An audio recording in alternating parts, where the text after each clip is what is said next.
Hello and welcome to Slash Cinema, the show where we watch and rank entire horror film franchises so you don't have to. My name is Justin Ashley, and joining me, as always, is the man with a million hot takes, Mark Skews.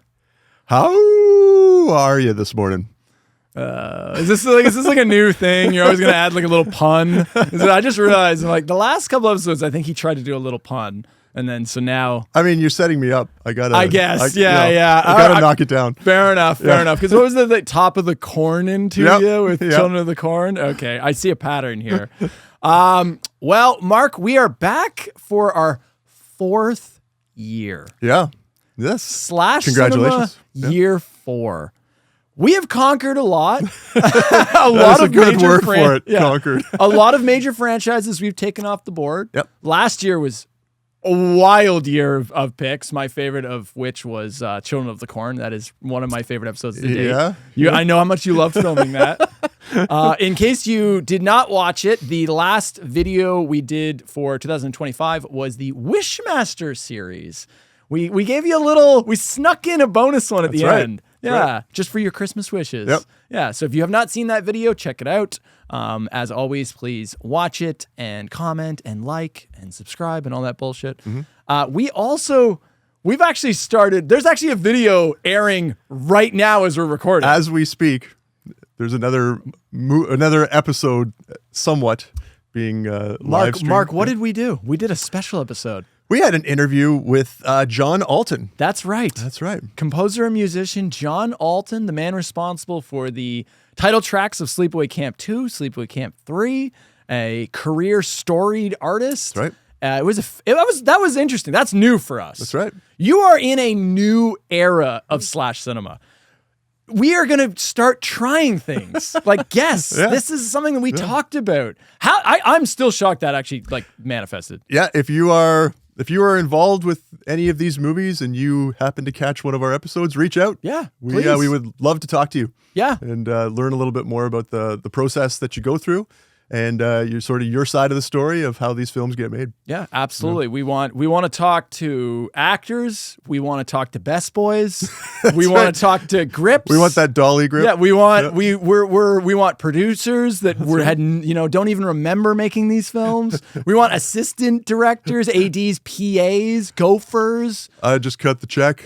Yeah, we want to hear from you. Yeah, accounting. Yeah. We want to hear from anyone involved. Yeah, that's right. How about if you just were around when the movie came out? I went one of these. Saw it in the theater. Yeah, it was tell us good. your story. Tell us your story. We want to hear from you. That's right. That was very exciting that we were able to get a guest. That was it was the first time that we kind of blurred the lines between two jackasses talking on a podcast to actually pulling people that were in these things. Right. So we created new content. Like John Alton, there's not much on him on the internet. That's right. So we are actually working to try to give you new exciting content. Yeah. We're gonna do our best. And I'm not saying we'll ever get a guest again. Probably no one will ever appear on this show ever. But we're gonna try. We're gonna try. I'm very happy with how the interview came out. Yeah. It was very exciting. A lot of fun for both of us. Yeah. The number one get is, of course, still Fiona Dourif. That's if you're watching. Fiona why Dourif. would you be watching? No, that's why? Because our content is that good, buddy. Slash Cinema, buddy. And speaking of Slash Cinema, the channel has changed. Mm-hmm. We have a new fancy logo for Slash Cinema. That's right. This is a new era. I have rebranded the channel. We are all in on Slash Cinema. Just so you guys know, we're entering a new era. We're doubling down, and let the new reign begin. Yes. I'm very happy with the channel redesign. I think it came out great. Yeah. And I love our logo. Yeah. Mark, you designed that logo. I had no part in that logo whatsoever. Mark, don't sell yourself short. You're the man behind the computer. There is no creative genius whatsoever on this side of the table. Yeah, no, that is all Justin. Wow. He is the wizard behind the curtain. for all of this. He is the single man with no wife and no children and no one that loves him. So this is how Justin finds the time to do these things. Yeah, He loves all of you. yeah, that's right. Yeah. I almost said you're all my lovers, but then that wouldn't have come out right. Yeah, that wouldn't have come out right. Especially dressed the way you are. I don't know what you're talking about. This is. I had to come up with something. You did. I was not gonna dress. In case you haven't figured it out, we haven't even said. No, what are we doing today? Mark, what franchise are we tackling? So today we have the Howling franchise. The Howling franchise. 8 entries. 8 fucking entries. Yeah. Who knew that? That's right. No one knew that. I didn't know that. This was my pick. Yeah, This was my pick. Was that we did a box reveal for this one? We did. I gave you a little Christmas present. Yeah, and if I recall, you were excited. I was. Yeah. The operative word being was. Yeah. How many of these had you seen? Just the first. Same with me. The first one. Just same with me. I thought there was like 5. That's what I would have thinking as well. guessed, right? And it wasn't until I started collecting the VHS tapes, because I made a list of because I collect horror VHS tapes, and I made a list of okay, how many Howling films are there on VHS? How many do I got to get? And I think there was 7 on VHS alone. Right. And I'm like, what? What the fuck? They made this many Howling films? So I was really excited to get into these movies because I love the franchises that shouldn't be as long as they are, like Children of the Corn, 11 entries, notoriously. I just want to know, how insane did they get? Right. How off the rails did they get? Where does this go? I mean, the first Howling movie is the beginning of the 80s. The last one's mid 2010, so it's around long enough that some crazy shit could happen. And that's what excites me. And that's why I picked this one. Yeah. And also, I'm trying to knock off the big boys still. 8 entries. I was a little surprised when I opened it up because I thought that, like you said, there's only 4 or 5. I'm like, oh, Justin's giving me a small one here. No, of course not. No. He would never do that. No, Justin's always going for the bigger. I usually go for the ones with the more entries. Yeah, for that reason.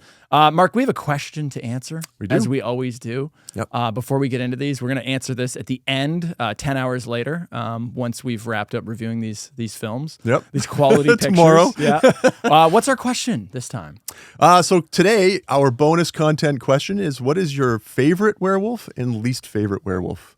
Your sort of, what design, the look. Yeah. Yeah. We should just answer it right now. First time ever. Just curveball the whole episode. You know what? It's a new era.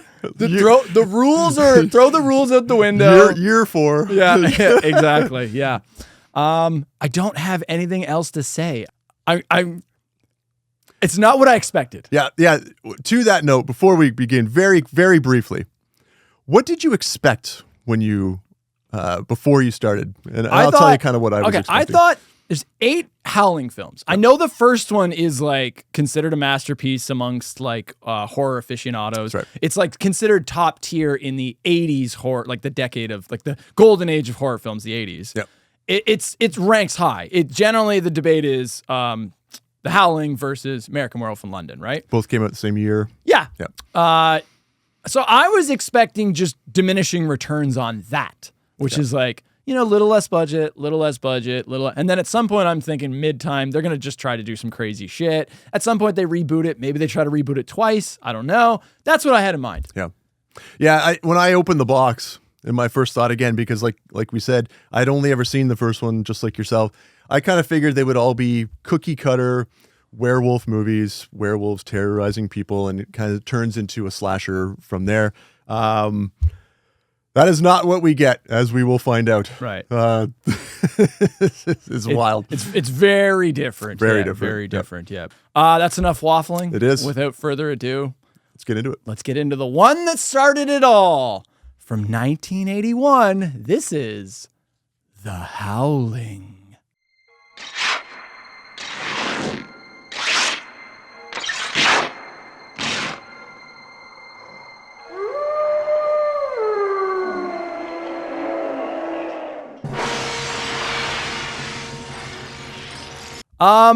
I think if you put this anywhere else but number 1, you are a fool. Mark, are you said fool? I am said fool. Oh, what? You really? Yeah, this is number 2. Yeah. Well, I wonder. Oh my God. Really? Yep, number 2. Wow. Okay. I mean, obviously, this is my number 1. Yeah. Mark, hot takes already, Yeah. right off the bat. Million hot takes. Would you believe I actually had it lower for a large portion of the viewing before I eventually I'm kind of shocked by this because I remember when you opened the box, you were like, oh, I actually like this movie. Like, I like The Howling. I'm excited to get into The Howling. So now to hear like, I mean, we'll get your rationale once we go through the plot here, but yeah, I'm a little surprised. I thought you would have agreed with me. Yeah. But instead you decided to play the fool as you always love to do. Yeah. Yes. Yeah. Yes. Party of one over there. That's right. Little bit of trivia. This came out in 1981. This came out the same year as American Werewolf in London, Wolfen. I don't know if you've ever heard of that one. It's a little more of an obscure 80s horror, like werewolf horror film. And Full Moon High.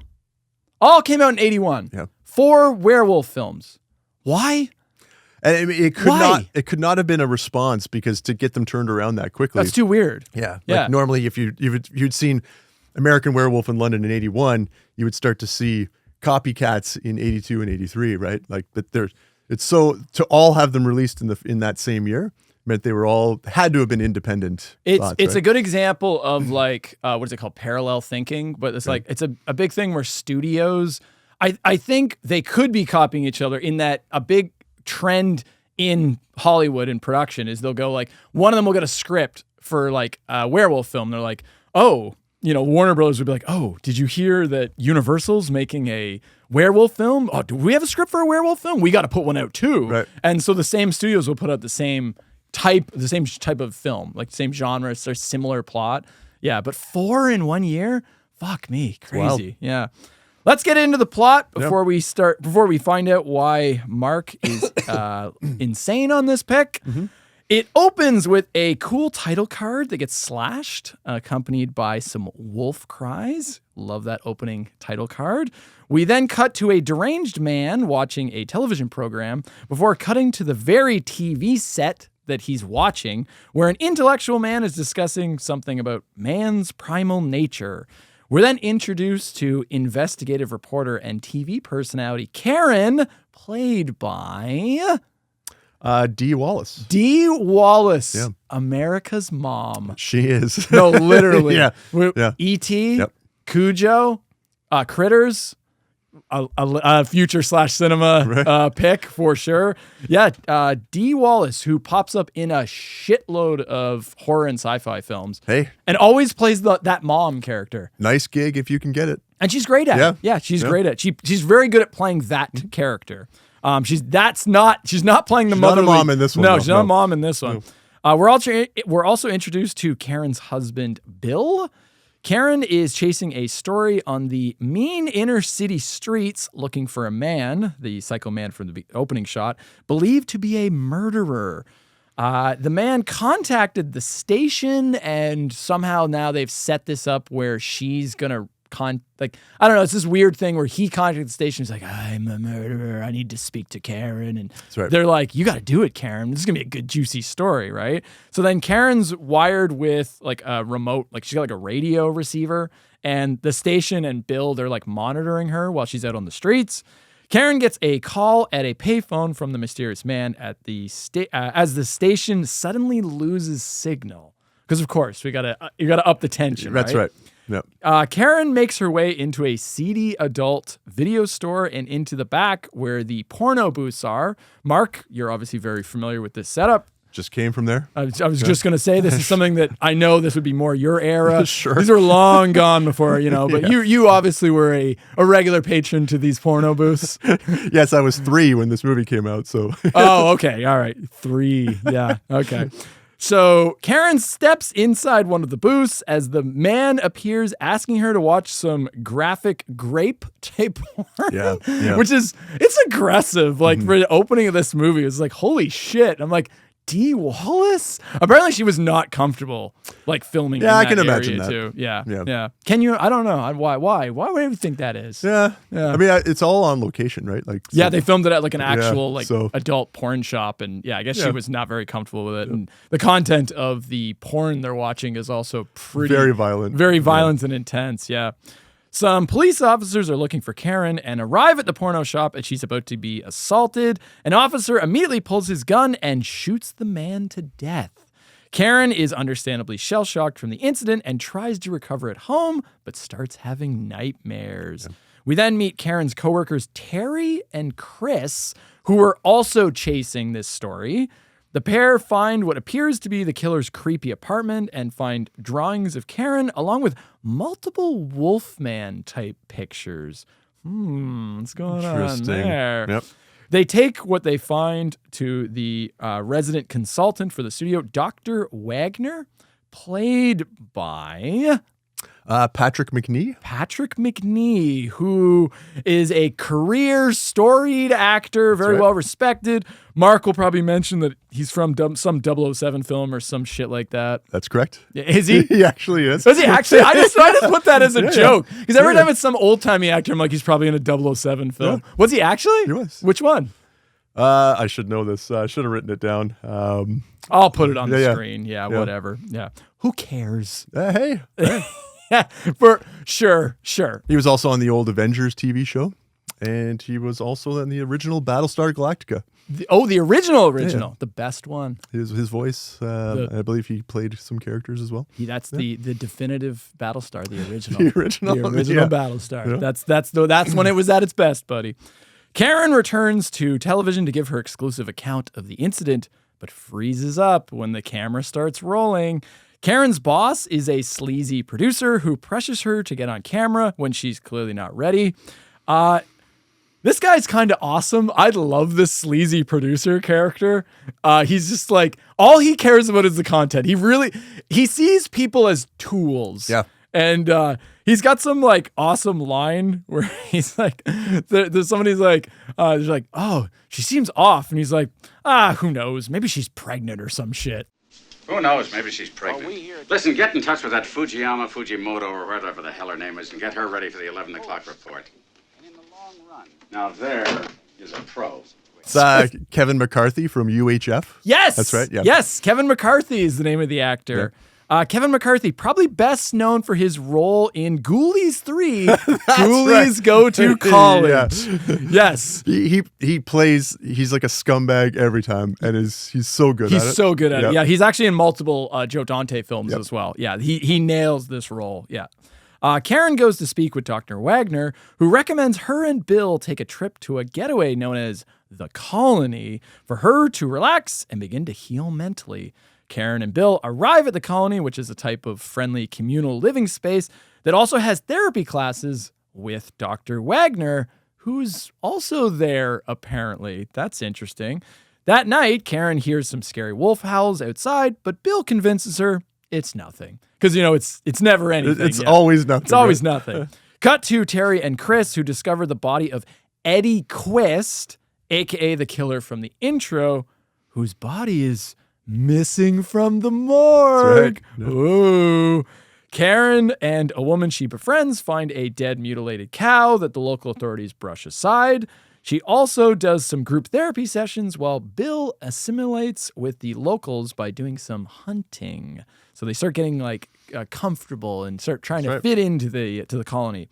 We then get a cameo from frequent Joe Dante collaborator Dick Miller, who plays a bookstore owner. And I have to apologize for the fuck up in the Freddy's Nightmares episode that he was in, which was Light at the End of the Tunnel. I called him Dick Clark. Did you? And neither one of us caught it. Neither one of us caught it. Yeah, so Dick Miller's obviously not Dick Clark. Obviously not Dick Clark. Yeah, I fucked that up. Dick Miller drops some werewolf lore. That's awesome. Dick Miller drops some werewolf lore on Chris and Terry, who are chasing down interesting leads to explain Quist's body disappearance. Yep. One of the women at the colony makes a pass at Bill, which he doesn't appreciate, and storms off into the woods, where he's attacked by a wolf creature and then later treated by the doc. Karen calls Terry and Chris, who drive up to join her and Bill for emotional support. That night, Bill is called by a supernatural force into the woods where he rendezvous with the eccentric Marcia, who is the woman that was hitting on him, who kisses him and the two then fuck? Whoa, what's going on here? But not only that, As they fuck, they then begin to transform into werewolves. Right. Whoa! Terry continues her research where she discovers one of Eddie Quist's photos is actually from the colony they're staying at. She also discovers a cabin that looks the same as Eddie Quist's apartment. A werewolf then appears and attacks her, but she cuts off its arm before running to phone for help. She calls her boyfriend Chris, who I guess didn't stay at the colony. That actually threw me off. So Terry gets dropped off, but Chris didn't stay. He went back home. Just then, Terry is attacked by another werewolf and killed, prompting Chris to call the local authorities, who tell him to meet them at the colony.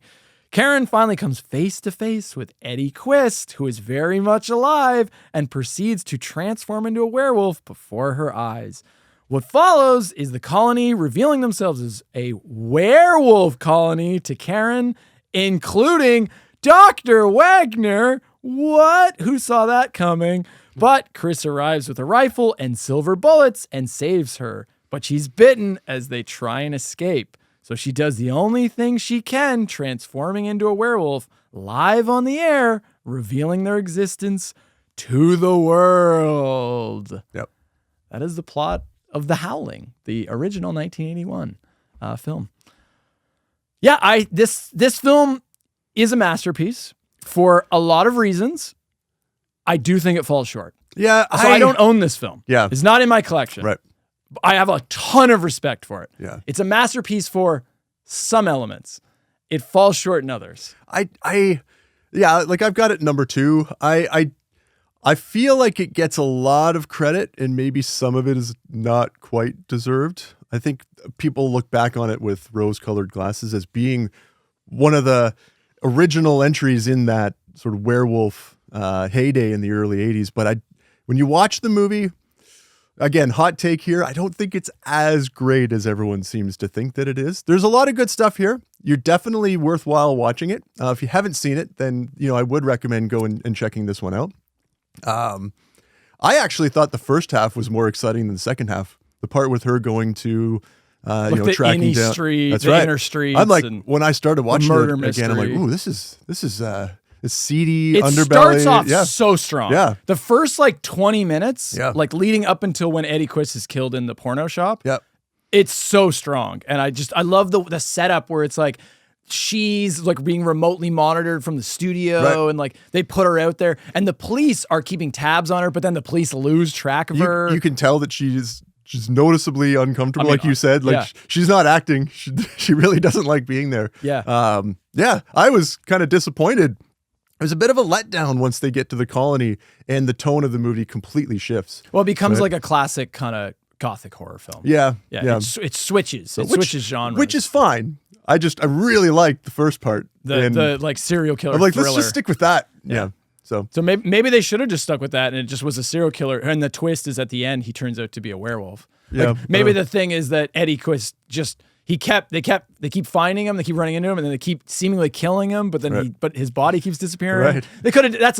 That's a different film. Yeah. That's not The Howling. That's right. Yeah. I always dread these movies. So what I mean by that is, your Friday the 13th one, your Nightmare on Elm Street one, your Child's Play, your fucking Hellraiser, the top echelon of horror films. I dread talking about these movies because what can I say that hasn't been said? Right. There's not much more we can add to this. I can give you my perspective, our perspectives, but it's so daunting to talk about these. It's tough to be critical of them as well, right? Because there's it's stacked so high that everyone just loves this movie. And well, let's get into some of the positives. So I think the number one positive this film has going for it is the practical effects. Yes. I think the effects in this film are incredible. And they are used sparingly, which is a good They don't overuse them. That's right. Yeah, they don't overuse them. I just want to talk about the werewolf designs. So I've got the action figure right over here from the company NECA. To me, this is the definitive look for what a werewolf should look like. Yeah. Okay. Yeah. The thing that makes the Howling design so much better than all the other ones, and because the big debate is what did it better, American Werewolf or the Howling? I think the Howling does it better. for the design. I think actually American Werewolf might be a slightly more interesting story, but I don't like that werewolf design because it's just a big wolf. It gets credit for the transformation, not necessarily the end product. I think what you're saying though is maybe the Howling doesn't pull off the transformation as well. I disagree. I actually think that I think it's better, but I like this design better. Yeah. I like because so when you think werewolf, right? The early werewolf Wolfman designs, it's just like a really hairy guy, right? Then a lot of interpretations like it's a big wolf, like Silver Bullet did that too. A lot of them do just a big wolf. Howling does a big creature that's bipedal, and it doesn't quite read human, but it doesn't quite read wolf.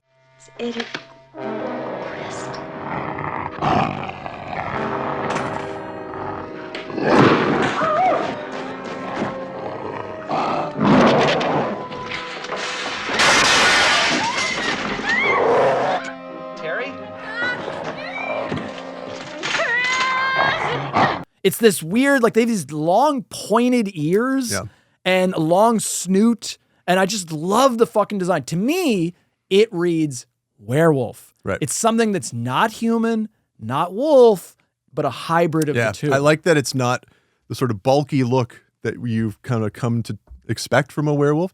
It looks a little bit more agile, more lithe, like it actually could attack you and catch up with you. Because you're right, it's running on two legs, so it looks more human. Yeah. But it still maintains the sort of fierce element that a wolf would have. To me, it's supernatural. Yeah. When you see that, you go... Don't say that. No, but well, we're talking about werewolves. That's true. To me, it's supernatural. You look at that and you go, well, that's not of this world. That's not natural. Like that creature design is like, nothing looks like that. Yeah, no, I love the design. It's phenomenal. Yep. And let's just get right to it. I mean, the money shot in this film is the Eddie Quist transformation. Mm-hmm. This fucking sequence, it is so goddamn good. And it goes way longer than you expect it to go. Yeah. The American Werewolf in London transformation's awesome. This one is just as good in my opinion. I like saying which one you like better. I'm going to go with Howling, but I'm going with Howling because I like the design of the werewolf better. But like the way they do it, where like his skin starts bubbling up and down and then his eyes go all white. Yeah. Like this is actually haunting and terrifying. It definitely doesn't get the credit it deserves against American Werewolf in London, because that's the one that you see in all of the horror clip shows, right? Yeah. Is the transformation in that And there's one. some great shots in that, but I think this one has just as equally good shots. Like his face expands and then his fingers turn into the claws. It's every fucking thing you would want to see if you were like, let's see a man turn into a werewolf. They show you everything. Yep. You see his body expand. You see the chest expand. You see his face morph. You see his, like unnatural, weird things happening to him. This 3-minute transformation sequence is like, this is what makes 80s horror 80s horror. Yeah. This It's all is the practical. Yeah. and it's all not just practical, it's good. Yeah. Like really good. This is top tier 80s horror. This is why this is the golden age of horror films, is this decade. And this is the evidence right here. Mm-hmm. Yeah, it's perfect. I have no notes on this transformation sequence. It's everything I would want to see. Yeah, It's great. I would also add the Dee Wallace transformation in the studio, where it's very subtle. Her eyes get very fearful as she starts to sort of cry, but it's her teeth get sharp and long, but it's not the full blown transformation like you see with Eddie Quist. I almost felt like that one was more horrifying, because you could tell like she knows it's going to happen. She doesn't want this to happen. She needs this to happen, and she's kind of like sacrificing herself.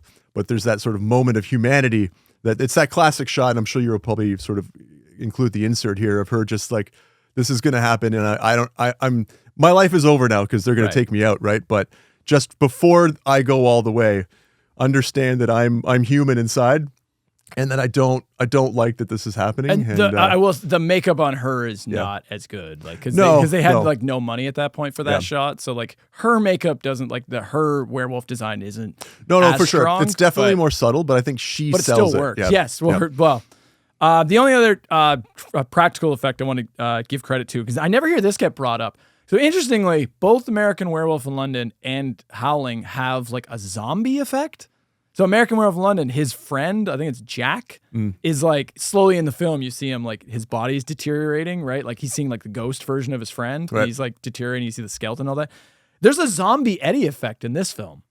Okay. When Eddie Quist shows up and he confronts, is it Chris? I think is Chris and Terry. So it's Terry's boyfriend, I believe. I think that's who confronts him. It's when he shows up. Okay. Eddie Quist is there, but he's like half dead, and he has like a zombie makeup on. Oh. It looks really good.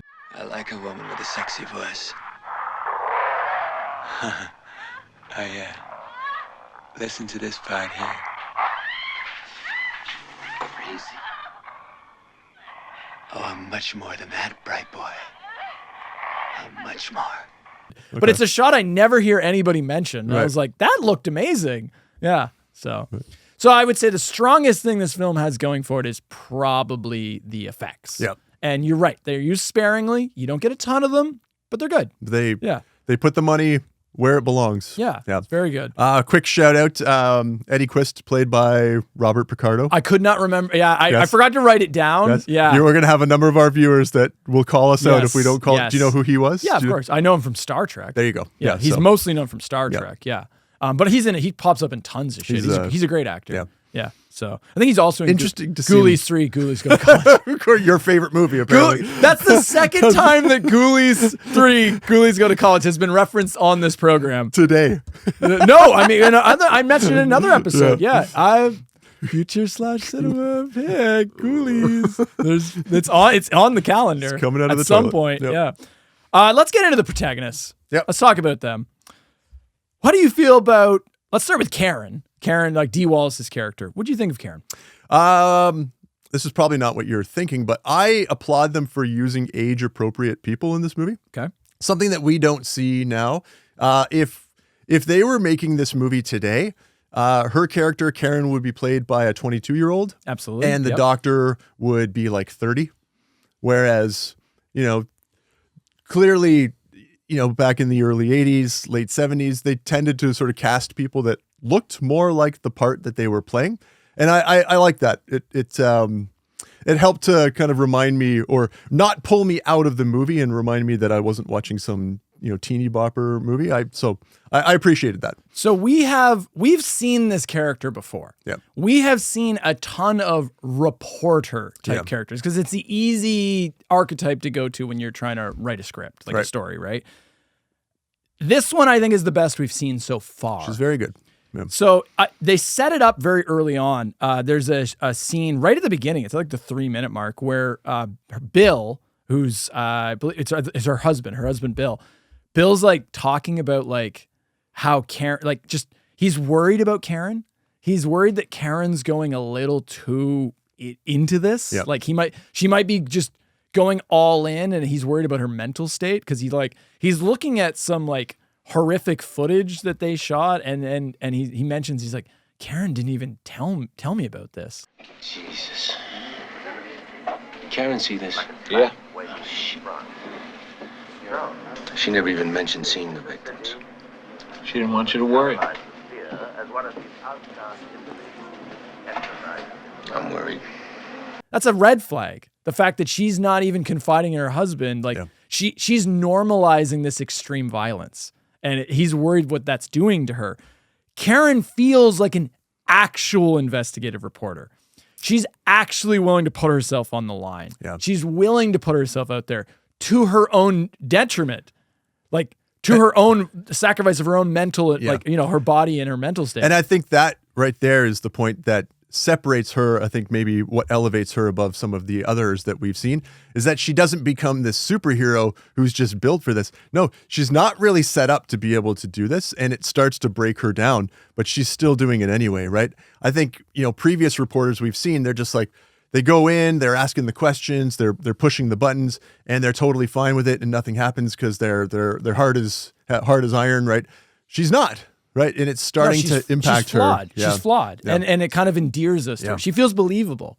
I think it's a very bold choice to start the film off, as you said, as like it's a serial killer thriller, and then like at the 20-minute mark, suddenly it's like, no, now it's like a countryside, like gothic horror film all of a sudden. Yeah. That's a very bold choice to shift it, but we're still following Karen, but you're following Karen.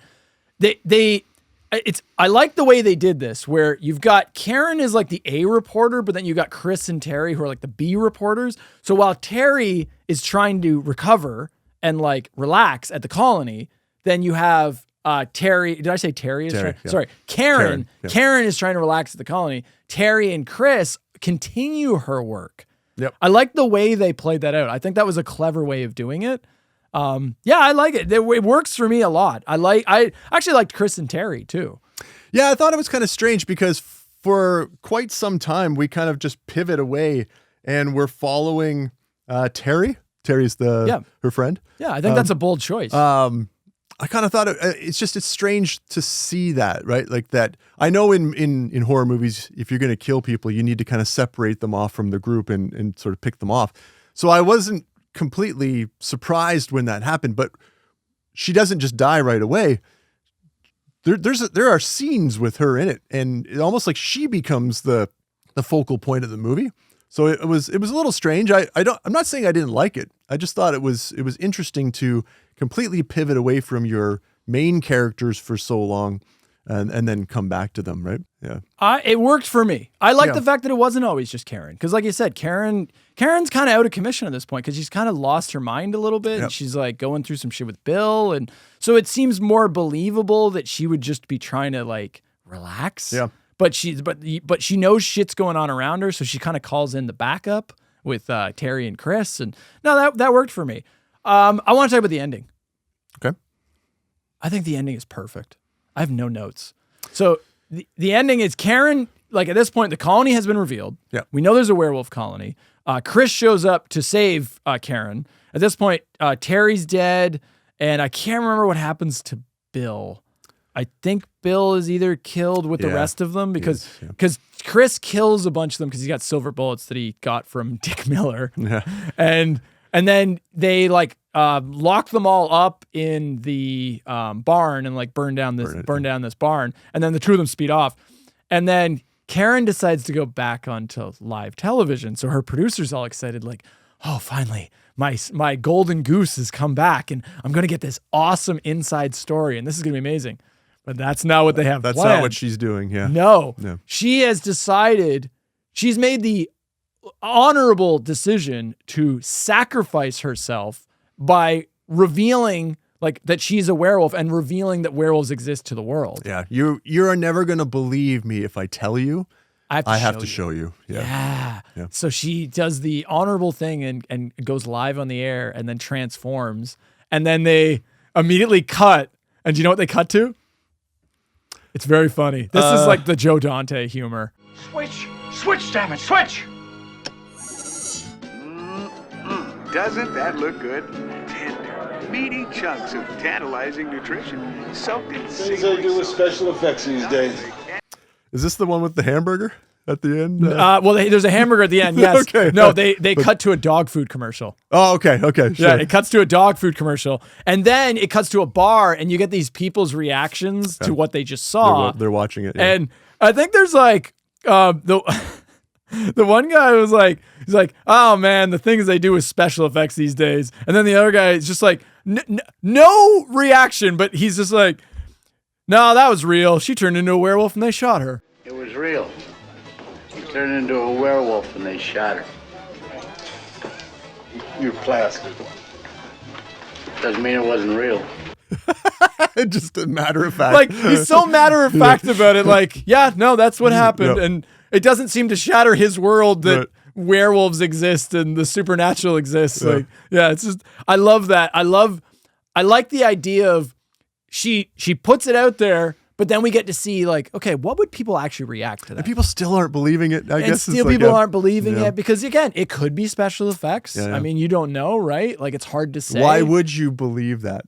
Right. Yeah. So like they leave it ambiguous whether or not she was successful in what she did. And then right at the end of the bar, we get our cameo at the end. And who's at the end of the bar, Mark? Who is it? Marsha's hanging out. She's hanging out. She's looking for her next victim. That's right. So it gives you an ending that reveals that there's more werewolves at large, right? Because I mean, Karen's also just trying to warn everybody that this exists. Like for all we know, there's colonies all over the world Why wouldn't you assume that? And are we meant to believe that they eat people? Like that their primary source of food is humans? Because I think that might be why she's there, right? She's looking to, and why they keep bringing new people into the colony. So no, I don't think that was the you don't think reason. so? No, Okay. because there's the mutilated cow. Okay. Yeah. So All right. no, I don't. I think so. Let's talk about the colony. Yeah. What did you think about the colony? The colony is the thing that takes this down a little bit for me. I just didn't. Yeah. It felt a little goofy. Not so goofy that it was completely ridiculous, but it just kind of felt like there was a bunch of characters in there that I don't know. I wish they had just taken it maybe a little bit more seriously.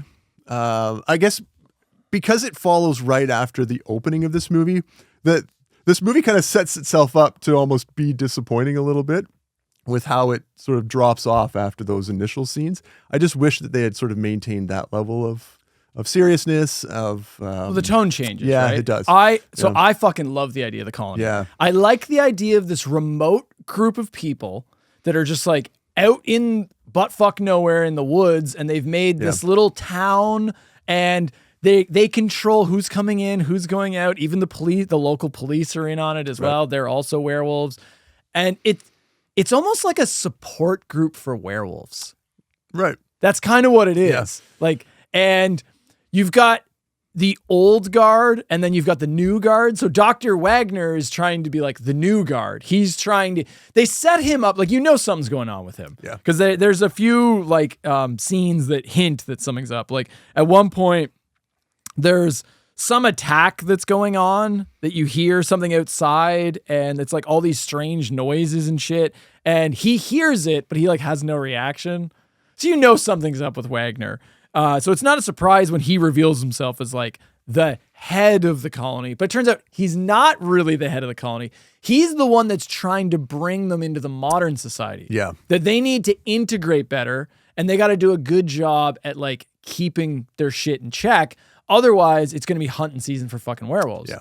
But then you've got the old guard, and they set that up with like, there's that depressed old man. Yeah, I did like that. I like the idea of having someone who he's just tired of this, and it's driving him nuts. And where do we go? Like, eventually these creatures, like, how long do they live for?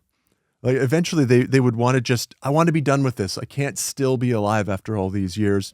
I don't know what my purpose is. And I think that's the guy you're referencing who kind of goes nuts. Yeah, he's suicidal. Right. Yeah. But I don't think it was because he doesn't like how long he's been alive. I also didn't get the impression that werewolves live longer. I guess technically they might. I don't know. They might age out and die, but no, my interpretation was he was unhappy with having to live the way the colony's currently living. Because you were saying like, oh, they used to feed on humans.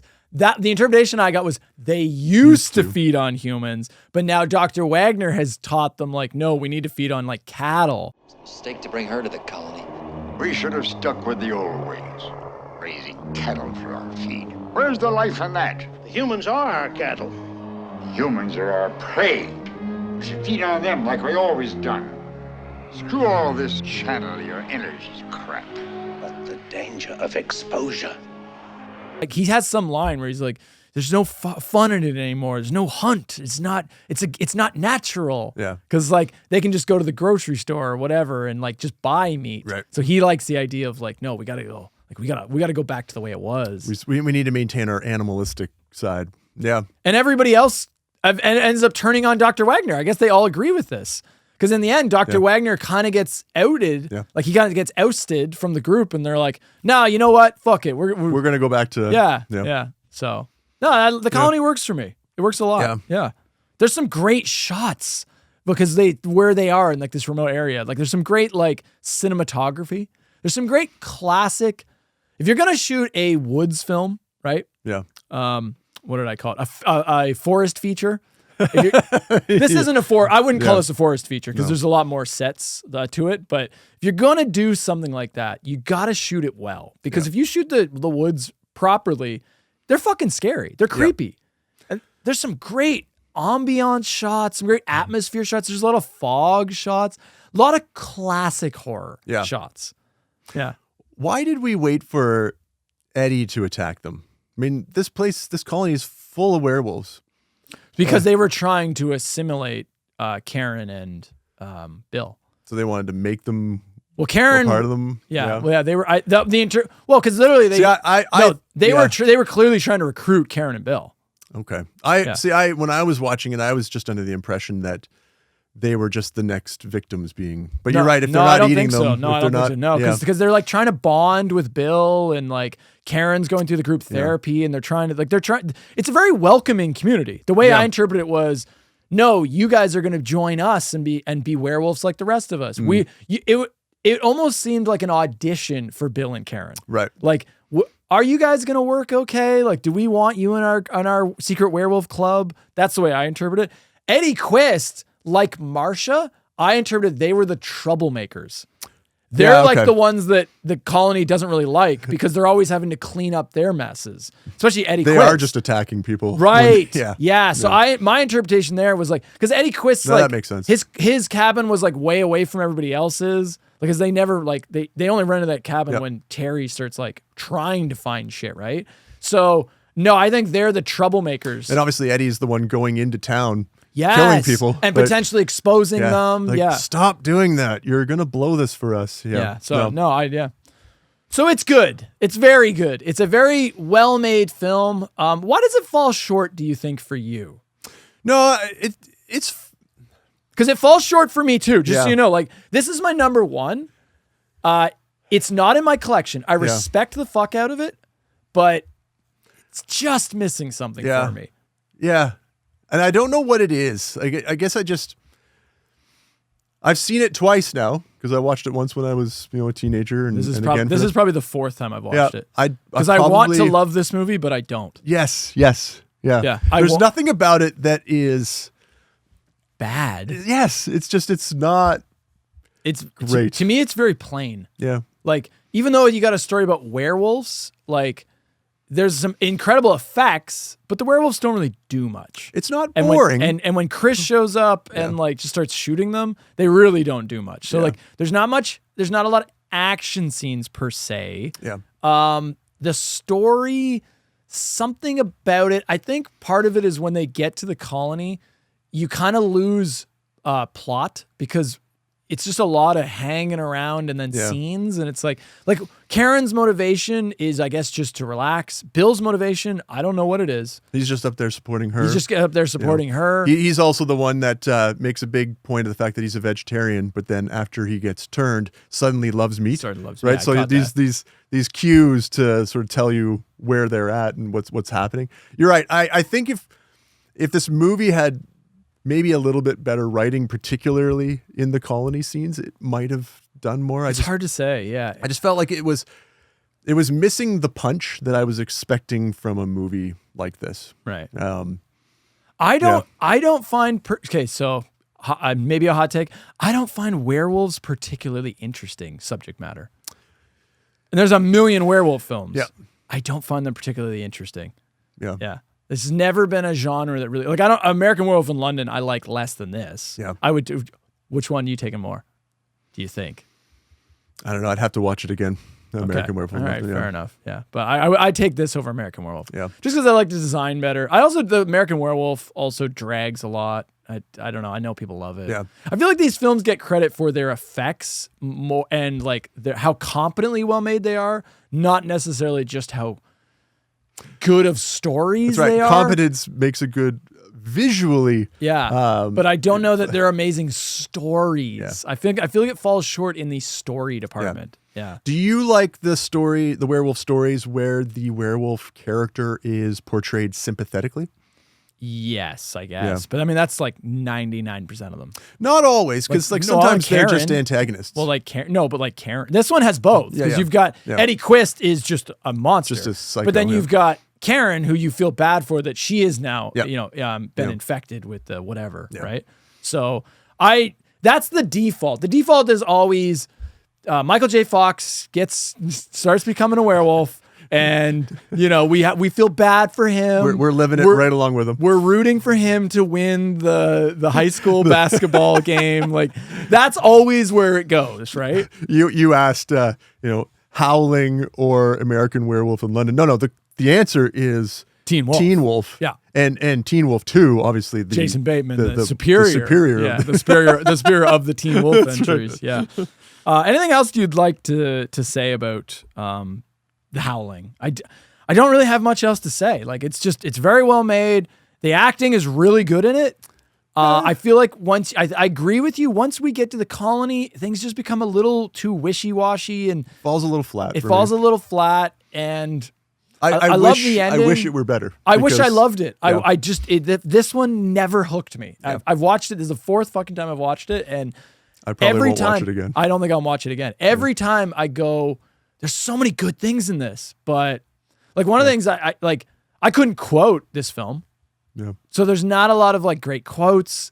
It's not like incredibly well written. There's no interactions that are other than Eddie Chris turning into the werewolf. There's not a lot of scenes that make me go like, oh man, I love that dialogue exchange. I don't know. It's just so this film always to me felt like a solid 7.5 out of 10, but it falls short of like 8 to 10 out of 10, like to true greatness. The environment is such a big thing, and they had such a great environment to start with, and then they completely moved away from it, and I was so disappointed. There's not a lot of character development to these. I think that's also part of it. Like Karen doesn't really have a ton of an arc. She's kind of a victim and then continues being a victim. Yeah, we get a little bit at the very end, but by then she takes her authority back at the very end. Yeah, and then she dies. Yeah. So, Chris and Terry don't really have any development. None of the people at the studio do. Bill has zero development. He just becomes like a werewolf and a horn dog, and lots of cameos in this movie.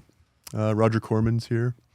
Yes, I don't remember. Well, this is directed by Joe Dante. Likes to do this. Joe Dante loves putting his friends in it. He uses a lot of scene. The best scene to me in the film is the Dick Miller cameo. It's fucking awesome because I love Dick Miller, and I love the idea of Dick Miller owning this like rare bookstore that just has odd like things. Yeah. Like, and he's how they get this. How Chris gets the silver bullets. Yeah. He's like, oh yeah, I special ordered these silver bullets for somebody. The guy never picked them up. It's like, how did you get that? How do you have these? Who did you contact? Did you contact Christopher Lee's organization from the second one to get those silver bullets? Yeah. So that Dick Miller scene's great. I love when he's laying out the rules, like the lore of being a werewolf, of like werewolves. It's great. We'll find out if any of Eddie's killings were on a full moon. Hey, that's a lot of Hollywood baloney. Your classic werewolf can change shape anytime it wants, day or night, whenever it takes a notion to. That's why I call them shapeshifters. I got a dozen books on it. What about killing it with silver bullets? Oh, sure. Silver bullets are fire. It's the only way to get rid of the damn things. They're worse than cockroaches.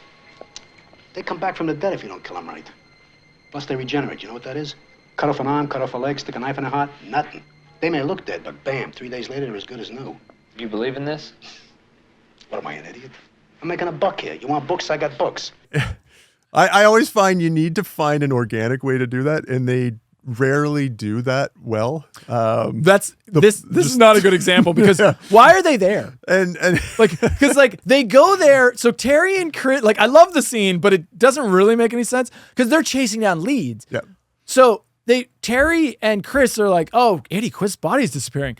Let's go to a occult bookstore where we can look up potential supernatural phenomenon that, like, what? It's like you do that when you know it's a werewolf. Right. But there's then nothing also, what's a werewolf? Right. Yeah, exactly. Yeah. So it's good. Who's is it Chris is the guy? Yeah. I think it's his name. I've been saying Chris. I hope at some point I probably just forgot what his name was. He also plays the executive, golf executive from Happy Gilmore.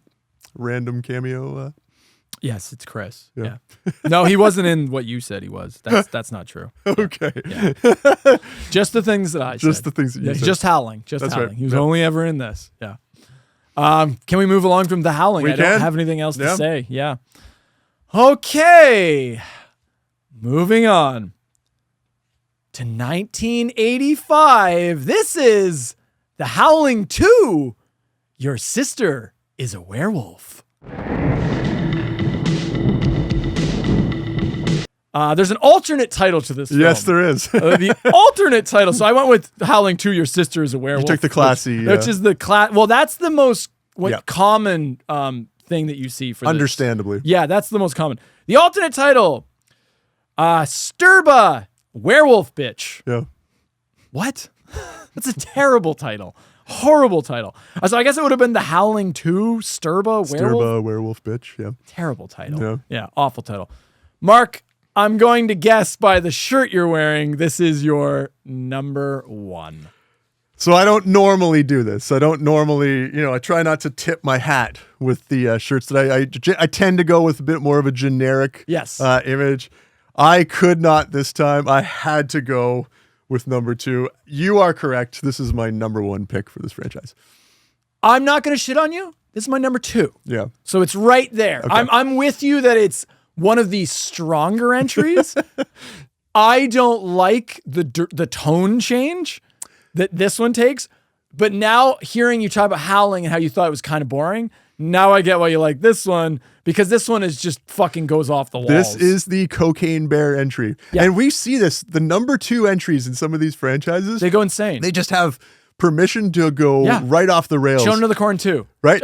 Child's Play 2. Halloween 2. Yeah. Right. The second, Texas Chainsaw Massacre 2. 2. Yeah. Yeah. The second entry often just goes insane. They're like, yeah, we see what you did there. We're going to go a completely Nightmare on Elm different Street way. 2, debatably, is also insane. Yeah. This is directed by Philip Mora, who also directed Part 3. It's not a great track record, in my opinion. I'll get into that more when we get into 3. But 3, if 2 is zany, 3 is like if 2 is Thor Ragnarok, 3 is Thor Love and Thunder, right? Where the joke's suddenly not funny anymore. Yeah. So let's get into the plot for The Howling 2. It opens with Christopher Lee reading some ominous passage before cutting to our title card. I don't think I need to introduce Christopher Lee. If you know horror films, you know fucking Christopher Lee's and everything. Maybe we've talked about him on the show before. Have we? I think so. I don't actually think we have. No? From what series? He's not in he's not in like Halloween. He's not Friday the 13th. Like what series? Oh, maybe. We might have mentioned him, but actually I think this is the first time he's been in a film we watched. How have we gone 4 years without that? Anyway, Christopher Lee. Yes. Yeah. One of the biggest horror film actors ever. Like he was in all the Hammer horror films movies, and he was obviously Count Dooku in Star Wars, and that's because George Lucas was a fan of he famously played like Dracula in those Hammer movies, and he played all kinds. Saruman, Lord of the Rings. Yes. Yeah. So Christopher Lee. You are not watching this show. You know who Christopher Lee is. If you don't know who he is. Yeah. And if you are, please just check him out. Stop. No, I was going to say stop watching. You are not. Stop watching. You're banned from the channel. Go to another YouTube channel. We don't want your views. Simple as that. We have standards. I like your views. Yeah. Well, wait for Mark's solo podcast. Yeah. Okay. We open in Los Angeles, California. We are stepping way away from the woods for the time being. There's a funeral for Karen White, who's Dee Wallace's character from Part 1, we didn't mention this. The ending of Part 1, when Dee Wallace reveals herself as a werewolf, she makes a pact with Chris. Chris has the silver bullet. Yeah. And she decides she does not want to live as a werewolf. Yeah, that's part of the reason why she's so saddened by this. She knows what she's sacrificing herself. She's about to die. Yeah. And she becomes a martyr in a sense. Yeah. She becomes a martyr to try to save people. Yeah. So Chris shoots her with a silver bullet at the end. I don't think they actually show it. I think it's like you hear the sound effect and it's kind of off camera, but yeah, that happens. So this is a direct sequel to 1. I will say though, the woman who is Karen's body is not Dee Wallace. No. So they didn't get Dee Wallace back to sit in a coffin. That didn't happen. We're introduced to reporter Jenny, who's tasked with following up on Karen's mysterious death. We also meet Karen's brother, Ben, who Christopher Lee's character, Stefan. Stefan, yep. Is it Stefan or Stefan? I think it's Stefan. Stefan? I think it's Stefan. Stefan Krosko, occult investigator. I'm going to go with Stefan. Yeah. And if you want to go with Stefan, it's okay. Well, it makes no difference. It's just 2 ways of pronouncing it. I don't care how he pronounces it. I care how I pronounce it. Okay. And I'm going to say Stefan. All right, fair enough. To me, Stefan makes more sense. So Christopher Lee's character, Stefan, reaches out to Karen's brother, Ben, and is like, oh, you got to keep in touch with me. There's more going on here. He's a cult investigator, right? There's a couple suspicious-looking characters at the funeral. Who are these guys? What are they up to? Jenny goes to speak to Stefan, who tells her that Karen is a werewolf before leaving. Cut to a concert for an 80s punk rock group. Do you know the name of this punk rock group? Is this a particular, it's not Oingo Boingo or something like that. Did you have a note of like, oh, these guys? No, they do have a name though. I didn't make a note of it, but. All right, sure. I'll throw it up on the screen right now. Who the hell they were. They were the Shitty Beatles. The Shitty Beatles. Isn't that from like Wayne's World, the Shitty Beatles? Yeah. Stefan is at the concert attempting to blend in, doing a horrible job, and it's Christopher Lee, and he's wearing, and I've seen this puts those shot. glasses on. He's wearing these iconically dorky glasses. I have seen this still many times, and I'm like, what fucking movie is this from? But there you go. It's from the Howling II. He's tailing one of the suspicious people from the funeral, the woman. The woman leads a group of horny punks out of the venue, and the whole group drives off. They arrive at some industrial building, and the woman signals ahead to her friends. The punk group is then attacked and killed by several werewolves. Ben is now following Jenny for some reason. I guess to get closure about his sister. Sure. Because like he just kind of wants to know like more of what happened. The pair meet with Stefan, who reveals Karen was killed with silver bullets and reiterates his sister is a werewolf. You know what that means? No, what? This type of bullet, Mr. White, means your sister is a werewolf. They say the name of the movie. Yeah, there you go. But Ben isn't buying it, but Stefan presents them with Karen White's final broadcast where she transformed live on the air, which has been shot without Dee Wallace and looks like complete shit. They really couldn't just use the original footage? I don't care that you didn't use Dee Wallace to sit in a coffin, but you really couldn't just license the original footage? You're like, no, let's just reshoot it. It'd be cheaper. Like, really? And it looks way worse. Ben still doesn't believe it, but Jenny recognizes several news people in the video and confirms its authenticity. Stefan then presents them with images of the mysterious woman from the funeral and concert, Mariana. He then states that she is even more dangerous than a werewolf.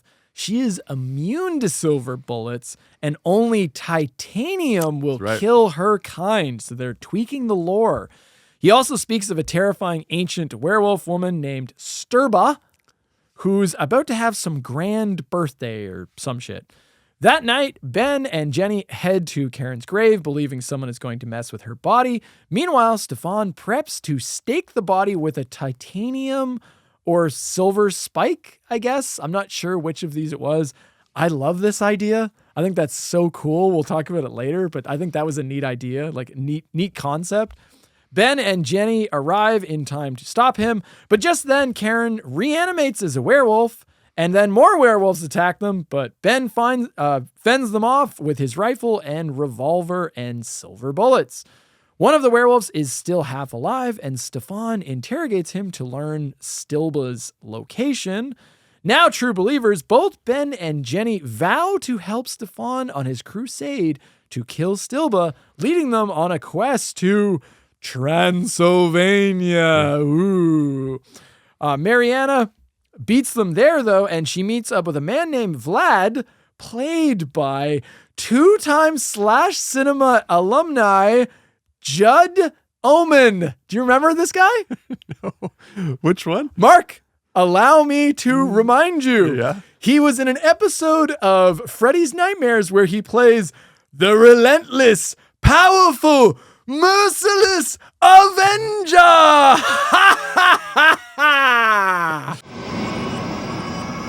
Relentless, powerful, merciless Avenger. It's extra funny that you do that in your Red Riding Hood costume. In my cape, in my cape, yeah. Do you remember that episode? Yeah, I do now. The Art of Death. Yeah. Yes. Yeah, he's he's the merciless Avenger. Yeah. Judd Omen. Yeah. He was also in Pee-wee's Big Adventure. Right. Okay. He's the escaped convict guy. Yeah. What are the odds? What a connection. I'm shocked you missed that. Yeah. I can't believe you missed that. Yeah. Judd Omen, buddy. Yeah. Two-time Slash alumni now. Yeah. We then cut to a castle where some freaky ritual is being performed. An old lady sucks the life force from a young girl, returning to her true form of Stilba, played by... what's her name? Sybil Danning. Sybil Danning, yes. Famous, big-titted actress Sybil Danning. She does this. She's in random sci-fi horror films where they show her tits. And just looks good. Like that's what she had does. a perfect set of big tits, and that was kind of her thing. Yeah. And I'm sure this is very derogative of her career, me talking like this, but I mean, she kind of was known for the one thing. And yeah. And they. Oh, I know. We'll get into that. Yeah. Stilba meets Mariana and instructs Vlad to fuck her before whipping out her giant tits. Yeah. Yes. Within 3 fucking minutes of being on screen, Sybil Danning is topless. That's right. They hired her for a thing, and they used her for that thing. Yes. Ben and Jenny check into a local hotel. They get room 666. Of course they do. Fuck off. Yep. In town, they're celebrating the festival of the full moon because, of course, they are.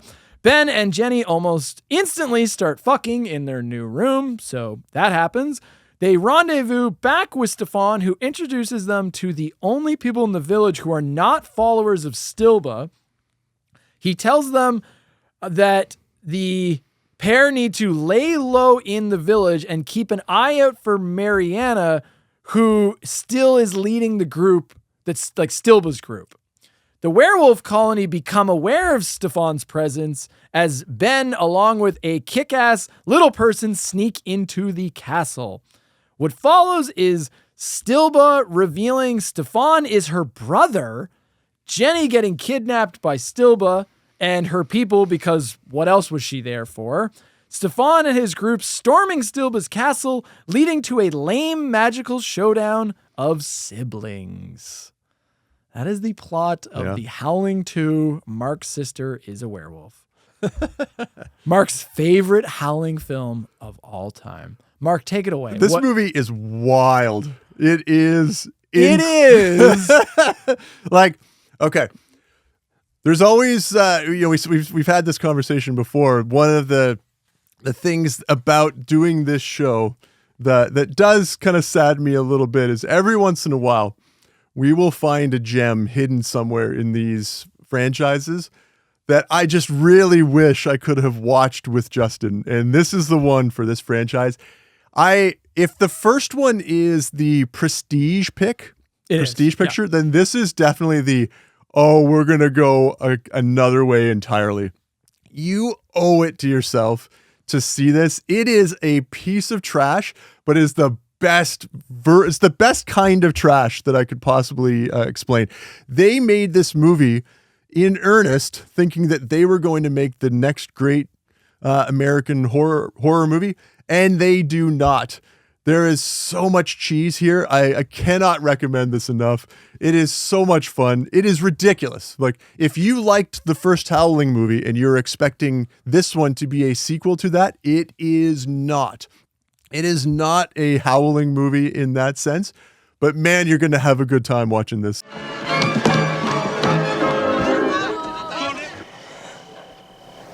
Which way is the fastest way to the airport? Thank you. I have a counterpoint. Yeah. If I had watched this with you, this might have been my number one, or maybe, and I might have liked it more. Watching this film alone without a group of friends where you're all just making smart comments, this movie fucking sucks, dude. This was, and this is my number 2. Yeah. There's fun to be had, but it is a fucking mess of a movie. Yeah. And it's a train wreck. Watching it with a group of people, great. Do not watch this on your own. This is not a fun solo viewing. Yeah. I'm surprised you liked it as much as you did.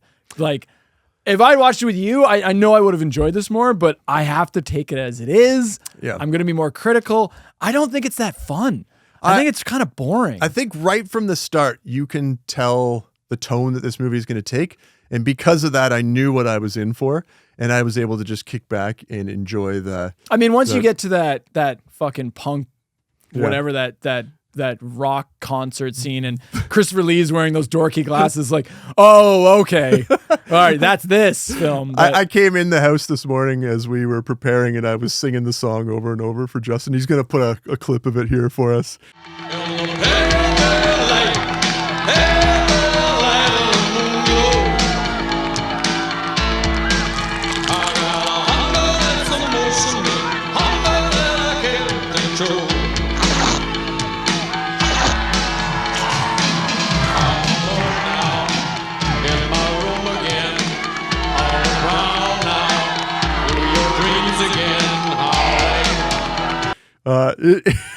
I love this song. I don't even think it's that ridiculous. Good. I mean, we just interviewed John Alton. It is nowhere near that. Like those are quality songs. No, or do you want to interview these dorks? This goes on the Slash Cinema soundtrack. Does it? It does. This fucking that song. Yeah. I didn't really dig this song as much as you did. I don't think it's that catchy. I think it's very generic. I think it's very flat. They play it 10 million times in this movie. Yeah. My understanding of, and I think part of the reason why the director of this one directs the next one in line is that he wanted to make this movie. There was so much interference, and after he sort of shot it, the production company sort of butchered his initial vision. That's part of the reason why I think he came back in the third one, because he wanted a second chance to really make his own. We got to see his original vision. Right. Oh. But this is what happens. This is what you get when you have two sort of conflicting sides trying to create a movie. You got a fucking mess. This is a fucking mess. Let's get into it. Let's get into it. Again, this is my number 2. I have some good things to say, but I have a lot of negatives. And I just want to say, this is my number 2. And this just speaks to the quality of this franchise that I already don't like the second one. Yeah. And I've ranked this number 2, and I'm telling you, I don't like it. So I would watch this one again before any strap others. in for what is coming, because you can already see the tone in my voice is about to shift, much like the tone of this series shifts. God. All right. How does this work as a sequel? So Karen's not dead? What the fuck? Did you catch this? Because they're like, the whole thing is they're like, oh, so it undoes the impact of the first movie. Because the whole thing is like, Karen sacrificed herself. They're like, no, Karen's body's going to reanimate. Why would it reanimate? If she got shot with a silver bullet. Yeah, so they killed her, but I guess the idea is they expect her to come back to life. Well, so what the explanation that I understood was Stefan, he has silver bullets, but he explains that if the silver bullets are removed, then they reanimate. So apparently when they did the autopsy on Karen, they removed the silver bullet that killed her. But then my criticism of that is, are you telling me that forever, if you shoot a werewolf, you have to leave that silver in them, otherwise they come back to life? Even though their bodies would rot and turn to a skeleton, you're telling me that when they become a skeleton and then that bullet just falls off and is no longer touching the skeleton, that flesh just returns and they reanimate? What a fucking stupid lore decision. It makes no sense. So it has to stay in their body forever or it doesn't count. Well, you're leaning towards one of the funniest aspects of this movie. They did not want to make. My theory is that the production team did not want to create a werewolf movie. They wanted to create a vampire movie, because a lot of this is vampire based. Stakes. You got to stake them with the titanium. No, it's you got to stake them through the heart. Well, I like that. That's cool. That's a cool idea. Them, I've never seen Transylvania. I mean, if you think about it, if the whole thing is like, oh, a werewolf, you just have to pierce it with silver, then by that logic, I like that. This is probably one of the coolest things, is the idea of the silver stake works for me very well, because why wouldn't you be able to use it? Why couldn't you use a silver sword? Why couldn't you use Silver Surfer? Why can't the Silver Surfer? He's actually debatably the best. He'd be the most effective fighting werewolves. But like a silver stake, it's like, I never saw that before in a werewolf film, and I thought, oh, that's clever. Why wouldn't that work? It's still piercing them. Yeah, it's because they wanted to make a I think that's movie. Cool. Yeah. Actually, that was actually my next point, was that. A thing I don't like, though, this is a sequel to the first one. So I guess no one remembers that live broadcast on TV that time when the woman turned into a werewolf, because they don't talk about that at all. They don't acknowledge it. They don't acknowledge it. There's never a shot where somebody's like, man, do you think that shit was real? Or like, shouldn't somebody be investigating the authenticity? The character I guess Stefan is the guy that's investigating the authenticity, but I feel like a more official type person should have been investigating this, of like, they should be looking into the authenticity of that broadcast. Like, I feel like that would have raised some alarms, right? Other than Stefan and his little secret werewolf fighting council. I mean, even Karen's brother doesn't want to believe what he's heard, right? Right. He's when Stefan is trying to tell him, no, your sister was a werewolf. He's like, I don't want to hear this. Like, stop talking to me about this.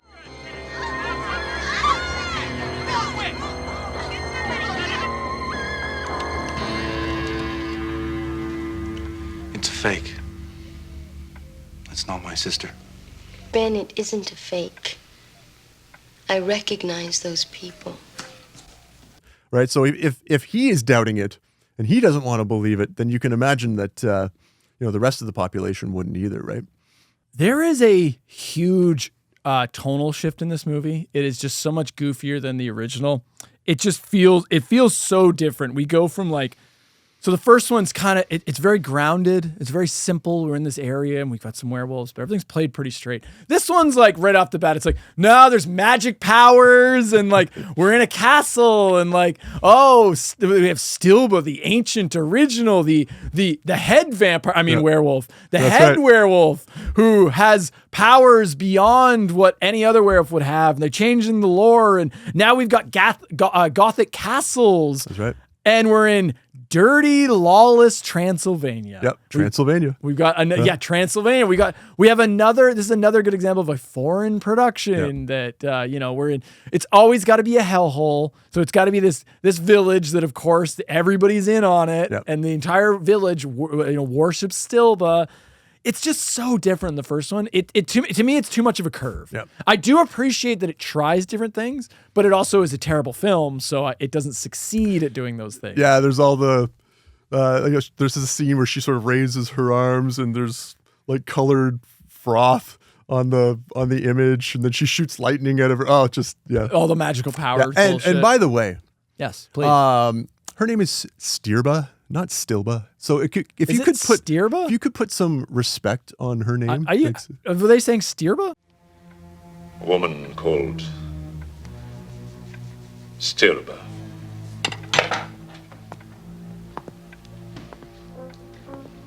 At the next full moon, it will be the 10th millennium of Stirba's birth. What? Oh, it is Stirba. God damn it. Yeah. That's Stirba, Stilba. I let you call her Stilba 10 times. You could. I was going to say you could have interrupted me during the plot synopsis. You were going so well. You thought it was even funnier just watch me eat shit for like 10 minutes. Thanks, Mark. But the great thing co-host. Is, you are not the only one that makes that mistake, because they swap her name. Like I've seen it written. Who fucking cares? Yeah. The head vampire. Werewolf. The head werewolf. She is a vampire. Werewolf. Yeah. No, I want to get in the effects. Coming off of The Howling, debatably one of the greatest special effects, like from the 80s. Like you want to talk about like demo reel shit. Yep. And you get this. What the fuck happened? They fuck everything up. Firstly, the werewolves they no longer look like this. The werewolves, they got rid of the cool designs. They're not, often they're not even on 2 legs. They're running around on 4 legs. They don't have the pointed ears. They don't look like what I consider to be the Howling werewolf designs. Like the actual werewolves from the Howling. In a lot of cases, they just kind of stick fur patches on people's faces and that's it. So the actual, here's some trivia for you. The costumes in this film, do you know about this? No. Most of the costumes were actually monkey suits. Yes. Most of them are monkey suits. They were not werewolf costumes because the studio didn't have werewolf costumes. They're just like, use the monkey suits. Use what you got. Yeah. So most of the shots of jackasses, there's jackasses running around in gorilla outfits. It's terrible. A lot of them, like you said, a lot of them aren't even full werewolves. They're just like furry people with fangs. Yep. So they didn't even bother to do full suits. The fact that this comes after like The Howling is just a fucking crime. Like, it's just, you know what I mean? Like, it's just like, when you, like, generally when we talk about like, oh, the second one goes crazy, the effects usually get a bump up. Right. You get Child's Play 2, has that insane third act. You get Texas Chainsaw 2, has some crazy set pieces. Like, fucking Children of the Corn 2 also has some insanity to it. Like, with like corn stalks going through people's throats and shit. This one drops the ball hard on the effects and the gore department. It's just, it's crap. Yeah, it's crap for the effects. Yeah, the effects are just, they don't work for me at all.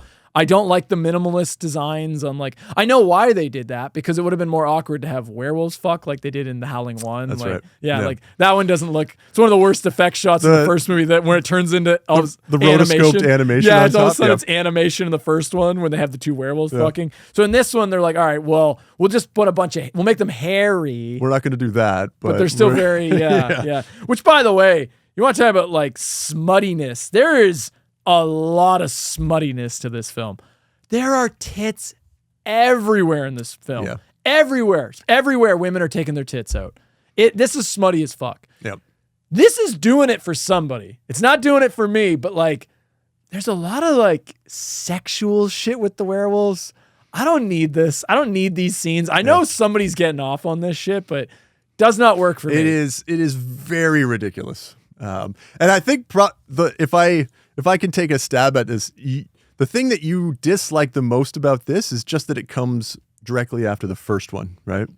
You're set up on such a, if you're going to call it Howling 2, I'm going to judge you based on that. You didn't call it the Howling Reborn. Yeah. You're not a different movie. You are 2. Yep. So you are, and especially when it's not even like they reset everything and they're like, it's a new group of people. It's like, no, Karen's brother Bill. Karen's body is a plot point. So it's like, no, you took the baton. You recognize that the first one exists and that you are the next in line. So now you get held. I'm going to hold you to that standard as being a sequel. Yeah. Mark, what else do you want to talk about? What do you like? You love this film. I mean, I only have one more thing I want to talk about, but it's a big thing. The number one thing that works for me, the coolest addition to the lore, and it never comes back again. The werewolf hunter, Stefan. Yeah. That is so fun. Well, I mean, that's Christopher Lee, right? Yeah, but it's so, but I mean, it doesn't have to, I just mean that archetype is never in any of these movies again. No. They never bring back a guy that's like, has all the tools and knows what they are and like can analyze. It's like, I guess kind of you had Dick Miller in the first one who's like, he has information, but he's not prepared to fight them. No. And even he doesn't buy any of that bullshit, right? So I think it was a huge missed opportunity to not have Stefan either become a recurring character or have a character like that. Yeah. Like, because they introduced that Stefan has this little order. He's got like a secret society. He's putting a little group together to go after them. But the implication I got was like, so, okay, we've got this guy who's got this like mansion filled with all these artifacts and he has all these tools and he has all this information. Who's funding this? Oh, he's Batman. Right. Where does he get this money? You know the answer? Who fucking cares? Yeah. Fuck you. It's awesome. It's fun. It's cool. But he's got this one-man crusade. But the implication I got was that he is a part of a larger secret society that has existed since the beginning of werewolves, whatever, right? So his funding comes from, let's just say, the church.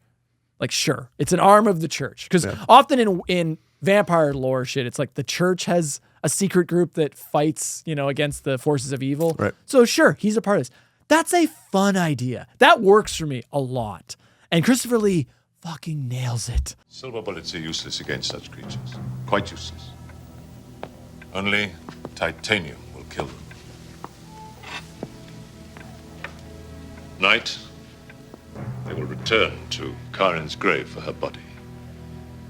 But I will protect her. And I will prevent this blasphemy. How? With this.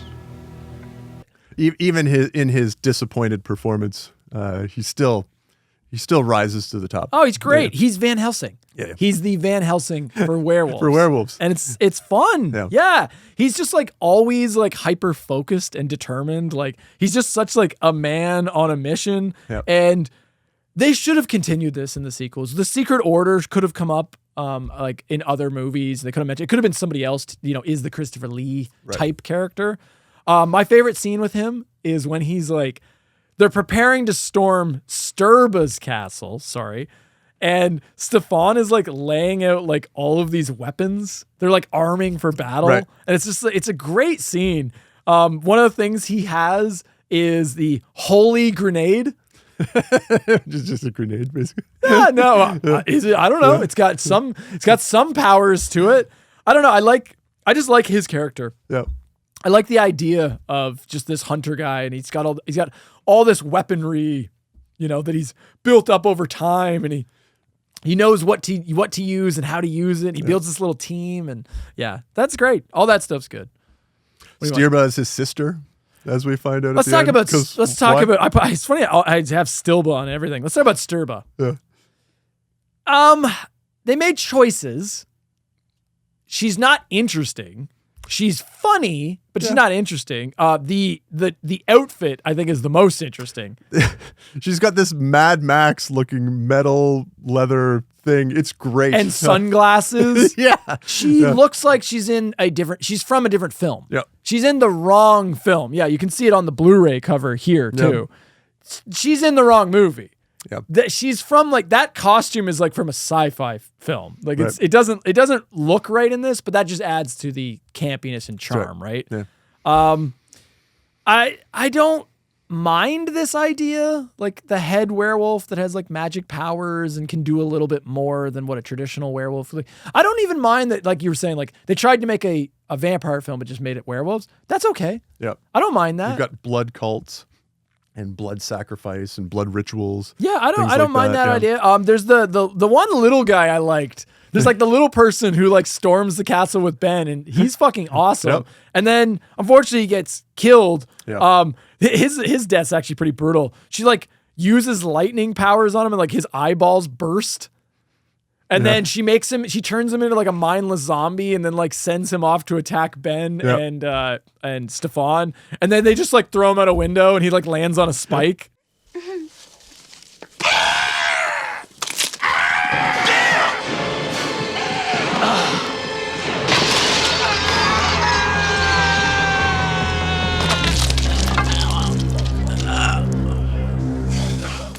I liked that little guy. I think the little person deserved better. Yeah. I don't know. I liked him. I wish that they'd kept him more.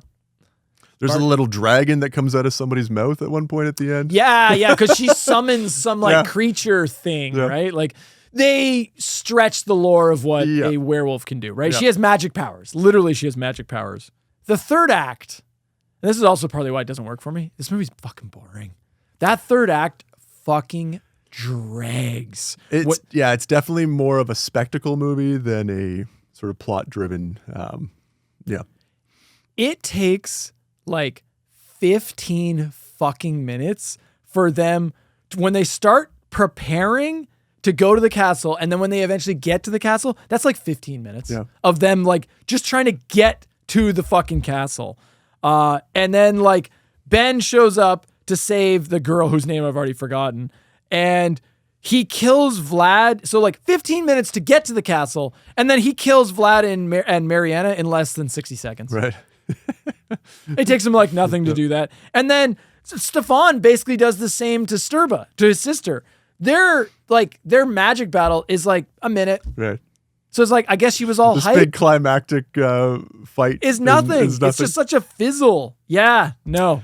There's this chunk in the middle of this movie where they're at this town festival, basically. And I feel like this was just happening naturally, and they just decided to film a whole bunch of it. And then say that it's the full moon. Movie. They just called it the full moon festival. Yeah. They're like, oh, the locals are filming the full moon festival. Let's get in on this. Meanwhile, it was probably like the harvest festival or some shit. Yeah. Mark, I whatever you like. I only got one more point. No, that's... if you... Please don't expect that you are watching a continuation of the original movie, because you will not get that. And you will be very disappointed if you really liked the first movie and then you're coming into this one. If this movie did not have the Howling name attached to it, it could be called anything. You could just write it off as some goofball movie. It is fun, though. there is like even the things that Justin is saying, all of his criticisms are really based around the fact that like, why is this what we got? Like it's a bad movie. Yeah, right. Yeah. But you can watch this and have some fun, which as you're going to see though, we've got 6 more entries to go. You don't get that benefit again, right? I would argue, right? So, we're about to talk about one. This movie has some funny stuff associated with it. It's worth a watch just to see how badly a movie can fail when nobody knows what's going on. And you have characters who are only brought in to be a spectacle and not to be any kind of storytelling device. I think while there is a lot of fun, goofy shit, it drags hard and it's very slow. And if you don't have a group of friends around to watch this with, to entertain you to get you through those slogs, like those low points, this movie becomes pretty unbearable. Yeah. And I think putting this above 1 is criminal because this is not really a competently made film. 1 is very well made. It falls short for you and me. Yeah. But so I think the only reason you're putting this as your number 1 just because it's wild and goofy and you liked it. Yeah. Yeah. Yeah. You would watch this one again because it's just so crazy and That's zany. Right. Yeah. Whereas I wouldn't watch the first one again. Do you want to make a comment about the end credits? I don't even quite remember. Oh, you're talking about like how they show the concert? Nope. Oh, nope. So she's playing. They're playing the song they're again. Playing the song. Yeah, again. You get full value for that song. By the way. Oh god. Oh yeah, they play that song a million times, which I don't think it's that good, but sure. I can't agree with you on this one. Sorry, buddy. It's okay. No. Yeah. Go ahead. I know what you're talking about. So again, another reference to the idea that the director and the producers of this movie had a huge disagreement on how to present this. If you watch the end, and I know Justin will probably not put a clip of it because it would require a lot of sort of blacking out work or whatever you call it. Censorship. There is a scene in the movie where Stirba shows off her breast. Sybil Danning shows off her breast. Yeah. They take that sort of 3-second clip and they repeat it. I think it's 10 times. No, I think it's like 17 times. It's something stupid. Yeah. Like they just keep going over the credits at the end of the movie. It keeps cutting to this shot. Right. Just over and over and over apparently and over. She didn't want, she was like kind of at this point a little sick of being typecast as like the bimbo type character that shows her tits, right? Like she was tired of being like, oh, you just hired me to show my tits. Yeah. So she didn't want to do a lot of nudity. And then they were basically just like, all right, we'll just film this one scene. And then we're going to reuse it over and over. Yeah, if you ever wanted... It speaks to the sleaziness of this production. If you ever wanted a definition of exploitation, this is it right here. Right? Oh, yeah. It's a bit much. Yeah. So fuck this film. It's my number 2 because... But go see it. Because it's about to get way worse. Moving on to our next entry. This is from 1987, The Howling III, The Marsupials.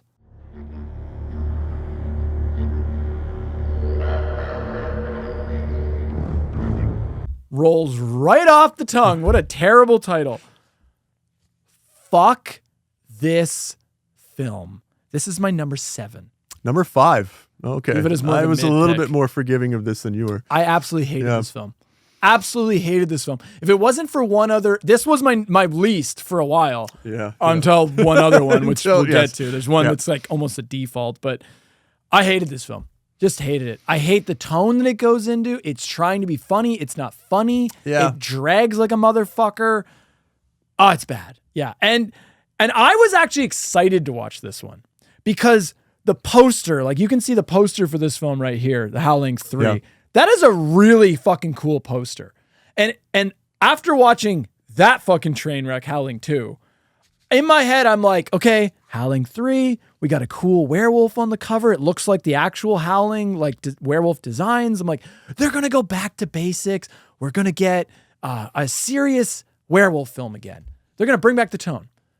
They do the exact opposite. Yeah. And because same director, he takes the goofy tone of 2 and decides to crank that up even more. And it does not work for me. Yeah. Is number 5 you had is more of a mid pick, eh? Yeah. Yeah. Yeah. I'm not going to, I'm not really attached to these films, so like I'm not really going to give you a ton of pushback on some of these. Like you had that as number. You had 2 as 1. I have it as 2. So like I'm pretty close with you so far. Yeah, but no, it just does not work for me at all. Let's get into the plot. We open with some boring white text on black background credits. Mm-hmm. Good start. That's the ultimate sign of quality. Never a good sign for Justin. Nope. Before we cut to an African tribe posing with a dead werewolf. Yeah. What the fuck's going on here? Then we cut to Siberia, where a terrified man runs into something scary off screen. Then we're in the United States at the National Intelligence Agency, where 2 men are discussing intercepted reports of werewolves. And now we're at a college lecture of some sort where a professor is discussing archival footage from the Outback, and it's the footage that I said was from Africa, so I guess I was wrong. That actually was from Australia. And then, like 30 seconds later, we're at another new location, and this time the professor we just saw is talking to the President of the United States. And then, like, what is happening? Like, what the fuck? It's very much all over. All over the place. And then the president and the professor break the fourth wall and start talking to us, the audience, about werewolves. Why are we being filmed, Mr. President? Don't let it bother you, Beckmeyer. We are recording everything here for future generations. Please go on.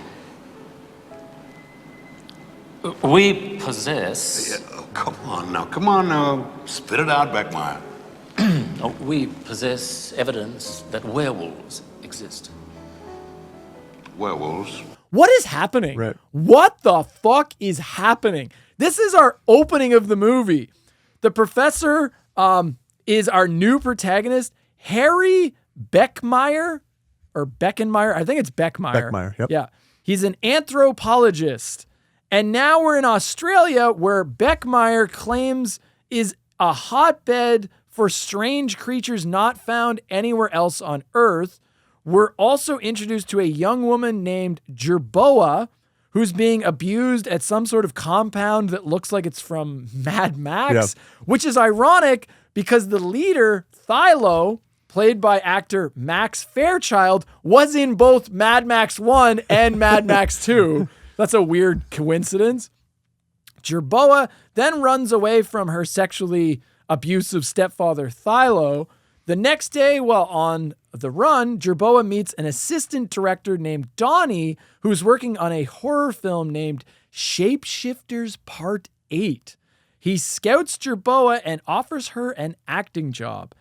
3 of the women from Jerboa's compound are hot on her trail, dressed as nuns. That was also one of the things I considered maybe as a costume, was like the nun with like some werewolf shit, but I was like, fuck 3. I'm not giving any love to 3. Donnie introduces Jerboa to the director, who warms up to her immediately. Because she's never seen a horror film before, Donnie takes her to see one titled It Came from Uranus. This is what you get. This is the tone of 3.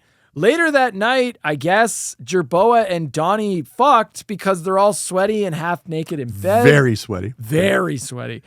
Jerboa reveals to Donnie she's a werewolf, but he laughs it off. Meanwhile, the Professor Beckmeyer and his colleague are analyzing the archival footage of the tribe that captured a werewolf, which, by the way, looks like shit.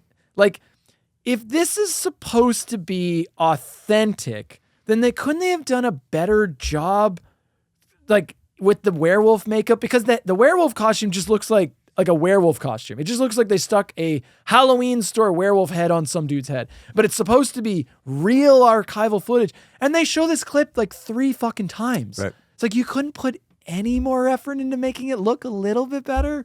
No. Okay. Of course not. The film crew throws a party where strobing lights trigger Jerboa, and she takes off. This is new lore. Strobing lights apparently like trigger the werewolf transformation. Turn you into, Yeah, it's new lore they add. So Jerboa takes off and runs around the city a bunch before being struck by a car. While being examined at the hospital, they discover Jerboa's strange anatomy. Somehow Professor Beckmeyer is notified by his colleague about this. Yeah. Who is this guy? Why would he know that? How does he have connections to the hospital? Why would they contact them, Mark? They examine Jerboa and discover she has a front pouch like a kangaroo. Beckmeyer is thrilled about this alien species they've discovered. The 3 nun wolves break into the hospital and kidnap Jerboa. The police and 2 professors reveal to Donnie that Jerboa was pregnant when they studied her. The 2 professors then somehow find time to take in a ballet rehearsal, why would they be invited to this? Like, why? Why are they there? Okay, sure. And then during the performance, one of the ballerinas turns into a werewolf because, of course, why wouldn't that happen? So then they capture her and study her for all of 30 seconds before another werewolf shows up and attacks, triggering her to transform and escape. Holy fuck.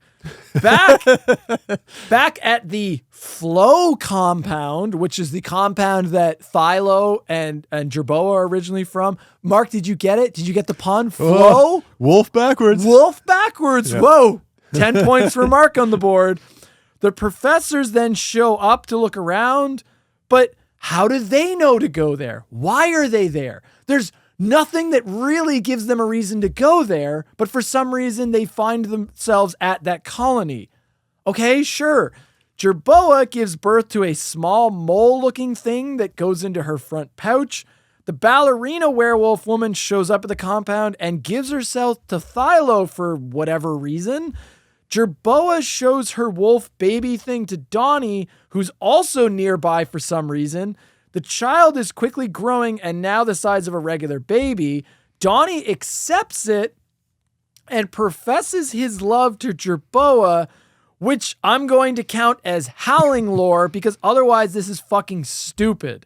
So my thought is, because he just met this woman. They fucked once. And he's like, I love you, Jerboa. I will do anything for you and our freak baby, our mole thing. Like, why would he do this? So here's my theory. Okay. I think that this is actually lore. Okay. I think that the werewolves give off a pheromone that attracts a partner. So I think Donnie is under the influence of Jerboa's pheromones. Now, because this comes up again, because there's another example of this in this same movie where somebody just suddenly falls in love for no reason. Now, you could say that this is just a terrible film and they wrote it awful and it doesn't make any sense. But no, that's not it, Mark. It's got to be this. It's got to be that they had a little bit of lore. They thought a little bit of something, right? You got to give them a little bit of credit, right, Mark? Back to the plot. Okay, now we're 50 minutes in, and I'm wondering if we are ever going back to that horror film set from the beginning. Probably not. Right. But I was wondering that. I'm like, are we ever going back to that movie within a movie? That's not happening. No, give that idea up. The military storm the Flow compound and easily lock it down. They interrogate the ballerina werewolf and she reveals something. Now, Donnie and Jerboa are together, but also are not a part of the Flow colony, but only them and this other random dude weren't captured for some reason. There's like this random guy from the colony. Like why weren't they captured? They broke off and they're basically like living in isolation. In like the woods. Yeah. And then now there's this other guy that's with them. Thylo transforms and bites Beckmeyer. What follows is, I put Beckmeyer. What follows is Beckmeyer having a change of heart, now sympathizing with the were creatures. He helps the colony to escape the military hold, linking up with Jerboa and Donnie to form a new group who make a happy life for themselves, isolated out in the bush. Everybody wins except Mark and I because we had to watch this piece of shit. That is the plot of Howling III, The Marsupials. Mark, you love this movie. I don't love it. Yeah. This is just a fucking mess. This is a mess of a movie. It's like they had 40 different plot threads and they pursued them all. Yeah. And none of them really flow together well, and it's just a fucking mess. Yeah, it's terrible. Yeah, Justin, he's nailed it here, right? I think one of the most difficult aspects of this movie is that makes it really hard to watch is that there are so much going on. There's too much happening. There's so many different locations, so many different groups with different interests.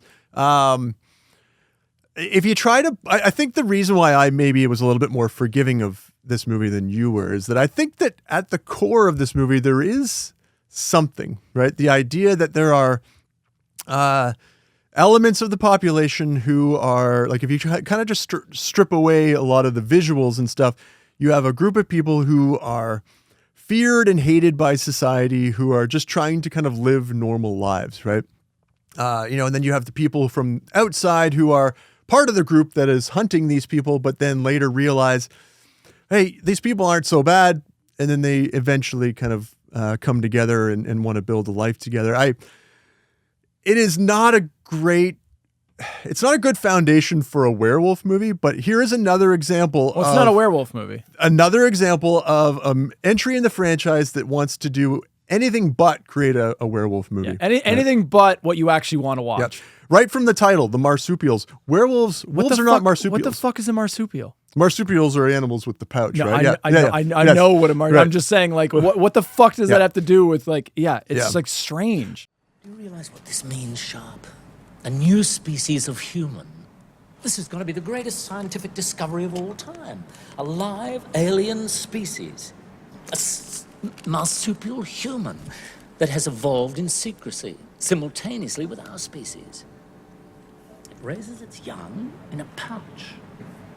In a pouch, for Christ's sake. Let's start with the new werewolves, which are not werewolves. So in this film, they are not werewolves. They are were-thylacines. Yes.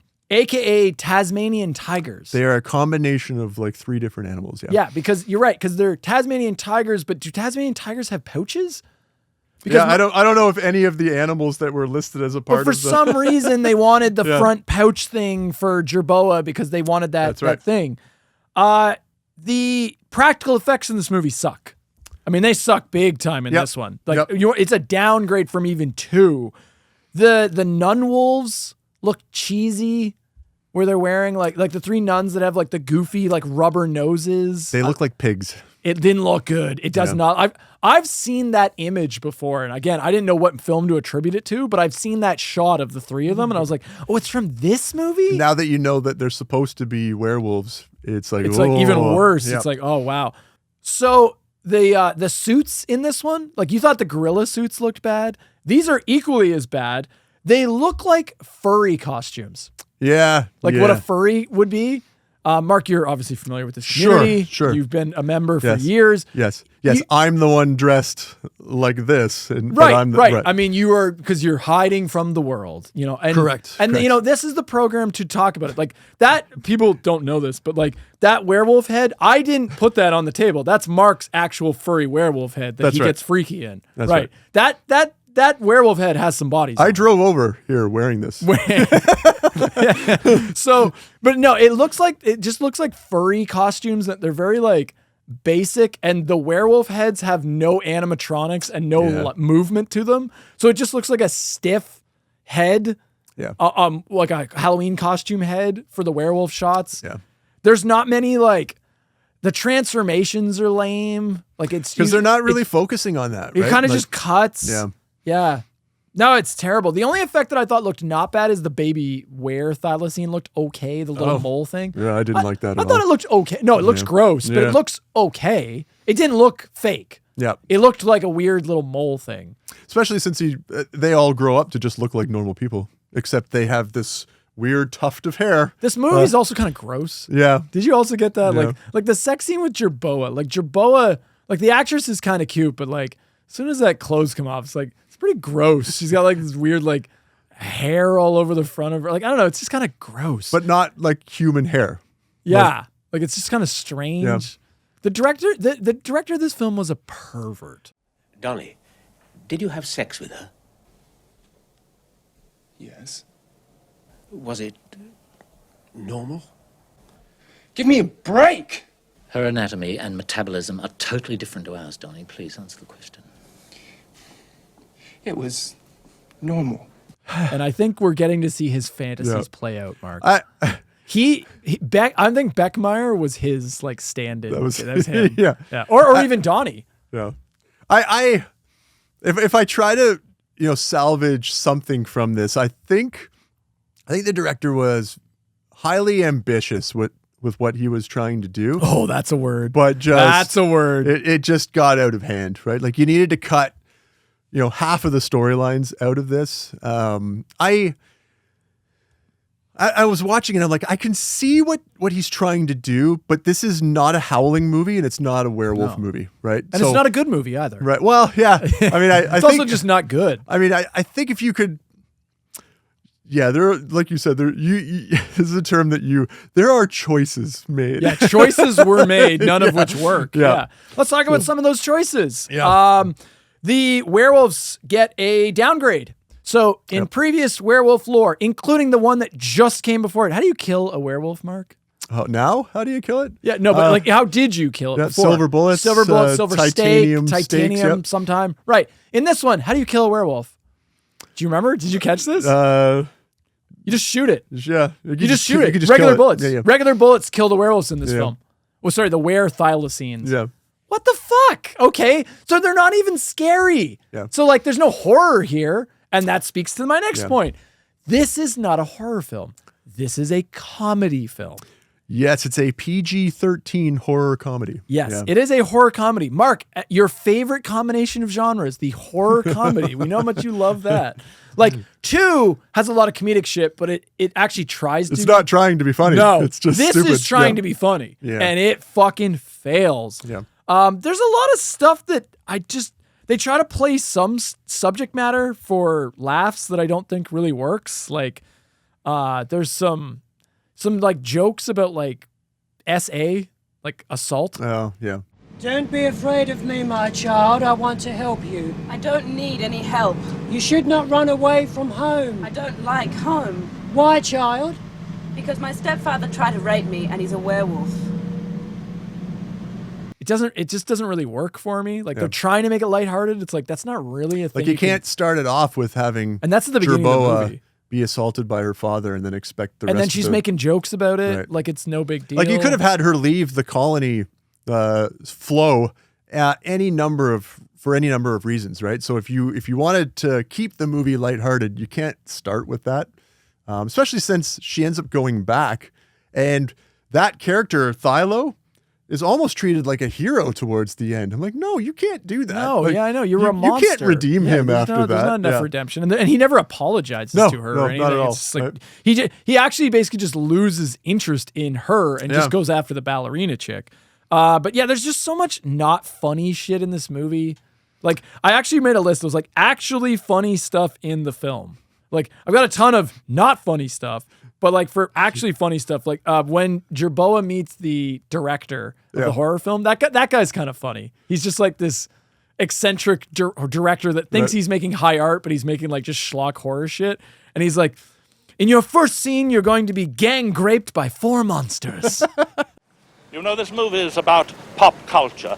In the 60s, Andy Warhol showed us how pop could be high art. In fact, everything is high art. That's what this is all about. For example, in your first scene, you'll be gang raped by 4 monsters. Imagine that being your intro that's to your the film introduction. you're about to be on, right? There's no way you missed this. This might have the record for the highest dummy drop I have ever seen in a movie. Do you remember this? It's in the scene in the hospital. Somebody gets kicked. I guess they were on the 100th floor of the hospital. For some reason, they're in this giant tower. Somebody gets kicked out a window and they use a dummy. And it goes on so fucking long. I've never seen a dummy drop this long. It is the longest fucking shot and it is glorious. Right here.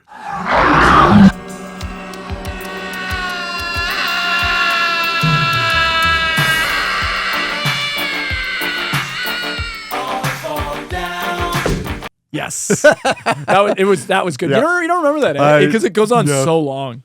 Yeah. Mark, what do you got? I kind of wish that we just got to watch Shapeshifters Part 8 instead. Like, I'm glad you brought that up because they set up like, I thought what was going to happen. The movie didn't go where I thought it was going to go, but like they set up like Donnie works for a film production and they're filming a movie. So like you have this meta element of a horror film inside a horror film. And they abandon that after like 20 minutes. It's like they never go back to that set. Right. They never go back like that producer guy doesn't show up again. They just abandon all that. And it's like that could have been fun. That could have been a really fun idea of like being around like the meta elements, if it had been written smarter, could have worked well. Yeah. I noticed when Donnie and Jerboa are watching the horror film, which has a werewolf in it, did you catch they intentionally made the werewolf in the film, in the in-universe film, have terrible effects? And it's got like a horrible looking costume to it. And that was to make their stuff look better, which is ironic because their stuff also looked like shit. But I don't know. I just thought like, much like the effects throughout the movie, they're all terrible, I think, because they were trying to make this kid-friendly, right? It's a PG-13 movie. They were never going to, which is strange because, again... No kid would be interested in this. Right. It's so weird. I also thought, like, because this is a heavy Australian picture, is it just like we don't get the humor? I'm like, no, it can't be that. Like, this just isn't funny. But I don't know, if you are an Australian viewer of Slash Cinema... Are you Australian and not funny? Can you confirm that the Australian people have no good sense of humor and don't know how to write comedy? Please sound off in the comments. You're known for making Mad Max and action films and post-apocalyptic things. Can you guys be funny? Because this is not a good example. No. This is what Mark wants to know. I, of course, don't think that. But anyways, back to you, Mark. I was just going to say, do you find this movie funny? But Justin decided he wanted to rip on you instead. No. I was expanding on... I like a good co-host. I'm expanding on what you were laying down. That's right. You were getting to a point. I was just helping you find that point. That's all it was, Mark. That's what it was. Okay. What would you like to say next? Shirk. I don't know. I don't know. That's the correct answer. Yeah. That's it. Yeah, you nailed it, Mark. I don't know. I don't know about this movie. I feel like there's something here, though. No, there's nothing here. No. There's just a bunch of random shit. I can't give it to you. If you weren't so hard pressed to try to prove that you could tell a story after what happened to the second entry that was taken away from you, I feel like if they had been able to sort of relax a little bit and just tell the story that they wanted and not have to shoehorn it into some werewolf plot, I feel like there is something here. That's why I was a little bit more forgiving of it than I think you are. And but you're right though. If you take this for what it is a mess. Like how fucking dare they call it 3? Yeah, well, I mean... Like, how are you calling this 3? This is not Howling 3. Yeah, it's a perfect example It's not even Howling. What I never expected this to be when I opened the box after I saw Howling. I'm like, okay, a bunch of derivative werewolf movies where they attack people. Yeah, just do that. Yeah. Honestly, just do that. Yeah. This is far outside. We're not done. We're not done. We're getting more zany. Yeah. The biggest sin of this movie, but like this movie is a fucking mess. Yeah. It also drags hard because you got all this random bullshit. This movie is an hour and 38 minutes. It's way over the allotted allowable time. The allowable time, Mark. What's the definitive time? 89 minutes. It's not 90 minutes is the absolute most, but you are aiming for that. Right. 90-minute runtime is perfect. Anything less than 90 minutes, even better. Right. Keep it tight. Yeah. But when you start creeping over that 90-minute, that hour and a half runtime, you better earn that time. This movie earns none of the runtime. Yep. It fucking drags. There's a scene which is 10 fucking minutes long, and it's just the two professors, and they're talking about like the history of Tasmanian tigers and where thylacines morphologies, but it's presented like a real fucking meeting, and it is just so dry. Yeah. Now, before you go off the deep end, Beckmeyer, hear us out. We've been delving into our records, and we've found some remarkable information. General Forster? The British started killing them in Tasmania in 1888 under direct orders from Queen Victoria. A year later, President Harrison also gave the order to the U.S. Army. that they should be eliminated. There was a total secrecy imposed on the operation. To quote an earlier document, the nature of these beasts is so alarming that public panic would ensue if their existence was believed to be real. Consequently, we urge that no information be revealed about this dreadful threat to humanity. There's a lot of talking. Like, talking scenes. What is this scene? Why are we watching this? Like, I don't need to see your little lecture. Like, this is awful. There's so much pointless scenes and random shit in this movie that will just make you go, what am I watching? What is this? Yeah. What was the point of this scene? That's this movie. So much of that crap. Too many characters. Way too many characters. Way too many. Yeah. None of which have any real development. Yeah, I mean, they were trying to really push our two leads, right? Jerboa and Donnie? Donnie. Yeah. And I, like, what do you think about them? So Donnie is nothing. Donnie is literally just, I got my, I saw a girl laid, and she was pretty. And I got laid and now my life revolves around her, even though like I'm in this weird supernatural fucking thing. Jerboa is the only pseudo protagonist in this film. And they started off, we're like, oh, she's isolated in a compound. Like she has no concept of what the real world is, right? Yep. It's the ultimate fish out of water. But they don't really play with that much because very quickly she just goes back to the compound. Right. And she goes back to the original group. And now she's on her run. Her motivations in this movie are so fucking unclear. I don't know what she wants. First, she wants to get away. We can root for that. But then she goes back. And you're like you said, she just patches shit up with Thilo and there's no real bad blood never there. talked about again. Yeah. And then she falls in love with Donnie too, I guess. And she wants to be a mother, I guess. Yeah. Like, she's such a wishy-washy protagonist that I don't find her particularly interesting, and I don't really get her motivations. So I don't really want to root for her. Yeah. And then at one point, there's like the Russian ballerina werewolf.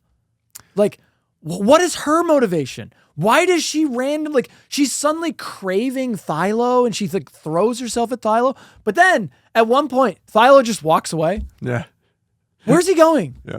Thilo just walks away and then he becomes like a super werewolf, which the military just blows him up with a rocket launcher. So you only get like one shot of that. His head like comes in the tent and the guy like rocket launchers it. And then immediately after that, the Russian werewolf woman, the ballerina, she falls in love with Beckmeyer. Yeah. And Beckmeyer falls in love with her.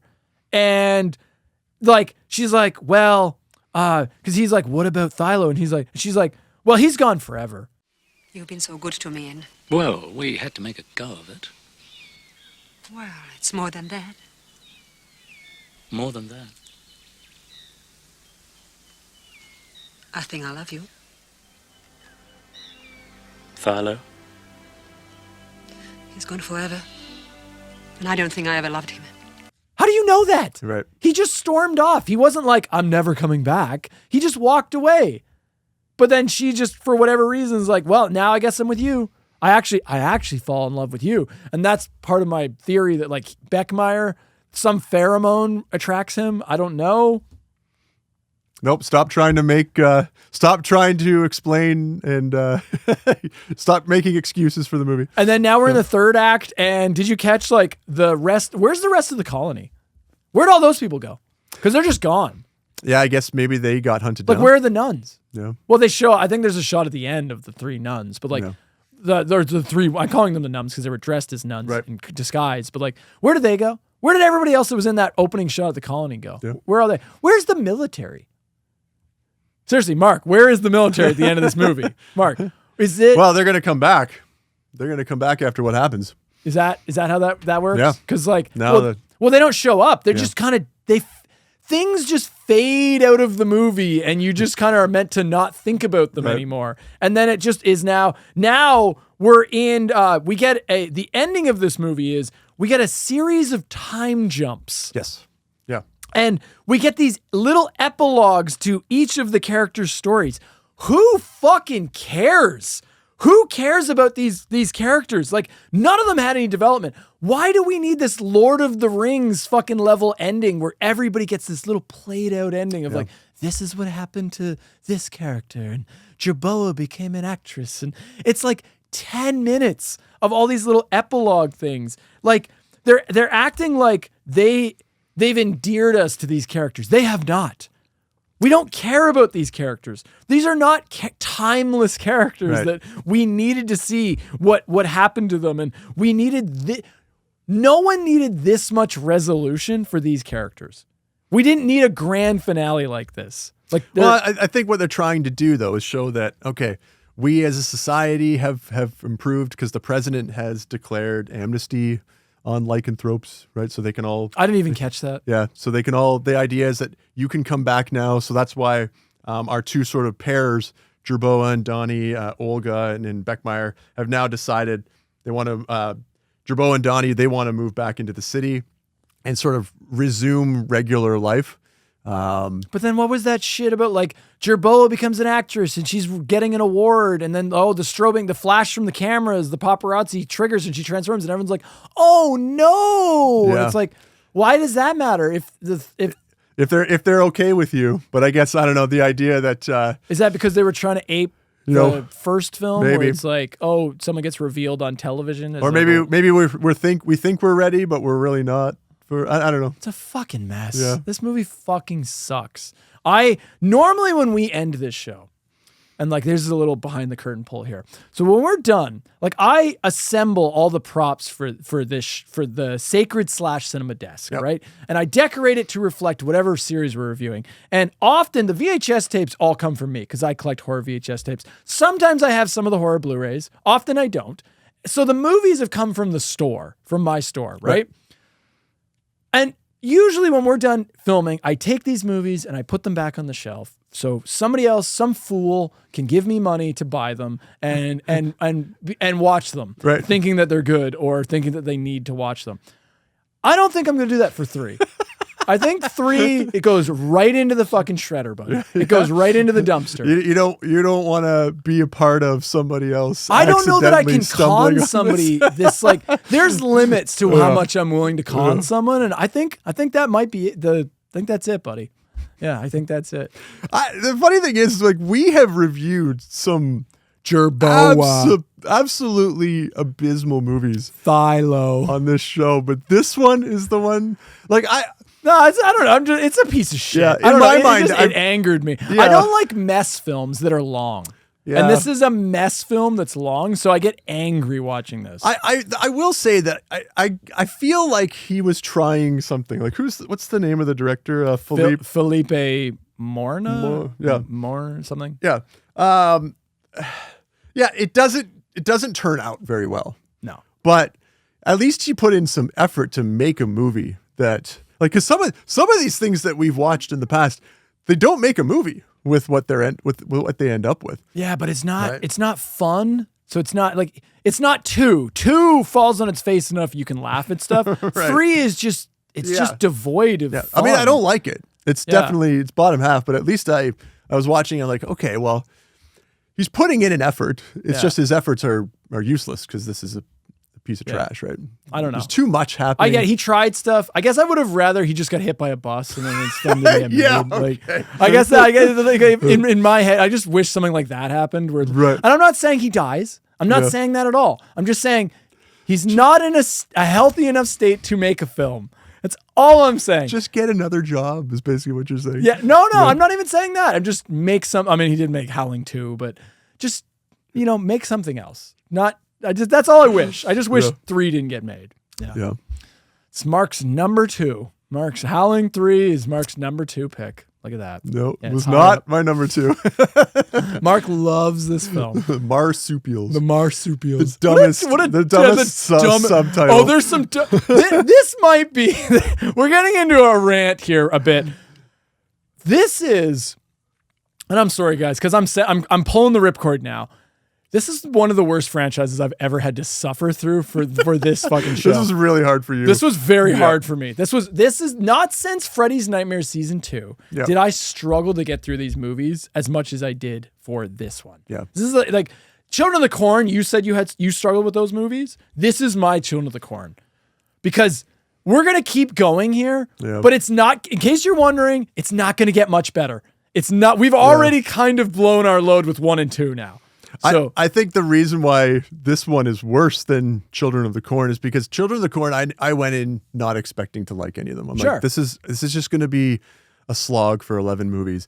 This one, I kept thinking, okay, but is this next one going to be the Howling? Is next one going to be a werewolf movie? Right. And they never really are. It would be so easy to just get back on track and make one of these and have it be half decent. Yes. And yeah. All that said, let's get to our next fun entry. Coming in from 1988, this is The Howling IV, the original Nightmare.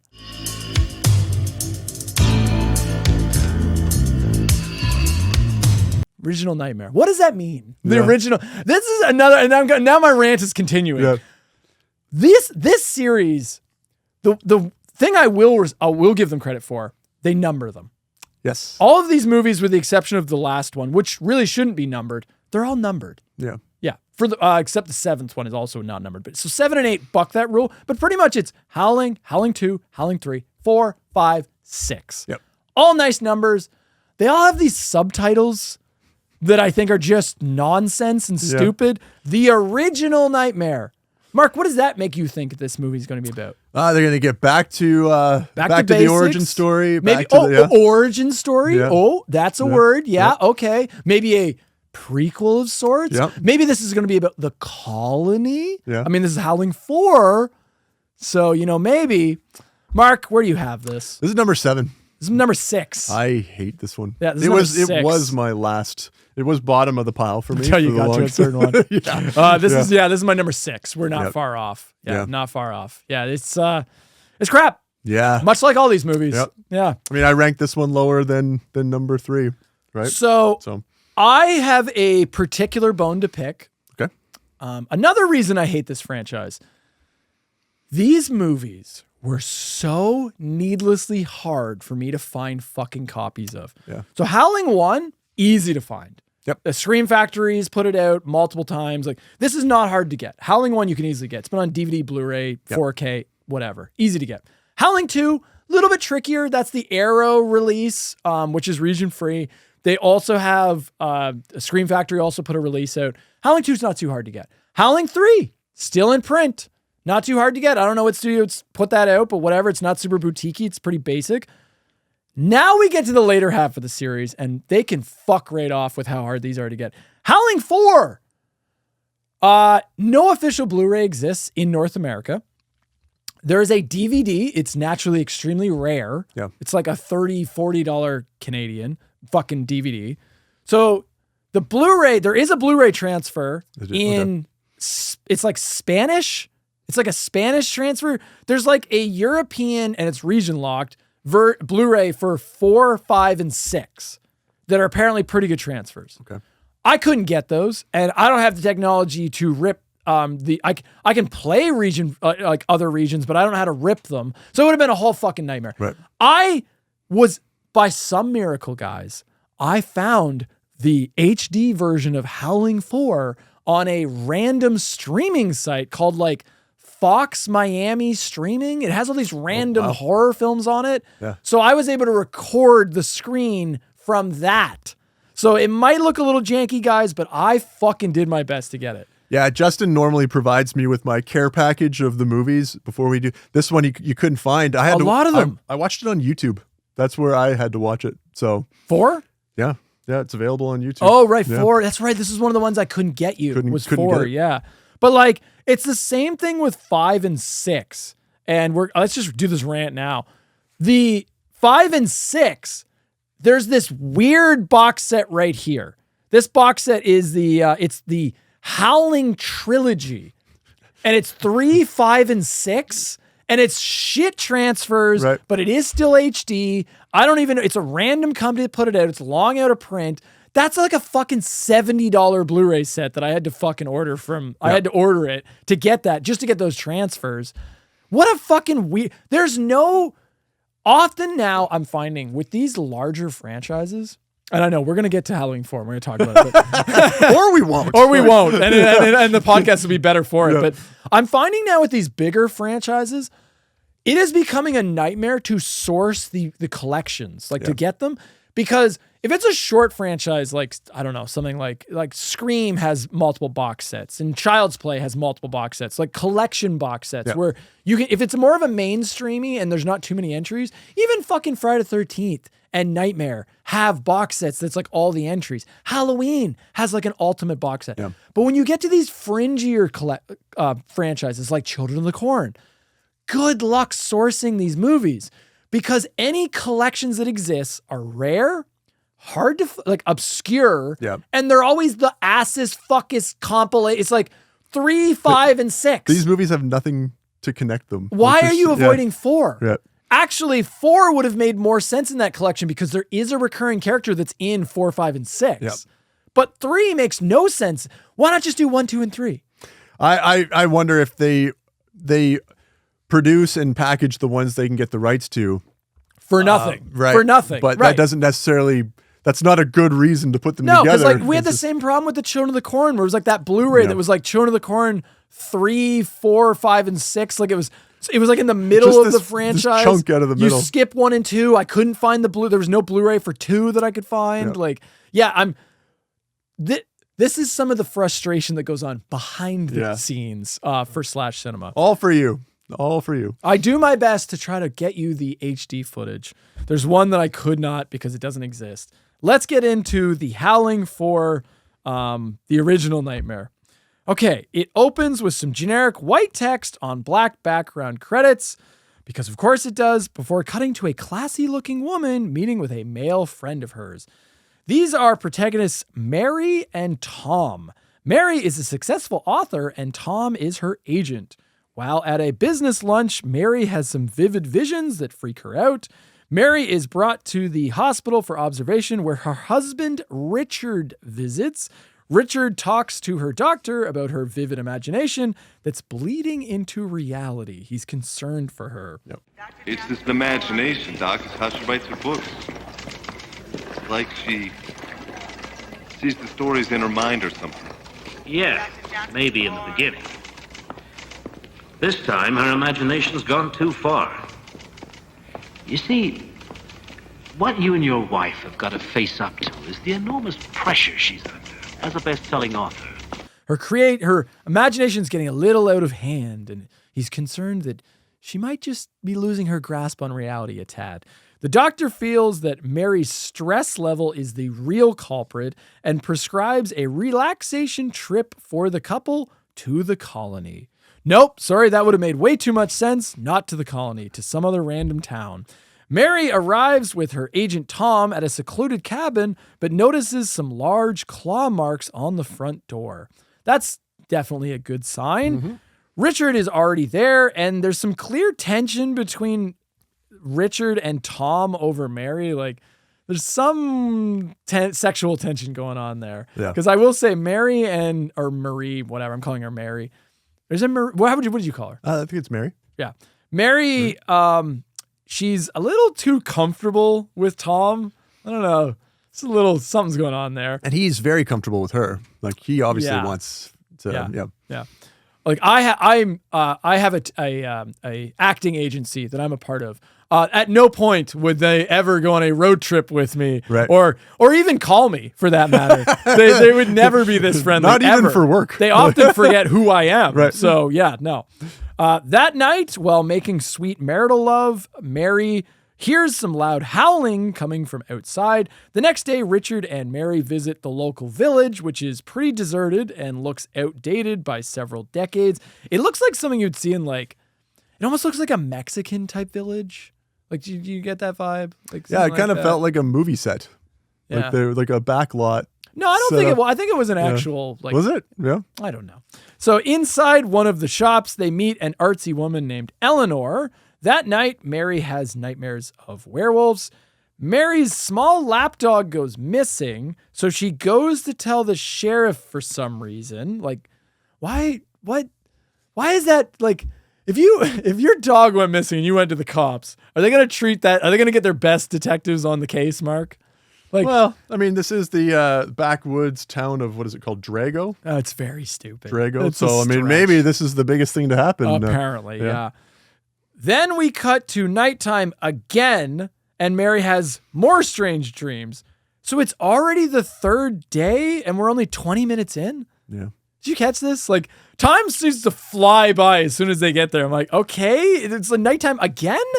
I don't know if they just filmed those in a bad sequence so it appears like it's been multiple days or if it was meant to be. They need those things to happen at night, so they just do them They at almost night, but then they don't realize that every time you do that, you've that's now a full cut day. a whole day. Yeah.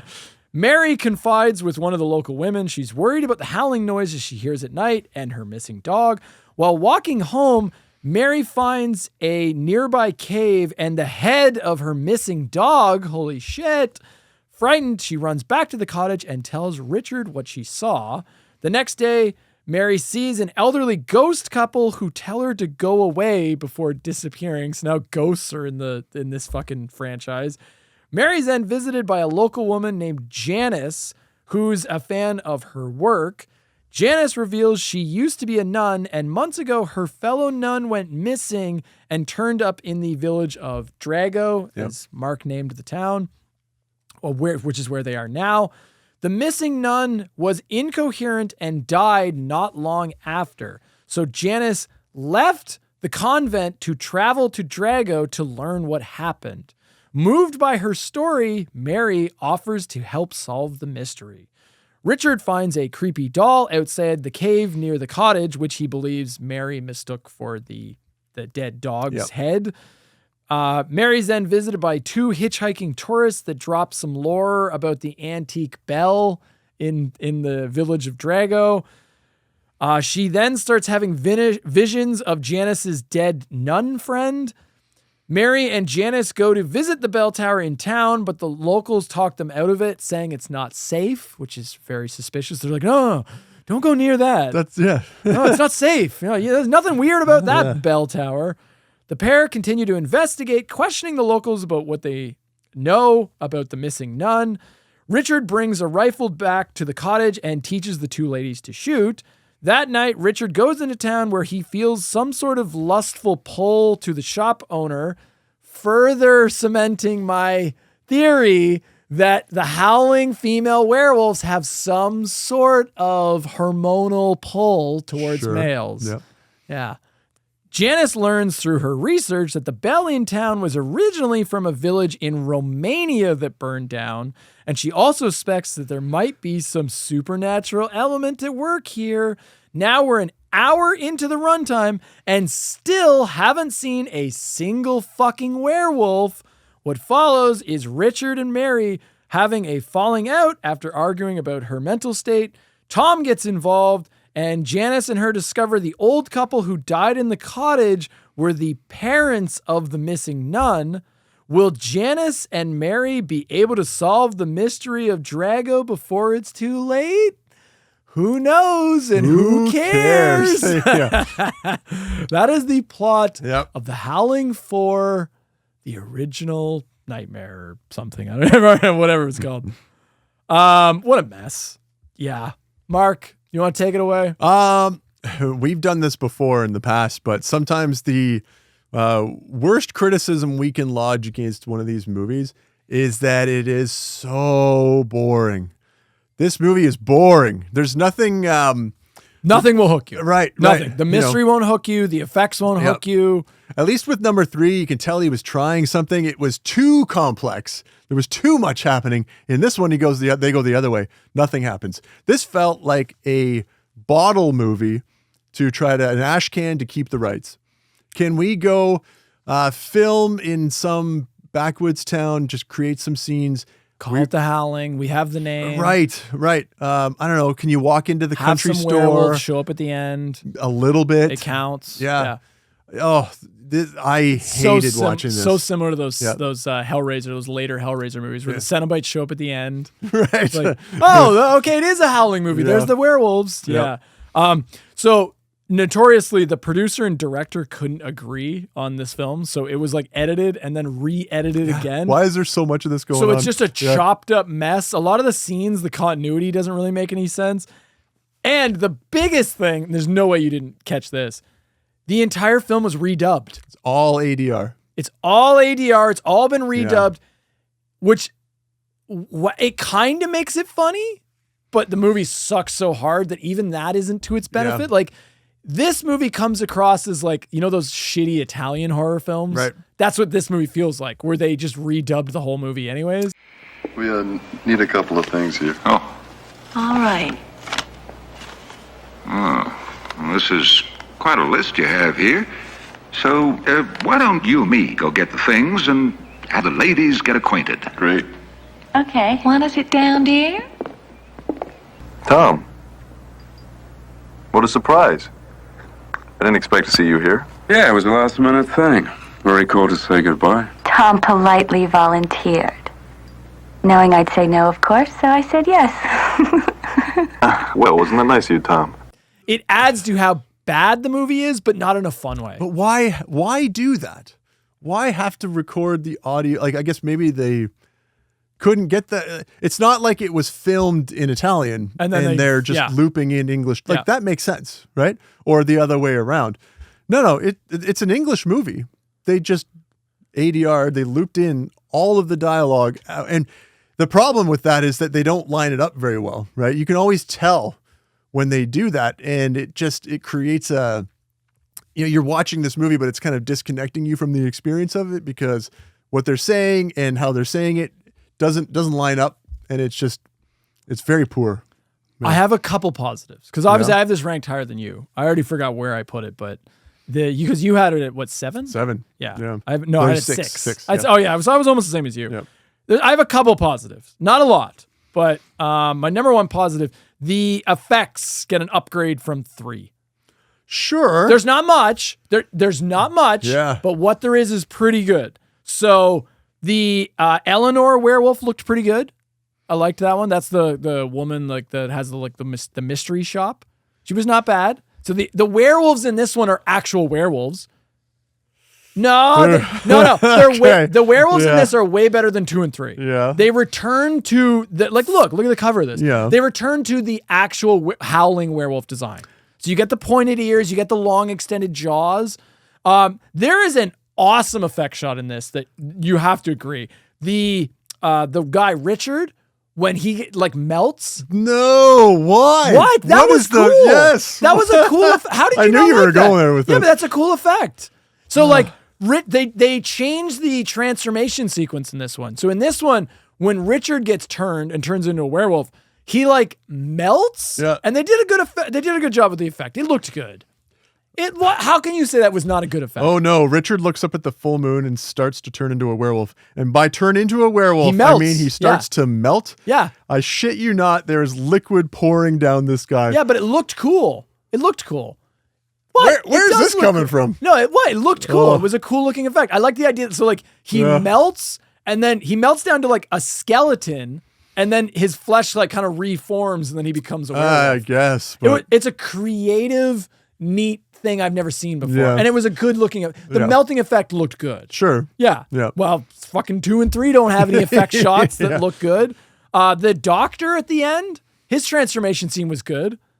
When he's in the bell tower and he like turns into the werewolf, that looked good. There's the image of his face, and it is. Oh, you mean when he's got like the big teeth When and he's like his jaws he looks extended? like he's got this massive like bloated egg it looks head. cool. It was ridiculous. I You actually put an image of it here. Oh, it's good. I'll show it. Yeah, it is it's one good. of the most unironically funny parts I to thought this it looked whole pretty franchise. cool, Oh actually. I thought it was God, not it looked bad. ridiculous. I thought it looked pretty cool. That was so shit. I liked the highlight to me in this movie is just the last fucking 15 minutes when all the werewolves actually start showing up and they're all in that bell tower. They were pretty cool. There's a scene. Okay, so I have to make a note. Oh shit, the Dr. Werewolf is hilarious.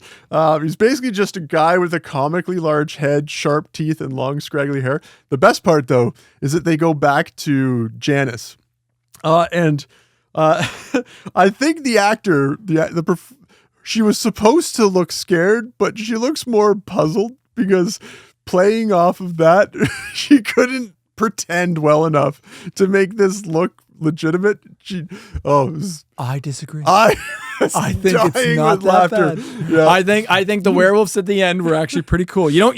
You hardly see them. I do say, to be fair, after he fully transforms, he looks better. Because it was this shot. It's this werewolf. Yeah, and it looked the good. initial image is something else. I didn't mind it. I didn't mind it. Fuck Dude, after me. coming up, if you're coming up 2 and 3 gorilla costumes and then marsupials, get the fuck the out doctor of here. didn't have a pouch, and I was disappointed. Yeah, you were disappointed he didn't have that little mole baby. Yeah, Thylo didn't show up. Another positive I have. Yep. It is a straightforward plot with characters that have clear goals you can actually follow. It's boring. Sure. It's boring as shit. Yeah. But after coming off of 3 and 2, where characters are just doing things, this one at the very least, it's like, okay, Mary wants to relax. Yeah. And she just goes to the town to relax. But then she befriends Janice. Janice is there to figure out what happened to her nun friend. Yeah. So there's a clear goal, clear motivation. And then Mary befriends her, so then the two of them do this mystery together. So we can follow that. That's a thread. See how you write a plot? And there's like a conflict? Yeah. So that thread actually can be pulled, and it's pretty straightforward. I don't mind this. The backstory of Janice's sister, though, gets kind of convoluted. A little bit. Like, a little. Well, I like still the don't. ghost people showing up was stupid. Yeah.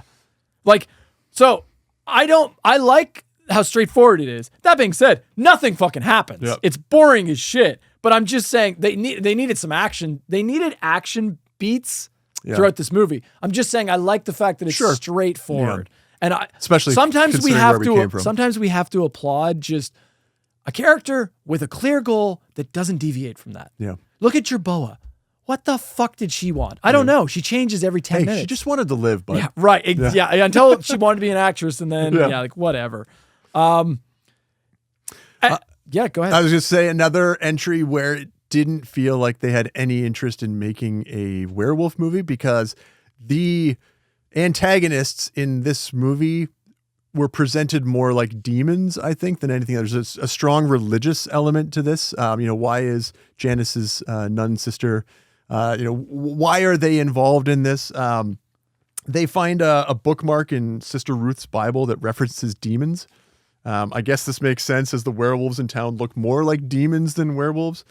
But again, here we are with another werewolf movie that wants to do everything in its power to distance itself from werewolves in every. One of the stupidest things in the movie is like the nun revelation. So like the nun, once she comes back, she was nutty, and they thought she was speaking in gibberish, and they didn't understand. So she keeps saying, like, after she came back to the convent, she kept saying the same thing over and over again. So she kept saying, "We're all in fear. We're all in fear. We're all in fear," which actually was her trying to say, werewolves are here. We are all in fear. Werewolves. We're all in fear. Demons. We're all in fear. We're all in fear. Werewolves are here. Werewolves are here. Werewolves are here. Werewolves are here. Werewolves are here. Werewolves are here. Werewolves are here.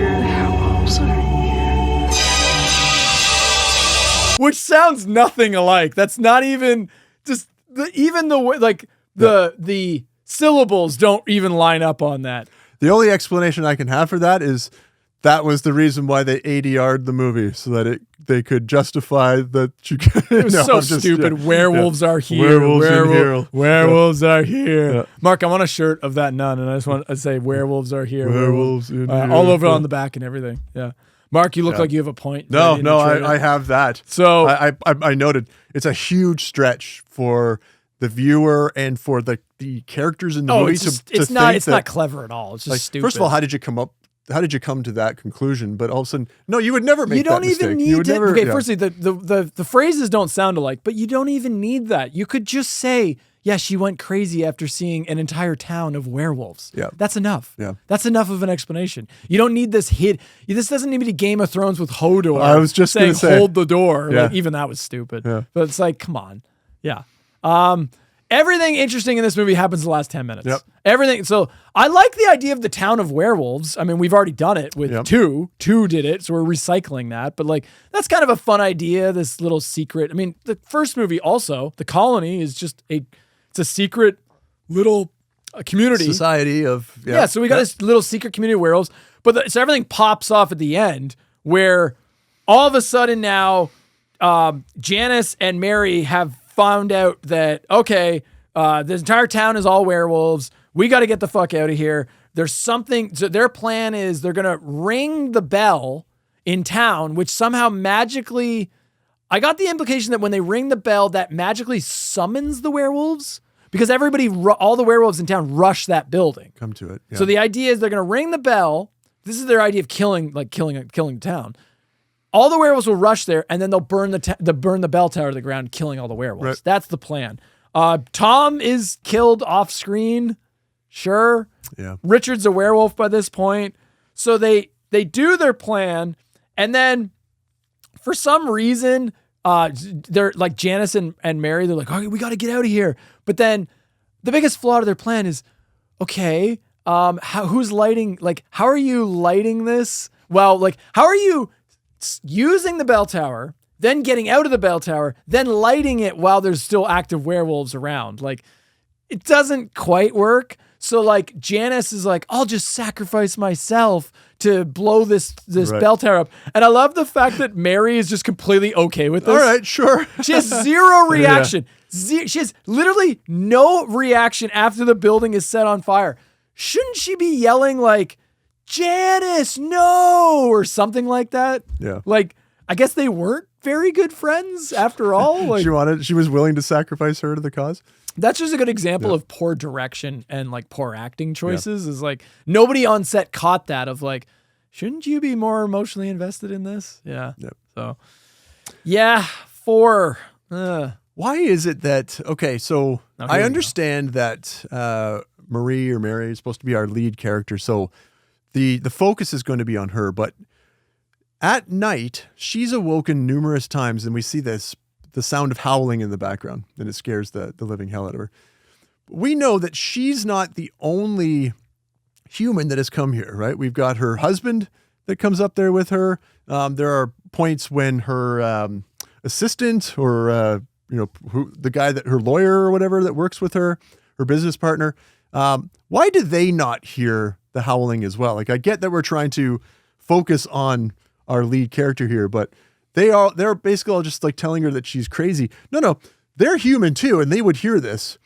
I just thought it was kind of strange. Who didn't hear this? So like anyone else that's with her, right? So I understand why the characters in town would sort of downplay this when because she's they're all werewolves. That's right, yeah. right. But like her husband's not. Yeah, but remember in the original Howling when Karen hears the howling, what does her husband Ben do? Right, he's like, don't worry about it. He just discounts it. Yeah. Well, that's the same thing. No, dude. No. You hear a beast from hell. No. Yeah. Women, they say stuff. Okay, so no. Women say shit all the time. Okay, most of it, like 80% of it, you can ignore. You were supposed to be resting, Marie. You weren't supposed to be running around with Janice like a couple of Ghostbusters. No wonder your dreams are getting worse. Richard, did you hear that? That's it, Marie. That is it. Tomorrow, I'm taking you back to L.A., and we're getting you to see a shrink. 80% of it is just like stream of consciousness nonsense that's like, oh, yeah, sure, honey, like, whatever. But in reality, you're like, okay, whatever. Yeah, just noises.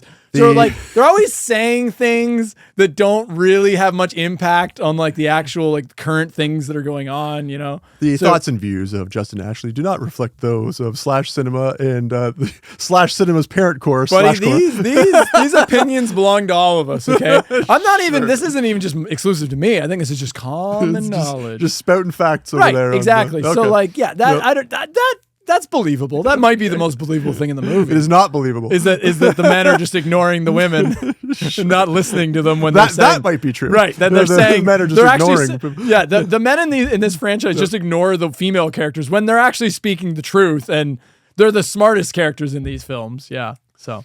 I thought you were going to love this because there's a love triangle built at the beginning, and I know you love your teen dramas. Oh, I don't get my teen drama until the last entry, but it's coming, buddy. It's coming. They give me my teen drama. You get a little bit. I'm excited. Yep. I'm excited, but not now. There's not much. There's a little bit of a love triangle, but it doesn't really. They introduce it and then promptly just kind of do nothing. Leave it behind. Yeah. It It's almost like it's not a good movie. Almost. Yeah, it's almost I like, wouldn't quite say that, but this movie, it's bad. This movie, like every other entry in this franchise, with the exception of one and maybe two, is awful. Yeah. And you need I to would watch not recommend it. And I recommend you watch it. No. Watch it front to back to front. Look up the IMDb trivia. There's like 3 points, and that's it. Yeah. Enough said. Very boring. Moving on. Yep. All right. Mark our next entry. From 1989, this is Howling V, Rebirth.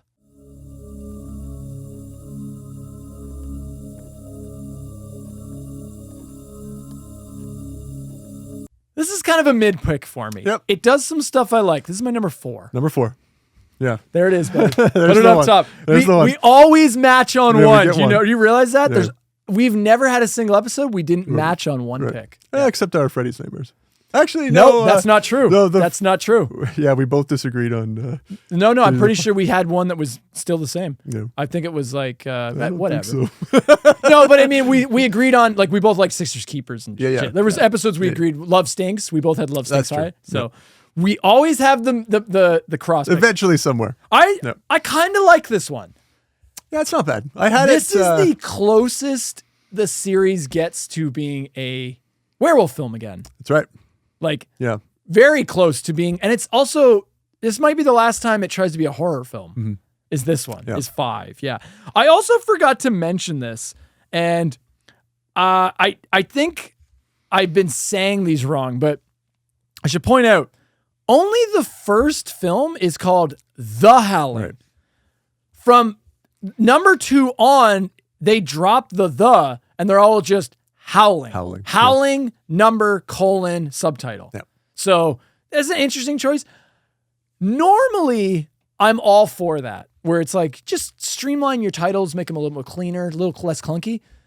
In this case, I actually think not calling it The Howling is actually clunkier. Yeah. Like, to me, Howling 5 doesn't sound as nice as The Howling 5. Because I think The Howling is a stronger title than Howling. Yeah.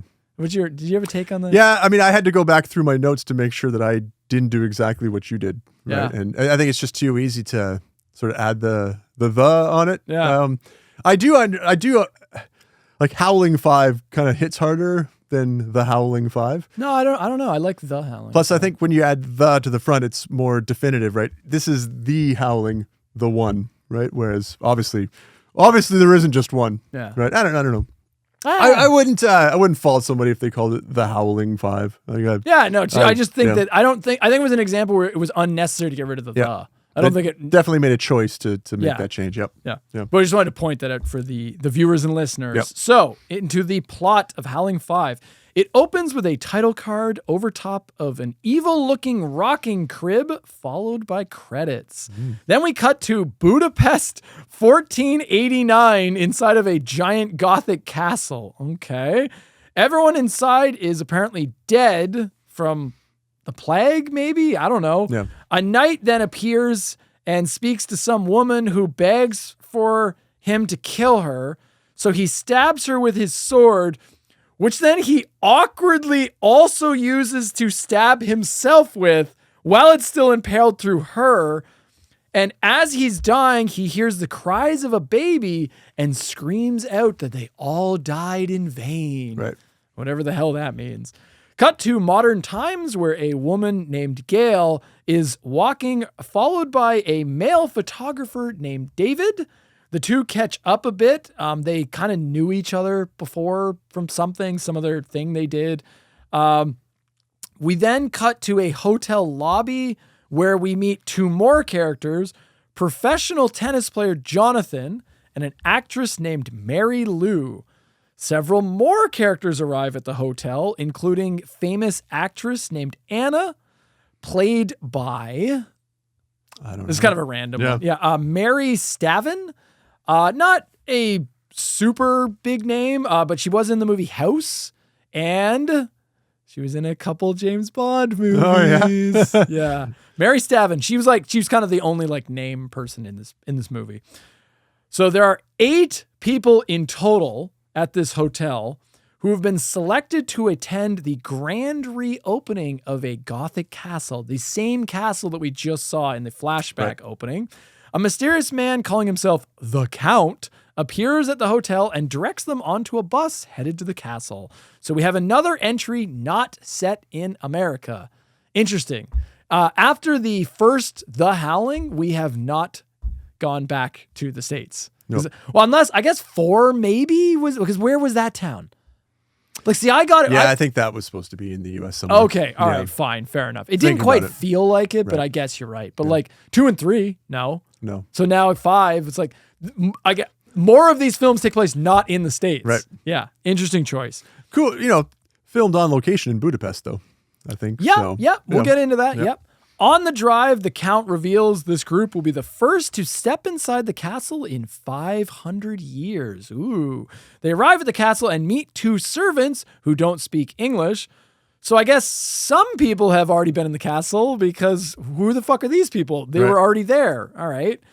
The group are left to mingle with one another, where we meet a professor, a female doctor played by Victoria Caitlin, who you might know from Maniac Cop and Ghoulies. Again. Ghoulies, buddy. Ghoulies just keeps coming up lately. Ghoulies. Are we doing Ghoulies next? I don't know. I feel like the universe is telling us to do Ghoulies. Yeah. Ghoulies is small, too. I think there's only 4 entries for Ghoulies. So it does cross the line. Oh, it makes it over, but yeah. Isn't it funny? We'll probably do Ghoulies before we do, like... Scream. For all those people that keep asking for it, and you're like, no. Hard no. I would much rather do Ghoulies and talk about the intricate plot of Ghoulies 3 Go to College than I would about the Scream films. There's going to be more to talk about. Yeah. There's better artistry, better acting, there's Just more better talent, movies. just better films overall. Yeah, those movies are going to suck. Okay. The female doctor, Victoria Caitlin's character, she's like this snobby bitch for some reason. I don't know. She wasn't very likable. There's also a rich guy and an Australian man, named Ray. This is important. Played by Clive Turner, who was the writer of the Howling 4, 5, and 7. What do you think, Mr. Price? What do I think about what? Appearances. Are people as they appear? For example, you, Mr. Price. You look like a man motivated by purely primary needs. Could be right, but it doesn't necessarily support the theory. When I first met you, I thought you looked like a nice person. Excuse me. We are going to bring this up again. Yeah. Just remember the character, the Australian character, Ray. Yeah. Okay, it's going to come up again. Excited to see what secrets the castle holds. The professor goes off to explore, and he's suddenly locked inside a room by someone unseen. He begins to panic before coming face to face with a werewolf that kills him. Ooh, we already got a werewolf in the first 30 minutes. We're moving at a better pace than some of these other films, especially fucking 4. The group then sit down for a fancy meal. The Count drops some lore about the castle, stating it was once owned by one of Europe's most powerful families. The Count leaves and returns soon after, revealing to the group the professor has left the castle in the middle of a terrible blizzard outside. Oh, so they're all kind of stranded in the castle now. The rich guy, Richard, I just realized the rich guy's name was Richard. It's right in his name. It was meant to be. There you go. His parents named him for success. That's right. Yes. He was set up to begin right from the beginning. That's it. Yep. Yeah. Just like you, buddy. Your name's Mark, and you have left a mark on this world. Have I? That's it. My name is Justin, because I'm just in things. Yeah. Not particularly good or bad. I just happen to be in things. You're an NPC. Thanks. I don't know that I would describe myself as that. I would. Thank you. I appreciate that, buddy. Wow.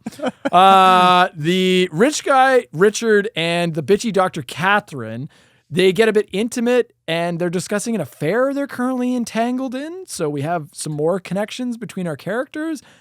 Gail smells something fishy afoot and speaks to Ray about it, who thinks she's overreacting. Again, another man ignoring a woman when she goes to talk to them. These poor women in this franchise. But moments later, Ray finds a secret passageway accessed by a stone button. While inside the passage, Ray witnesses Gale attacked by the werewolf. That's her reward for thinking things. By the way, the movie's just like, nope, you die. How dare you be a woman and think things? You don't get independent thoughts. Now you got to come face to face with Wolfie. Into the wood chipper with you. That's it. Yeah. He also stumbles on the professor's dead body. The Count, David, and Jonathan find the hidden passage Ray found earlier. They explore the tunnels and discover blood. The three men share what they discovered with the rest of the group. They debate about what to do next, as 3 people are now missing. After some squabbling, they break into smaller groups and head into the castle's tunnels. After some tense exploration, Jonathan is attacked by the werewolf and killed. They find Mary Lou, who says that it was a large animal that got Jonathan. Everyone regroups and they argue once again over what's happening.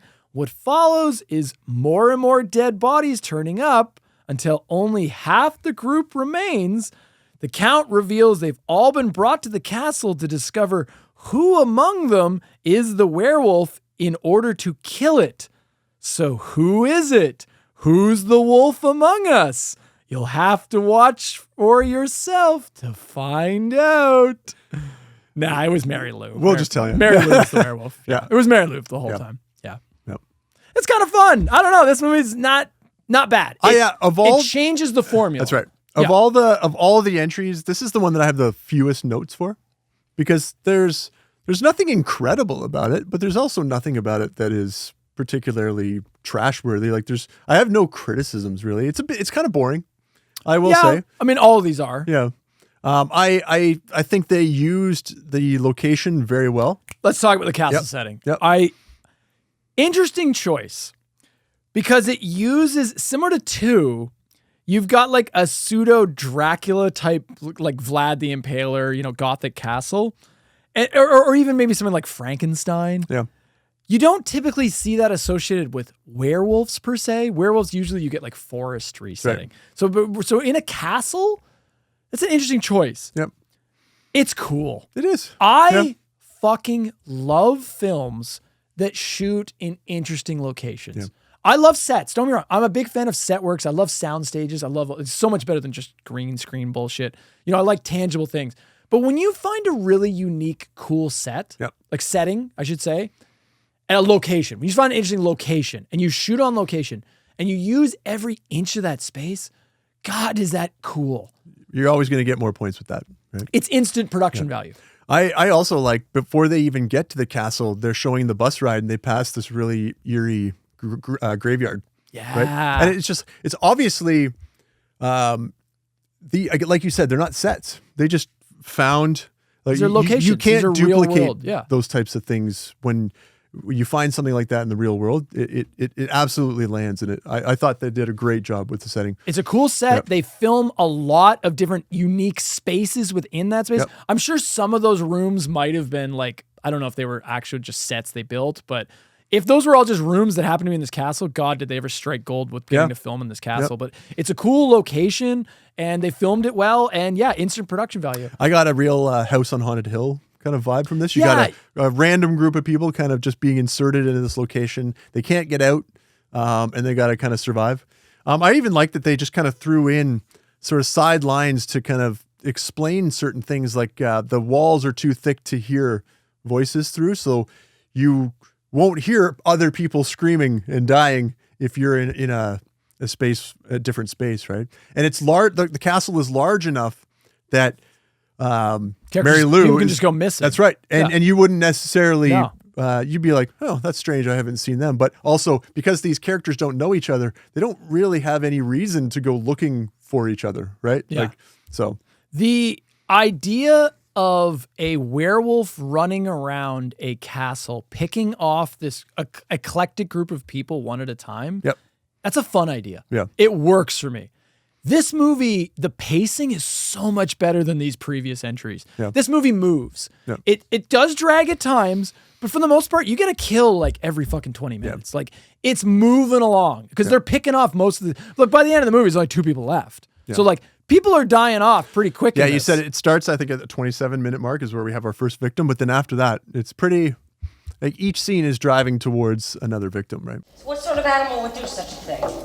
There have been stories of some wolves. Children disappeared. Farm animals found with their throats. Jesus Christ, give me a break. Wolf stories are invented to do away with the unknown. We happen to be intelligent people here. These stories, Mr. Hamilton, are not all fictitious. Could have been a werewolf. Werewolves don't exist. I'm going to compare this to something. This film came out a couple years ago, and I don't think it gets much credit. Have you heard of the movie The Last Voyage of the Demeter? No. So it's very similar. And the idea is, what if you took, it's a prequel to like the original Dracula film, and it's the doomed Demeter, the ship, the doomed voyage of the Demeter, where at the beginning of Dracula and Nosferatu and all that shit, everyone on board is just dead. And so the boat just kind of shows up in the harbor and they find the coffin. Right. And like, so Dracula's killed everyone. The way they do that movie is it's basically like, what if you took Alien on a ship, on an old-timey ship, and had this crew, and they're slowly getting picked off one by one, but the alien is Dracula. Right. It's a vampire. Yeah. That reminds That's me cool. of this movie. Yeah. Same kind of idea. You have this group of people, they're stuck in this gothic location, and they have a werewolf slowly picking them off one at a time. It's nowhere near as good as fucking, Alien or anything like that, but I like the idea of single werewolf. Yep. It's not a colony. We've returned to this is a good example. As I'm saying this, I'm just kind of like, maybe I should have put this a little higher. But like, this simplifies things. Yeah. Just keep it simple. It's like one werewolf. Let's see what one werewolf can do. And the answer is it can really fuck shit up. Did you like the murder mystery element?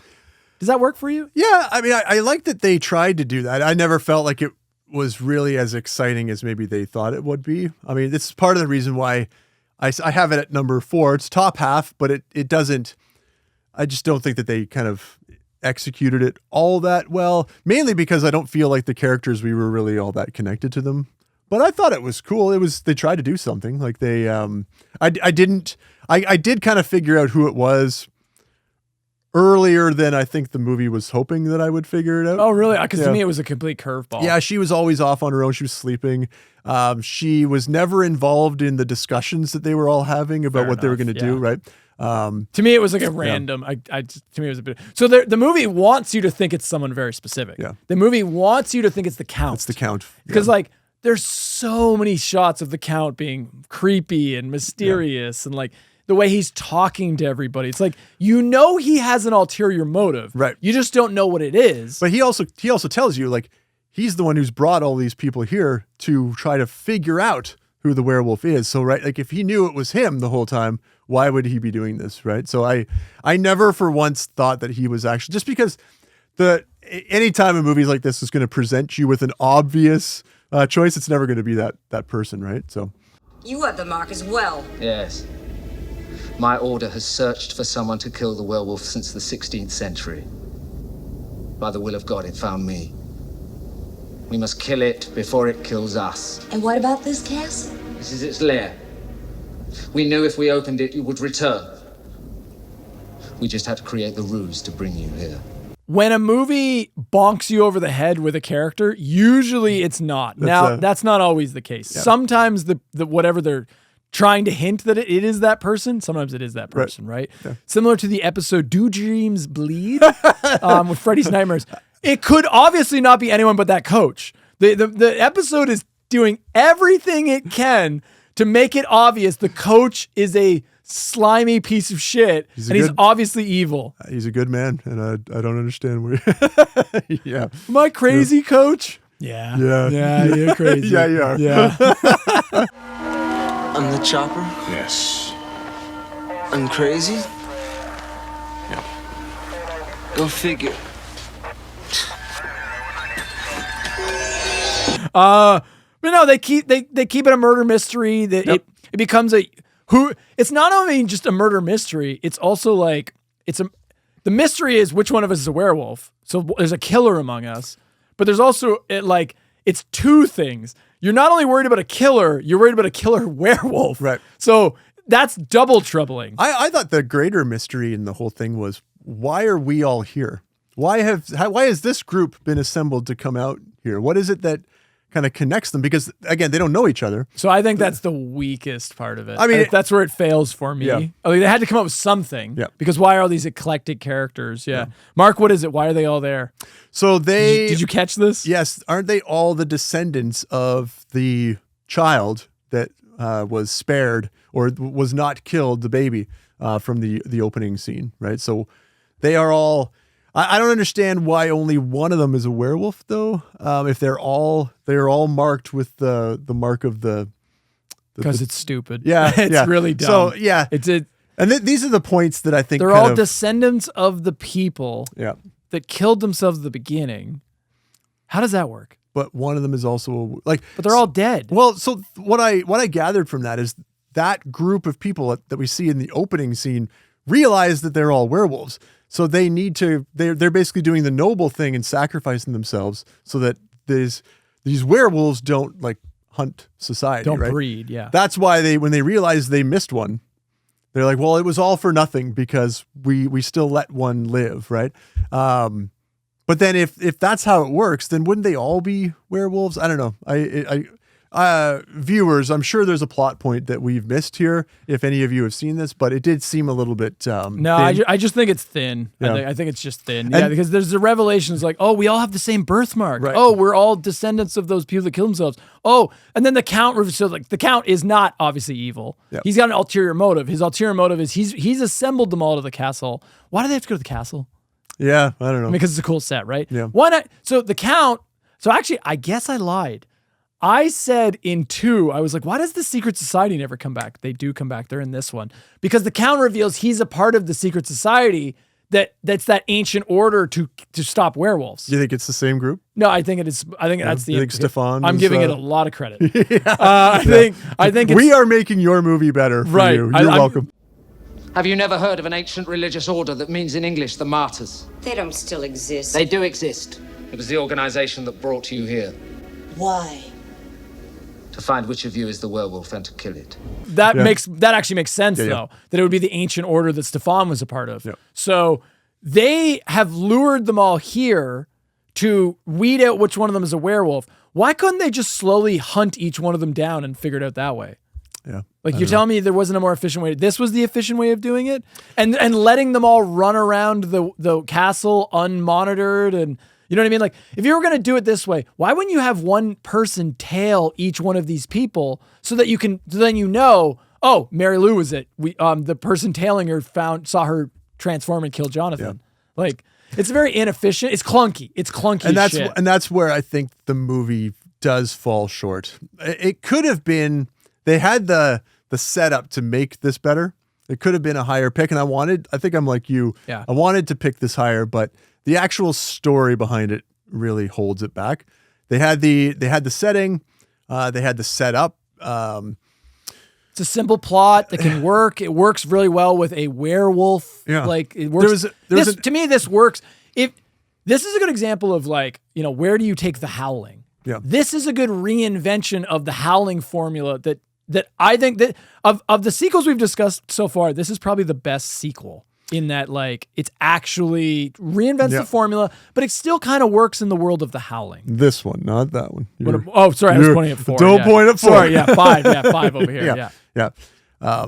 It works. This is the kind of entry that I wanted. This is what just a creative entry. When I opened the box after our last episode, Yeah. this is more what I thought we were going to be getting. Yeah, more shit all like the way this, through, where yeah. somebody just tries something and it has some werewolves in it, but it works better. Yeah, It had more of a slasher feel, which I thought was fitting because I wanted more of that. No, it returns to like actual horror, right? None of the people that are assembled here, they all share in common that they don't have parents. That was the weird connection. Yeah, Yeah, but again, like, it's all why thin. though? I What don't- does that mean? Well, okay, right? they needed to do a way better job establishing who the fuck these people are. Right. Because they all just show up at a hotel and you get these random little dialogue exchanges, some of which I really like. Yeah. But like you get these little random quirky characters. They're all little eccentric characters. Why are they there? Yeah. Why would they go to the castle? Why would they want to go to the castle? My biggest flaw with the Count's plan, if one of them's a werewolf, why would they go there? Yeah. Why would the werewolf go to this place? Like, do you think maybe they don't know, or that they're a werewolf? No, I'm pretty sure they knew. I'm pretty sure Mary Lou knew she was a werewolf the whole time. Yeah. I didn't get the Again, impression. these are questions that just the movie doesn't really Problems Yeah. needs to be that script needed to be tightened up. That's a big problem. I did really like the character or the group though. Yeah, I they like were this decent. eccentric group of characters. Yeah. I like casts that are like just have a bunch of quirky characters. I'm gonna give some credit to because like no one in this film is really named. Like there's not really any name actors.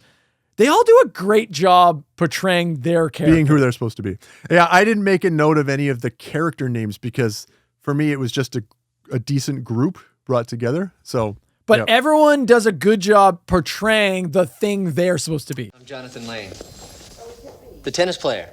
Oh, it's nice to have a hobby. I'm Mary Lou Summers. No, that's what I do for work. Oh, I'm sorry you don't have a real job.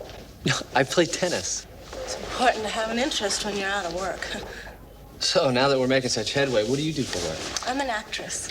Yeah. What restaurant do you work at? How did you know I worked at a restaurant? Are you psychic? As a matter of fact. But no one ever takes me seriously, so I'm always cast as a bimbo. Oh, I would have thought it'd take a lot of talent to play a bimbo. It does. It's not easy pretending to be stupid. Vodka. Twist. Here. She means this, mate. If I want your help, I'll ask for it. Sorry, love. And I'm not your love. No, I wouldn't want to lower my standards. You are so beautiful. You must have had hundreds of admirers when you were young. You do have a way with words. The rich guy acts like the snobby rich guy. The bitchy doctor is exactly that. There's the professor guy who's like interested in the lore and the history of the castle. Right. There's Ray that does not seem to fit in at all. He's just like an Australian. Yeah. He's like, I don't know, just the most down-to-earth guy. There was the professional tennis player? Yeah. Like, to me, some of the best moments in this is the little dialogue exchanges between those characters. Some of it's actually kind of funny. Yeah. I liked when they play off of each other. Yeah, there's some fun little exchanges. The actors do a good job feeling believable. No one feels like a stretch. Yeah. No one feels like a caricature. They all kind of feel natural enough. Yeah. What did you think about the actual full werewolf presentation in this one? Okay, so I have a note. You never actually get a full werewolf shot. It is always a partial shot. They never give you the full money shot. Which is interesting because this image is used in every marketing material that I've seen pretty much for Howling V. Correct. Yeah. Yes. This is a criticism of the entire franchise.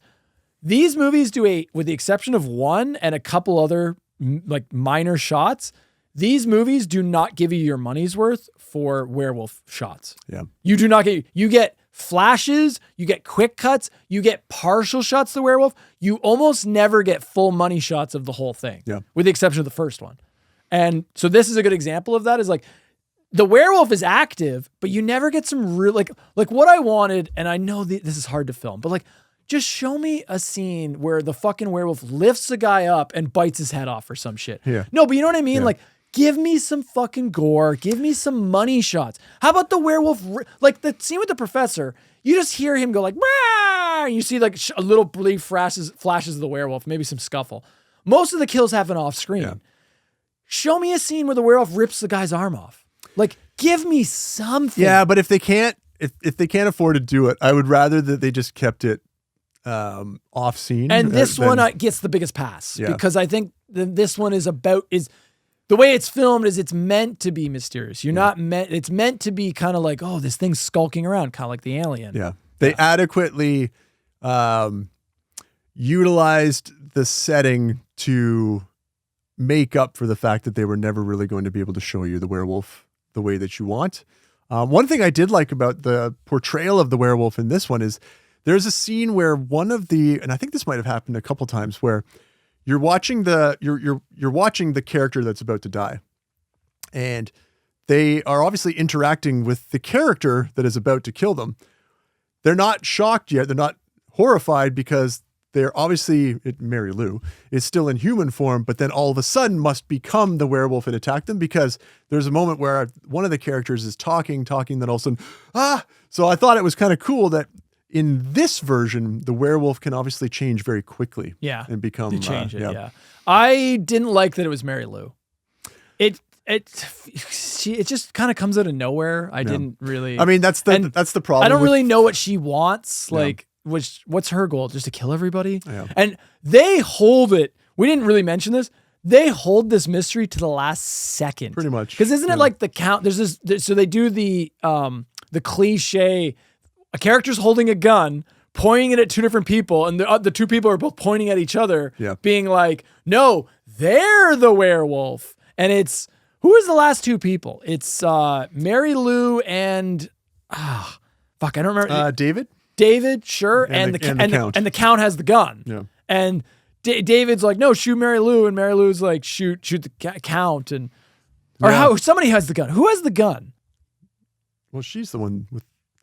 Oh, she has the gun. Yeah, is that what it was?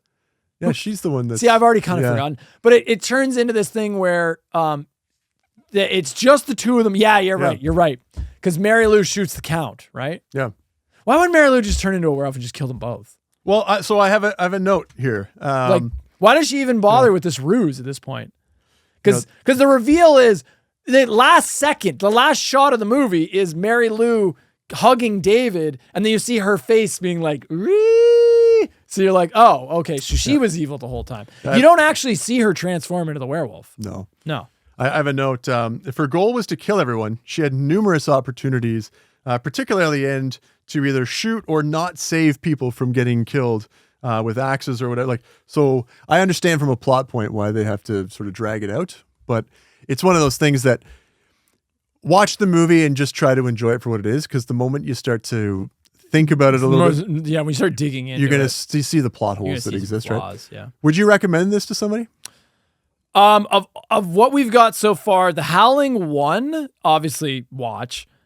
I'm going to say 2, watch with a group of friends. 3, completely fucking skip. 4, completely fucking skip. Yeah, 5 you could watch. If I would say it's watchable. It's definitely watchable. Don't go out of your way to find it, but if you watch it, you're not going to feel like you wasted your time. No, it's not. It's not bad. It's not bad. Yeah, so it's all right. Yeah, and we're establishing a character that's going to show up again. Yeah, unfortunately. Yeah.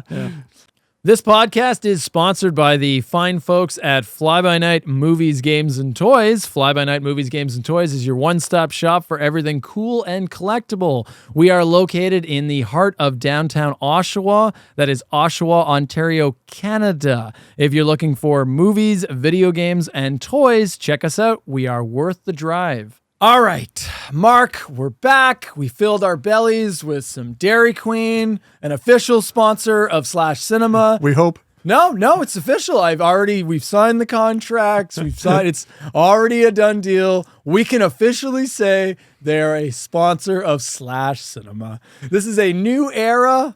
We are not getting sued for that comment. They know the deal. This is all getting cut, right? Yeah. Nope. No. I got their new menu item, Korean barbecue chicken tenders. Yeah, it was a little spicy for you. It was a little too spicy for me. Yeah, a little too much spice for the J-Man. Yeah, was not feeling that one. It's a new era, buddy. Now we have nicknames. You're J-Man and M-Dog. Yeah. Okay. Oh, jeez. Enough dicking around. Let's get back to some serious talks. Right. We got to get back into the Howling. That's okay? Right. Yeah. Our next entry from 1991. This is Howling VI, The Freaks.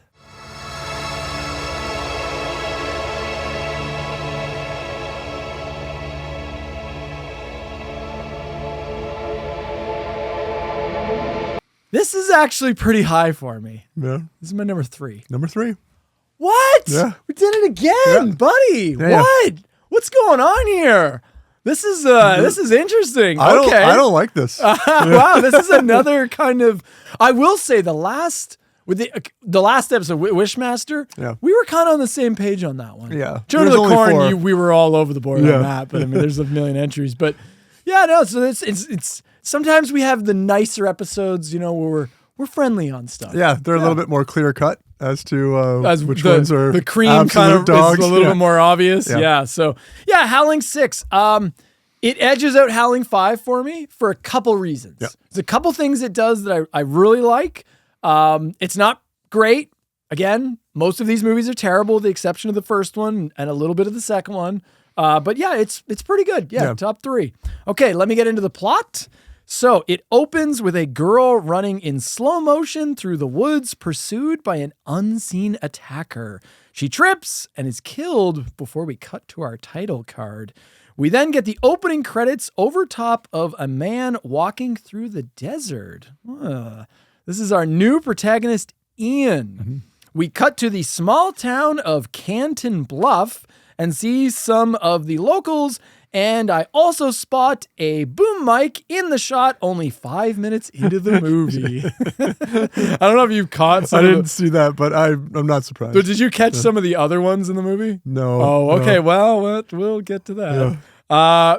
We're inside one of the local food establishments where the mayor is talking about his all but guaranteed re-election. Ian makes it into town and meets the local sheriff, played by... Have you caught this one?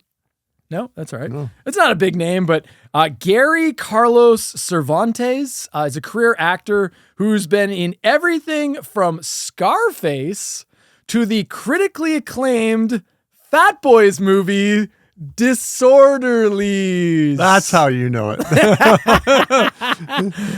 The Fat Boys film Disorderlies, which was meant to be, like a what's the term? A vehicle for thank you. The Fat Boys vehicle film. Yeah, Disorderlies. Critically acclaimed. I don't know how it is that J-Man over here, Justin. You know what's funny is when I was younger, I used to think that was kind of cool when people called me J-Man. Hearing that as a 35-year-old man now, when you just said it, I was like, oh, that's one of the lamest things I've ever heard. That's got to die right away. That has to, let's kill that immediately. But how is it that you have this insatiable love for teen melodrama and the Fat Boys? It's such a... you're just an enigma wrapped in a riddle, bud. Human beings are interesting creatures. Are they? Yeah, they're interesting creatures. Most of the time, they're not. We're not as simple as we appear to be. There's always something going down below. But so the sheriff grills Ian a bit before a friendly local named Dewey offers to hire Ian and give him room and board at his place. Ian accepts, and he's brought to a small local church. We're then introduced to Dewey's hot blonde daughter named Lizzie as Ian makes himself comfortable. Dewey and Ian get to work slowly restoring the rundown church in a montage sequence. Because, of course, that's the only way you fix anything. It's the best construction. Way. That's right. I don't even... can I ask a question? Why doesn't modern construction use montages? Yeah, you can get a building built in... 30 seconds. Yeah, no, but seriously though, why don't they do that? Why don't they have a guy that comes and plays music and it's some sort of catchy 80s thing and it's something upbeat? Yeah, something upbeat and it keeps it going and then they just go from one tableau to the next tableau and then it gets built. I don't understand why they don't why don't they implement this method? Yeah.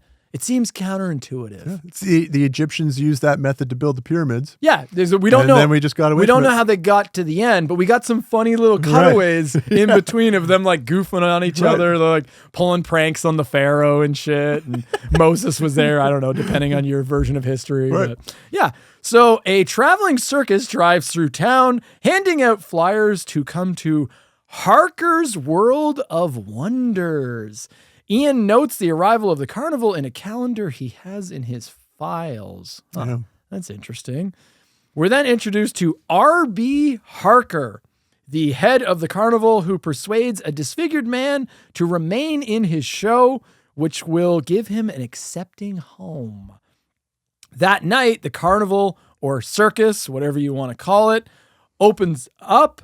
Ian and Lizzie head there on a little date. The pair enter Harker's Museum of Oddities and are given a personal tour by the man himself. They meet Toons, who is a dwarf or little person with a third arm, played by... There's no way you missed this one. Really? I don't know if I know. Deep Roy. Really? You don't know Deep Roy? No. Oh, Deep Roy is a famous little person actor. Oh? Yeah, he's been in all kinds of shit. Yeah. Deep Roy is I'm trying to think of any specific roles that come to mind, but Deep Roy is like, he's just been in tons of shit. Yeah, he was, I guess the most prominent thing I can think of is in the Willy Wonka remake with Johnny Depp. He played all the Oompa Loompas. Like every one of them? Every one of them. I haven't seen the movie, so but Deep Roy is a very prominent little person. I think he might have been in like he goes far back. Like I think he might have even been in like in the Star Wars movies. Like I think he might have even been in like one of the Ewoks. Oh, okay. I could be wrong on that, but like he is a long time career little person actor. Yeah. Good stuff. And he's done some comedy stuff as well. Yeah. So Deep Roy is awesome. We like Deep Roy.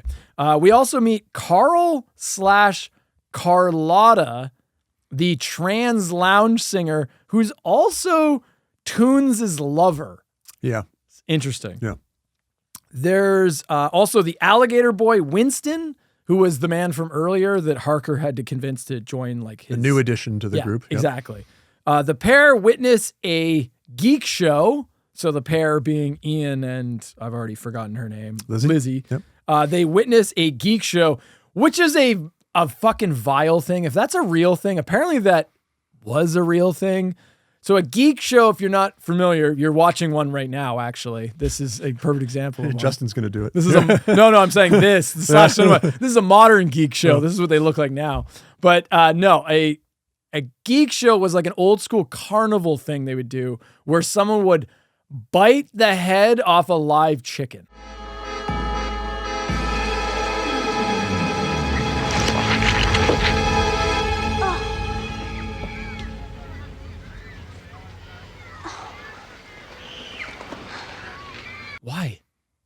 Why that? Like, who? I don't get. Where does that come from? Like, who thought of that? I don't know. It's so vile and repulsive. Yeah. They didn't have movies like this to watch back in the early days, so you gotta do something. Gotta entertain the people, the masses. The somehow, idea right? just revolts me. Later, Lizzie makes a pass at Ian, but he turns down her advances. The following night, there's a full moon, causing Ian to transform into a werewolf and run away, spotted by one of Harker's underlings. Ooh, so Ian is a werewolf. Harker and his goons then immediately shoot Ian, now in human form, in front of Lizzie and Dewey. Before they intervene, however, Harker holds a magic crystal up to Ian and recites something, forcing him to half transform back into a werewolf. Yeah. What's going on here? Some new lore here. Yes, definitely some new lore. The next day, Ian finds himself in a cage in Harker's carnival. The two come face to face where Ian threatens him and Harker makes it clear this is his new home. Lizzie pleads with the sheriff to, do his job since Ian was clearly kidnapped. But her father, Dewey, is convinced now Ian is a unholy creature.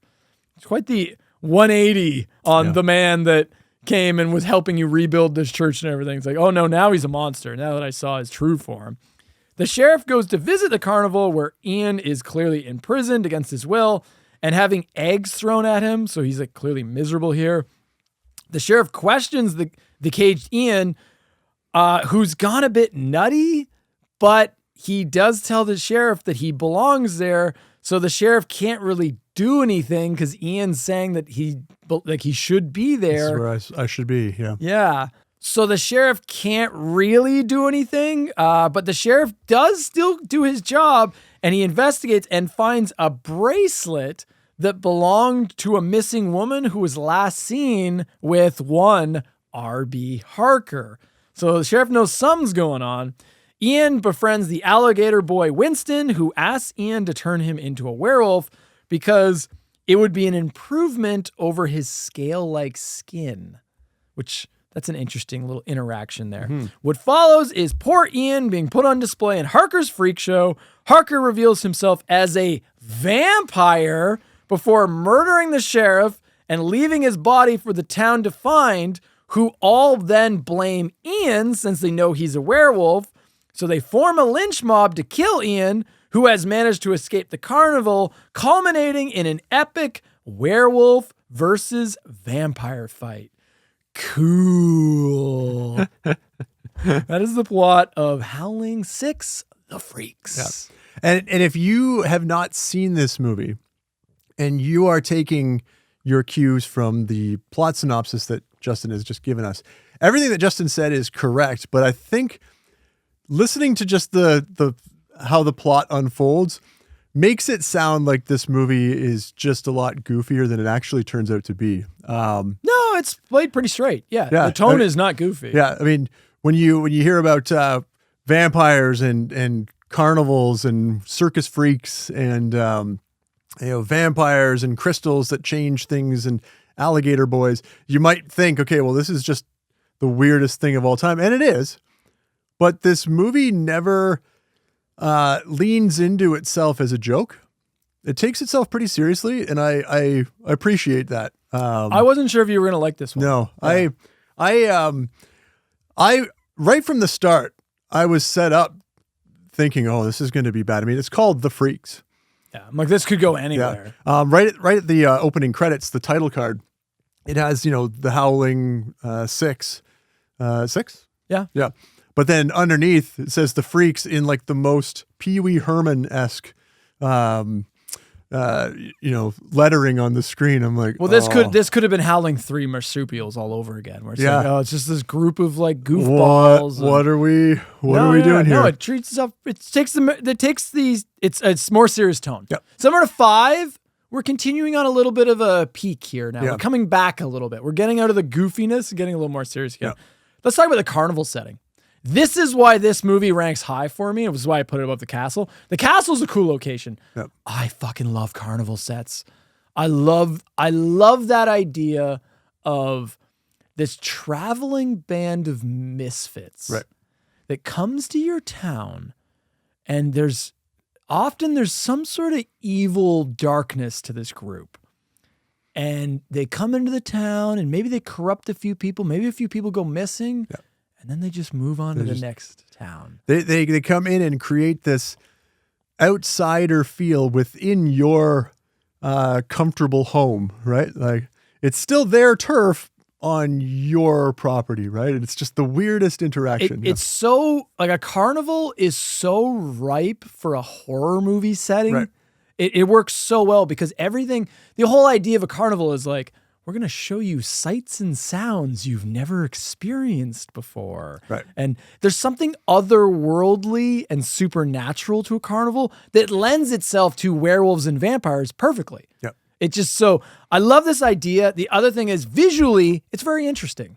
Like they don't have a lot of money for this movie. It's not an amazing looking movie, but they have some decent little sets. They build a little freak show.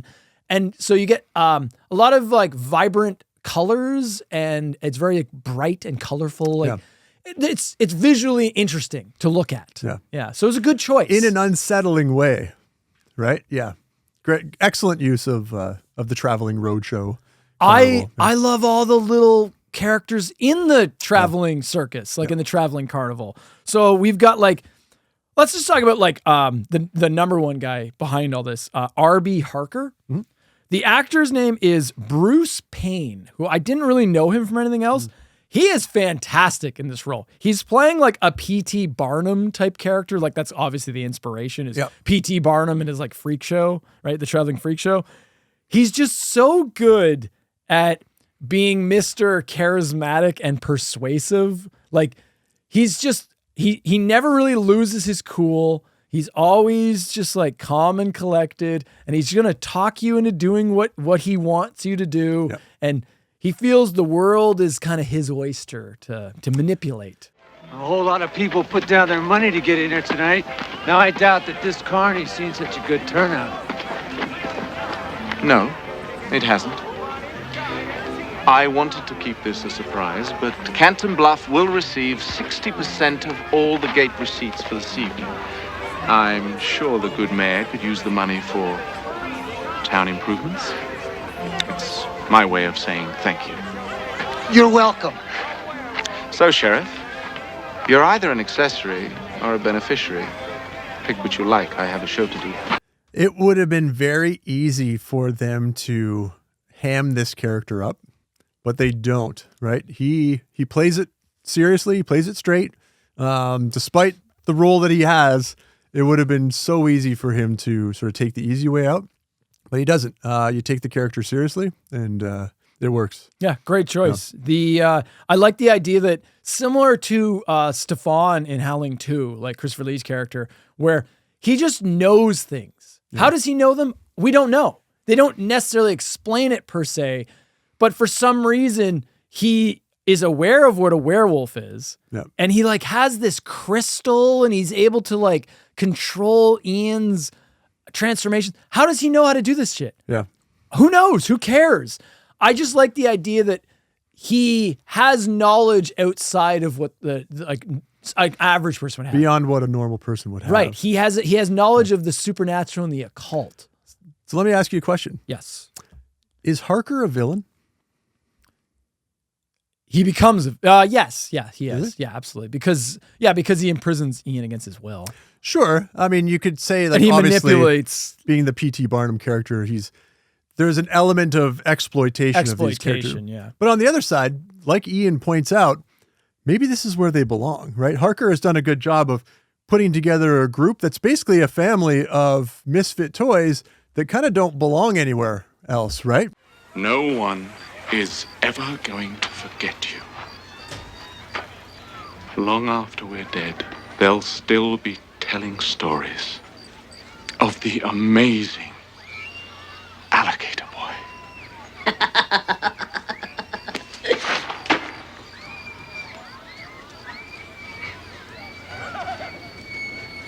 told you once before, Mr. Toons. Don't let me tell you again. You laugh at him, you laugh at me. You know, I thought that was kind of an interesting element that he's not immediately painted to be like this villain character. I mean, he's not a good guy as we realize at the end, but at the same time, he has given purpose to these people who now have jobs. They now feel like they have a place where they belong. They kind of had to make him a little evil though, because I mean, like he kills that woman. Right. Yeah. Like, I mean, they eventually can't just make him completely, neutral. They kind of make him by the end when he's revealed. I mean, so the big reveal is he's a vampire. Yes. How did you feel about that? That was a bold choice. It's not necessary. So, but whatever. I like it. Yeah. I like it because my thought is like, it's a series about werewolves. Who fucking cares? Add vampires. Why not? Like, sure. Why not? But like, why are we? We already had ghosts. Right. We had marsupial bullshit. Like at this point, it's like those vampires. Sure. I'm in for it. Why not? It's fun. But again, it's another entry where we have a werewolf movie that is doing everything it can to be as to pull away from werewolves as much as possible, right? Obviously, Ian is a werewolf, right? But it's not really about werewolves. It's more just that Ian just happens to be a werewolf amongst this group of other people that are others, creatures. Yeah. Right. I also want to point out here. So if you didn't know, and most of the covers you're going to see for Howling VI, the DVD and like the Blu-ray, they don't spoil the whole vampire thing. If you've never seen this movie before, it kind of catches you off guard. You're like, oh, there's a vampire? Yeah. Like what? The VHS cover, however, did not give a fuck. And it says right on it, Howling VI the Freaks, vampire versus werewolf, the ultimate clash of the forces of evil. Yeah. Which is not at all what this movie's about. That happens at the end, but they're making it sound like this movie's about werewolves versus vampires. That's not what it is. I just find it humorous that whoever packaged this and marketed this couldn't resist the fact to just throw in the vampires thing. Like as if they needed that tagline in there. It's like, oh, but there's also vampires. One of the things that this franchise suffers from overall is the fact that you always know there's going to be some kind of werewolf element, right? Like imagine if you had watched the first one and you didn't know that the main antagonist was going to turn into a werewolf and that they were in this sort of culture, the society of werewolves. That would have been a completely different movie for you, right? But called The Howling, all of the promotional materials show werewolves. You know they're coming, right? And that kind of runs through the whole franchise that, okay, eventually, no matter what they're trying to set up here, I know it's going to turn out to be a werewolf movie. Here you have the opportunity where, okay, let people think it's just going to be a werewolf movie. we can surprise them at the end by bringing in this vampire character, but no, apparently not. Not on the apparently that doesn't work. Yeah, not in that era. What do you think of the vampire design? I thought it was actually kind of cool. Purple.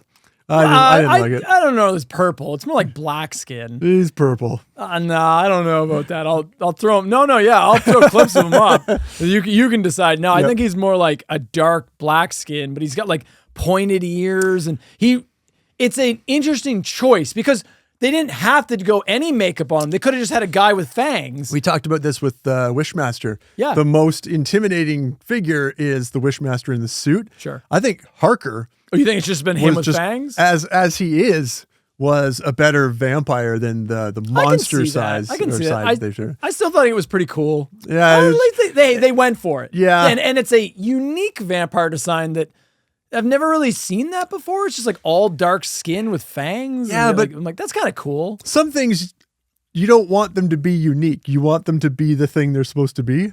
And that's like, if you show me a picture of Harker transformed and said, what is this?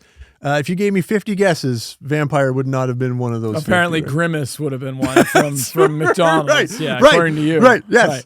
You're like, what is this, an evil Grimace? Does he like sell you fries or something? That's it. Yeah. He sells you the McFlurry. He sells you the Shamrock Shake. That's right. Get the fuck out of here. It's cool, Mark. It's a cool design. It's different. You tell us, what'd you think? Cool or not? It's unique. Yeah. His death scene is fucking awesome. When he gets like exposed to the sunlight, and I'm gonna give them credit on this effect. It's not an insanely like well done effect, but it's clever. It seemed to me like what they did was they took a dummy, which had a skeleton inside of it, and then they hit it with like a sandblaster, and then actually just like slowly stripped away the flesh to reveal the skeleton underneath. I thought it was pretty effective for a low budget movie. That's creative. I like that they used his circus tent against him, right? Because they're inside. Obviously, sun has come up. Yeah, they tear it open. Yeah. And Yeah, it was cool. Yep. Let's talk about Ian. What do you think about the drifter character, Ian? I liked him. I actually like Ian too. Yeah, I don't really know why I like Ian, but I like Ian. For the first time, I think we're really starting to feel something for the character. I really liked the relationship that he had built up with the preacher. I think that was an important plot point. Them going through you sort of made fun of it, that the what's the word? I'm totally lost here. Cut this out. What the fuck are you talking about? The musical montage. Oh, a montage. Yeah, yes. Sorry. When they're repairing the church, right? I thought that was really important plot element to show that, okay, you've got this drifter, but he actually wants to come in and he knows he's going to have to leave soon, because I get the sense that that's kind of what he's doing, right? He's got his calendar, he's tracking the days, but once the full moon's going to be coming back up, he's got to move on, right? So he's got a short period of time, but in that time, he's going to build relationships as best he can and try to. No, Ian's not a bad guy. Yeah. Ian's got a good heart. Yeah. Right. You're the most exciting thing that's happened around here since I don't know when. Come on down to Hank's and tell us about yourself. There's nothing to tell. Everyone has something to say. Where they've been, what they want, what they're looking for. You're a nice man, Dewey, but please, don't try and play preacher man with me. Good night.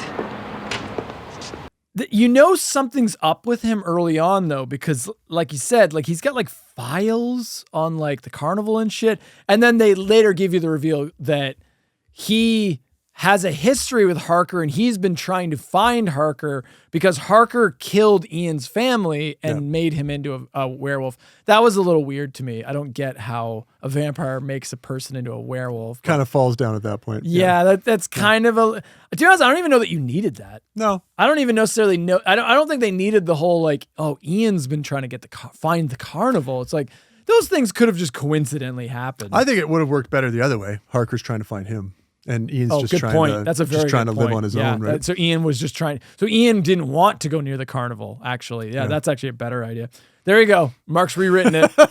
You heard it first on Slash Cinema. Yep. The werewolf design for Ian. Don't like it. I think it looks pretty bad. Do you even remember it? No, all I can say is it's just not memorable.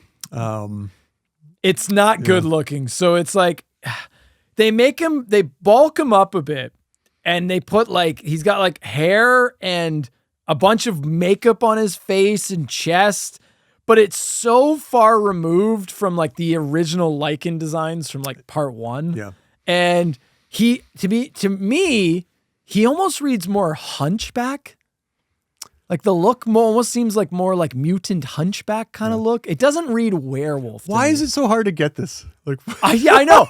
None of these movies have good like seriously, they struggle trying to make good werewolves. Yeah, like I don't know. How is it so hard to do a werewolf? I don't know. It should be the easiest thing. Yeah, he almost looks like a were-porcupine or something. Like it's just, it's a weird look. It's not really good. What did you think of the ending?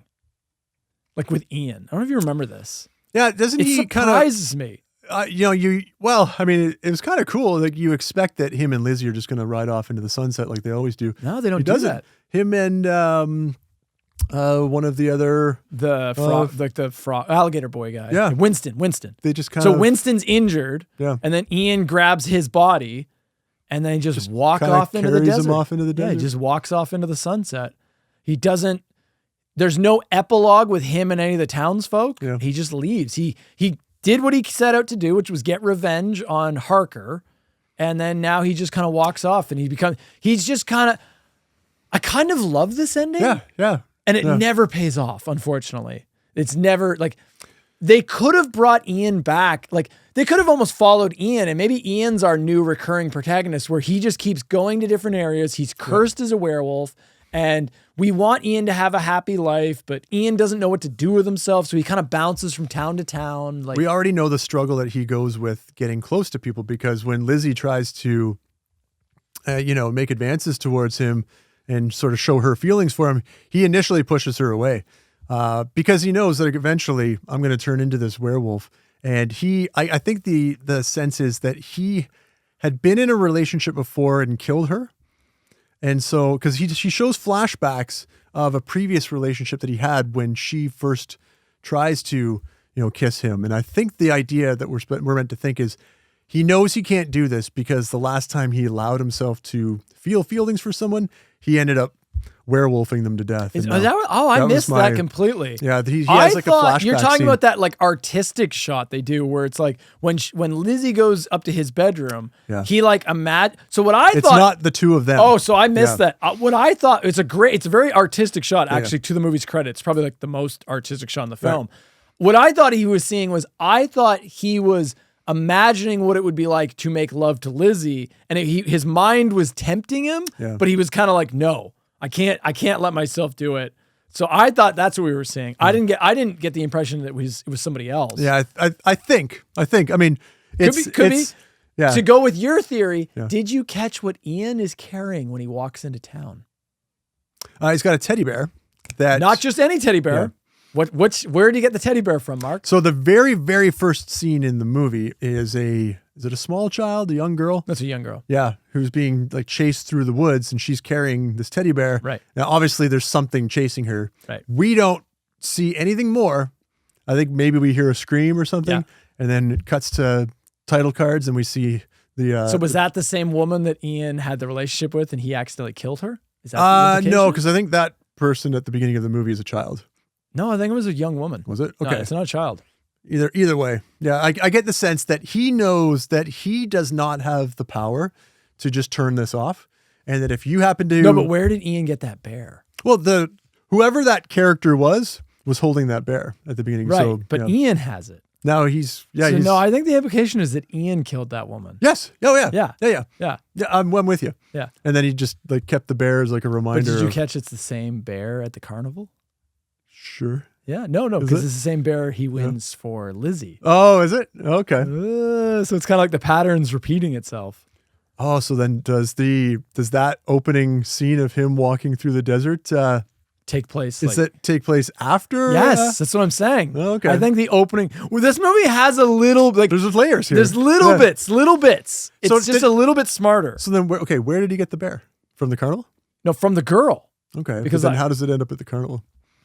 No, the bear at the carnival is just, so what I think happened was... Oh, it's not the same bear. It's just No, it's not the same bear. It's another teddy bear. But it's the same. No, it's the same type of bear that the carnival also has. So my interpretation was Ian failed the last swing he had at the carnival. He failed and accidentally killed this townswoman. Yeah. Now he's going to the next town and he's trying again. And then he wins. I'm pretty sure, isn't there a scene where he wins Lizzie, the same teddy bear? Yeah. Yeah. So it's like the pattern's repeating itself, but this time he actually ends up killing Harker, and then he's completed his mission, and now he just goes back to being a drifter. It's kind of fun. I mean, give it a watch, the character's folks. kind of Let fun. us know what you think. Yeah. We might be giving this movie way more credit than it deserves, but I'm willing There's to a give little it, bit. Yeah, I'm willing to give it the benefit of the doubt because obviously there's enough here to put us in a position where we're asking these questions, right? Yeah. So, Is it true what they say? Can you change? Yes. Teach me the secret. I want to change too. Why? Look at me, that's why. Leave here, Winston. You don't belong. The world is full of freaks. And you're not one of them. Well, I don't understand. It's the only place I'm not a freak. No, this is the only place where you are one. Did you like the sheriff character? Yeah, he was all right. No, the sheriff character. Okay, so no, he won me over. Let me explain. He starts off being just the obnoxious. This is a trope. The sheriff's always a dick. Anytime you go to these towns or anything, there's always the trope of the sheriff just being like, we don't like new folk around here, new outsiders. And he starts off not liking Ian. Then the townsfolk see all the hard work Ian has put into restoring the church. And so they start warming up to Ian, including the sheriff. Yeah. And then the sheriff is one of the few people that actually listens to Lizzie and tries to save Ian. And he pursues and is like, yeah, what, Ian? Like, let's get you out of here, man. He comes around on him. Right. The sheriff also is the only person who continues the investigation, and he's the reason. Like Harker, the first time Harker reveals himself as a vampire, it's because of the sheriff. Because the sheriff is looking for evidence, and he finds the dead woman's body. He finds that local woman's body in the dumpster of the carnival, and then Harker confronts him. He also has a fucking awesome line. You remember what he says? I don't know. Don't move, or I'll shoot your dick in the next county. Then I certainly won't move.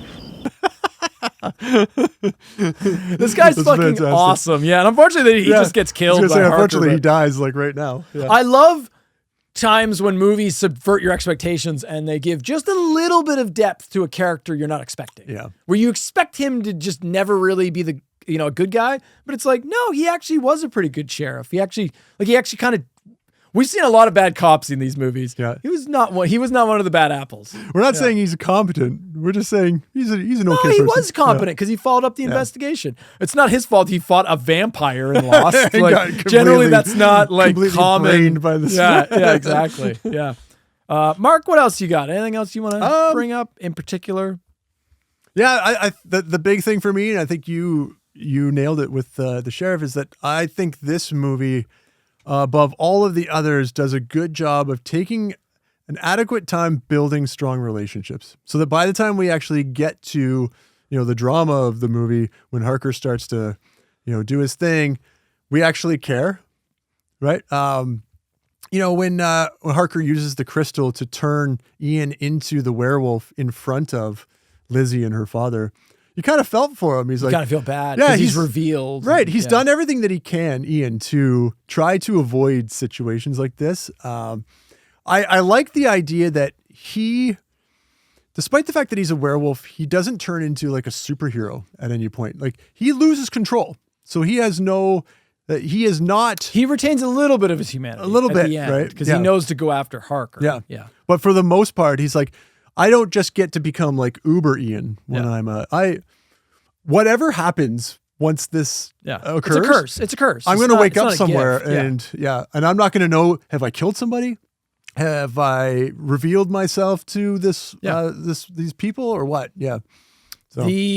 Just to tamper people's expectations, The epic fight of vampire versus werewolf, it's okay.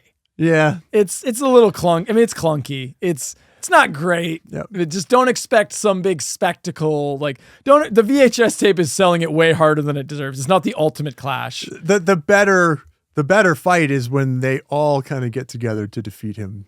I think the better fight is when, they go after. No, I liked the townspeople versus Harker. Yeah. When Harker reveals himself and starts he knocks over the car, starts throwing and they're all cars or shooting him. I was like, this is cool. That's right. Yeah. Yep. Yeah. Harker's cool. The runtime can suck my dick. It is an hour and 40 minutes. Fuck off. It doesn't earn that.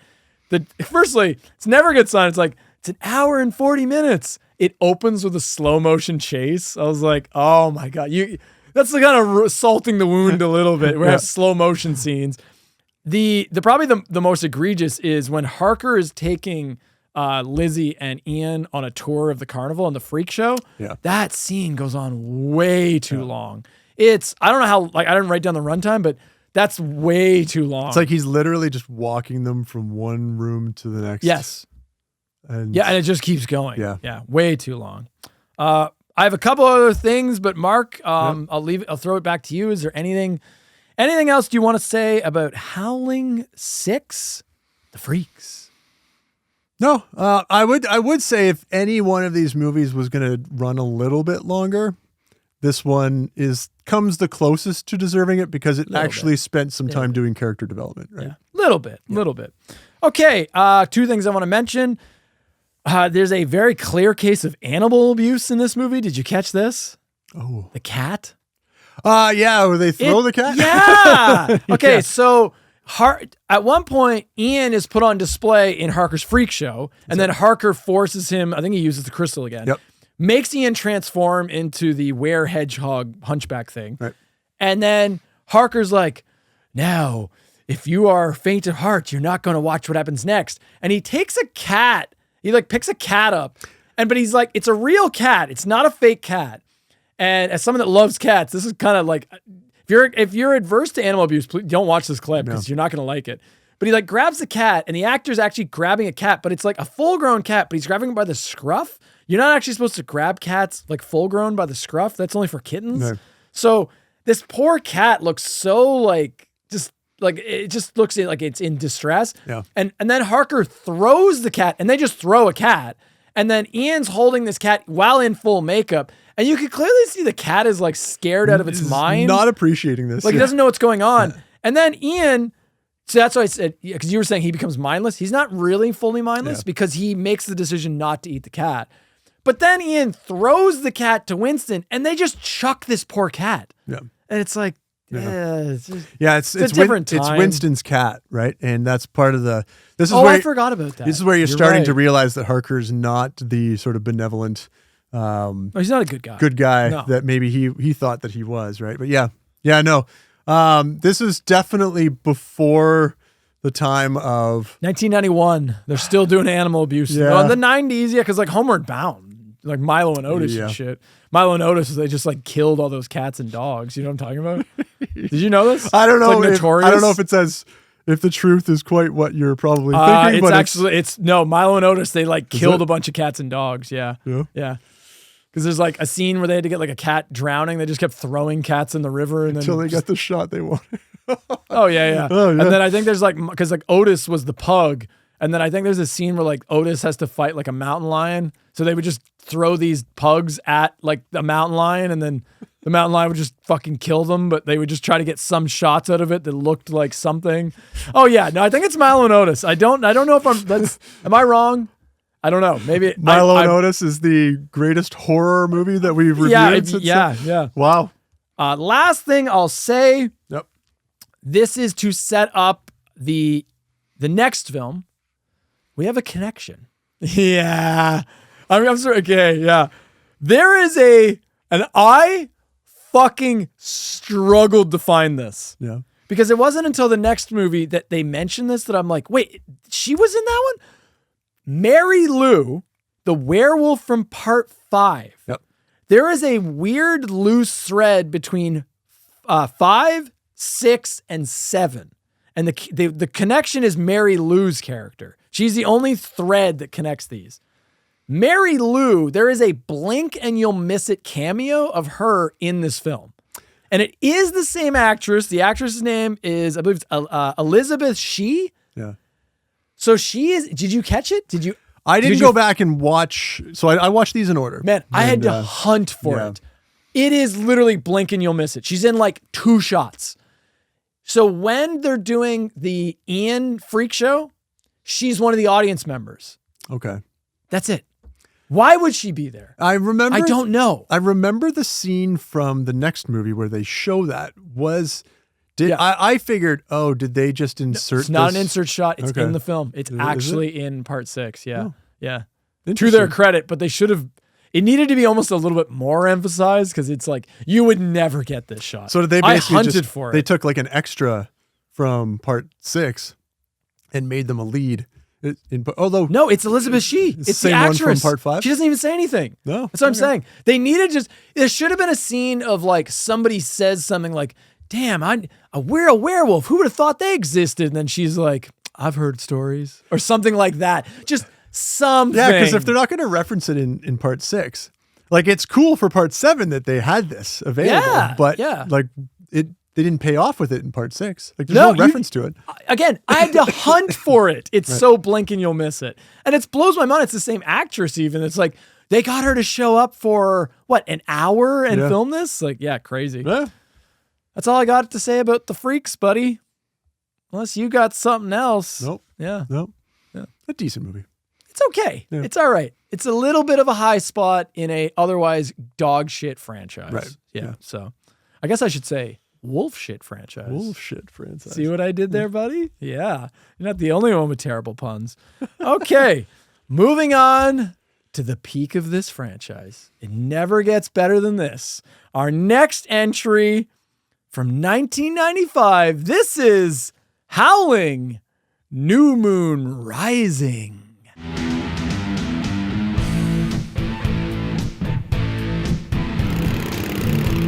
I kid, of course. This is the absolute worst entry. This is number 8. Number 8. Yeah. Yeah. This is, so we're going to, the obvious comparison would be Texas Chainsaw Massacre 4, Next Generation.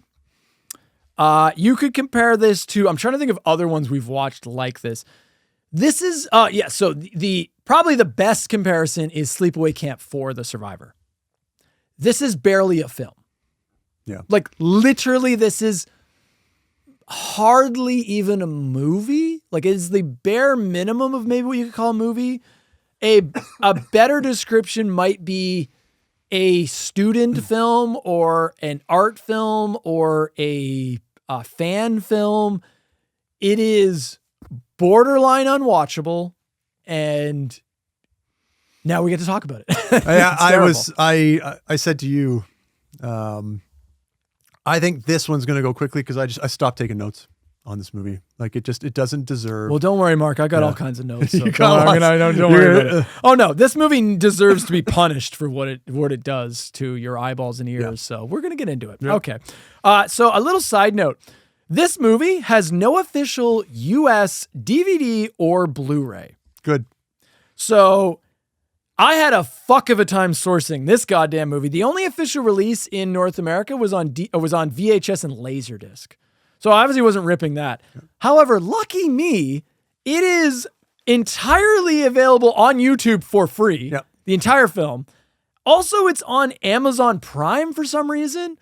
But don't get too excited because the quality. What did you watch on Amazon Prime? Like I told you. Yeah. How would you think of the quality? It was very poor. It's like bad VHS quality. I can't even believe Amazon. Like, wouldn't you even just use AI to try to enhance it, or just like upscale it?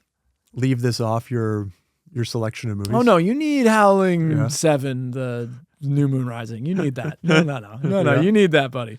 Okay, let's get to the plot. Yep. And I use that word very loosely.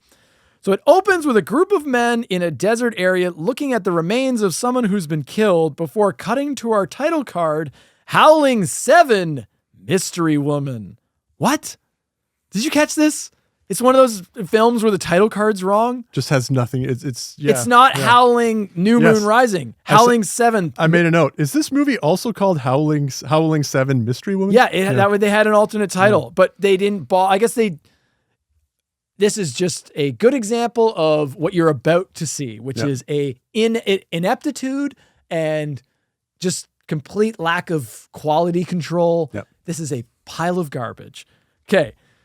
An investigator reveals the body in the desert is connected to Mary Lou from part 5, who they confirm was at the carnival in part 6 as they show home video footage filmed there, which was, of course, just like, it's just film. It's literally just footage from part 6. Like, it's not, they didn't reshoot anything. So Mary Lou killed whoever's body they found, I guess. You're going to hear a lot of question marks coming out of me because this film is not clear about anything. Normally, when Justin is going through the plot synopsis of these movies, it's like, yeah, okay, well, I watched these, so I'm following along with them, but I'm just kind of waiting until he finishes this. Right now, I kind of need him to explain to me what this movie was, because I have watched this. I still have no idea what happened. Oh, nor do I. Nor do I. Yeah, I don't know either. I hope these notes captured something. I'm also reminding myself. Right. Yeah. The inspector also confirms the man was killed by a large wolf. Okay. And he's telling this to a priest who's going to help the investigation, apparently. Yeah. Because that's what you do. You immediately contact a priest to help you. We're then introduced to an Australian man named Ted Smith. Hi, Bob Mall. Nice to meet you. G'day, I'm Ted. Ted Smith. Ted Smith. Keep that name in mind. Yep. Who's new to town, the town of Pioneer Town, California, to be precise, and making friends at a local bar. Cut back to the priest who tells the detective that what they're up against is a werewolf. How he knows this? I don't know. He just does. Ted meets with the bar owners who offer him a job as well as a place to stay. That night, Ted dictates into a recorder the first phase of his plan is complete, and now he intends to learn more about the town before they find out more about him. Okay, interesting. The priest, Father John is his name, lays out the lore of the werewolf, specifically referencing the flashback sequence from part 5 in the castle, even showing clips from that film. This movie reuses a lot of footage. They had to fill the runtime with something. Apparently. While this is happening, we cut back to Ted, who's fitting into his new job well and making friends with everyone, including one particular woman. The days go by and we get a montage of Ted mingling with the locals and other random bullshit going on in the town. A local man is then killed by a werewolf. Ted breaks into that man's motel room and finds a briefcase with thousands of dollars in it. A local woman sees Ted wandering around that night and also points out she saw Ted and that man having an argument at the bar earlier. The woman confronts Ted, who pleads ignorance and says he didn't see anything. We then cut back to the detective and priest, who's still giving lore backstory. Hasn't it been like days? Right. Like literally, it's been days and they're still like having the same conversation. Yeah. Like maybe not even days, maybe weeks at this point. Ted has been there for quite a while. He's mingled with the whole town. He's fit into his job. We're cutting back and they're still talking about like werewolf lore. So like, and like just to reemphasize like how has time actually passed, there's like montages that have gone by at this point, like events have happened. Like they do dissolves and things. The film is showing you time, a lot of time has passed. So like in my headcanon, this is what I think.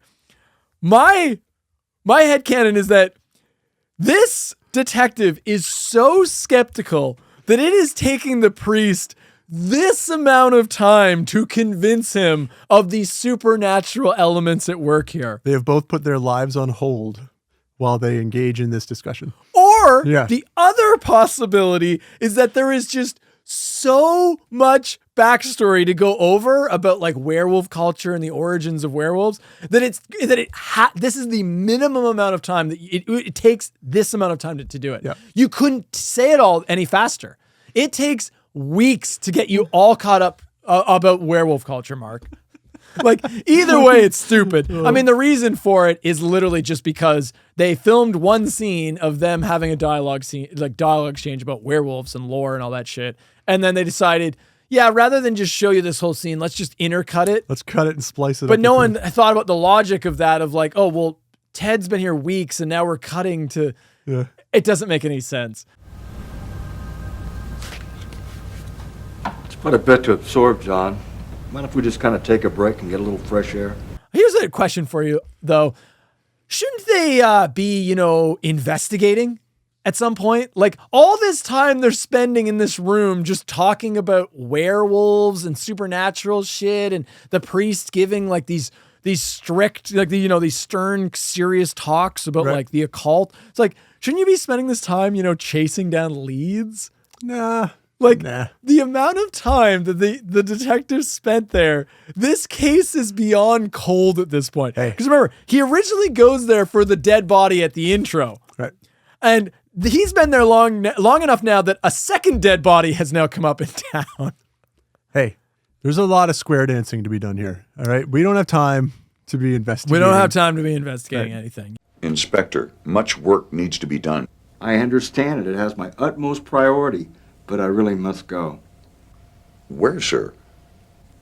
To the nearest bar. Remember I was just saying from the previous film that we have a competent cop. Yeah. This is the exact opposite of that. Yes. This is more par for the course of the quality of policemen that we're used to in these films. Yeah. So the priest recounts the events of Howling V, where he retcons the Australian man's name. They thought one of the group must have gone insane. Ted, the only Australian, became the fall guy. Do you remember? I emphasized it. Mark, what was the name of the Australian guy in part 5? The castle one. I said it. I really emphasized it. Do you remember what it was? You told us. I know that currently we have Ted Smith.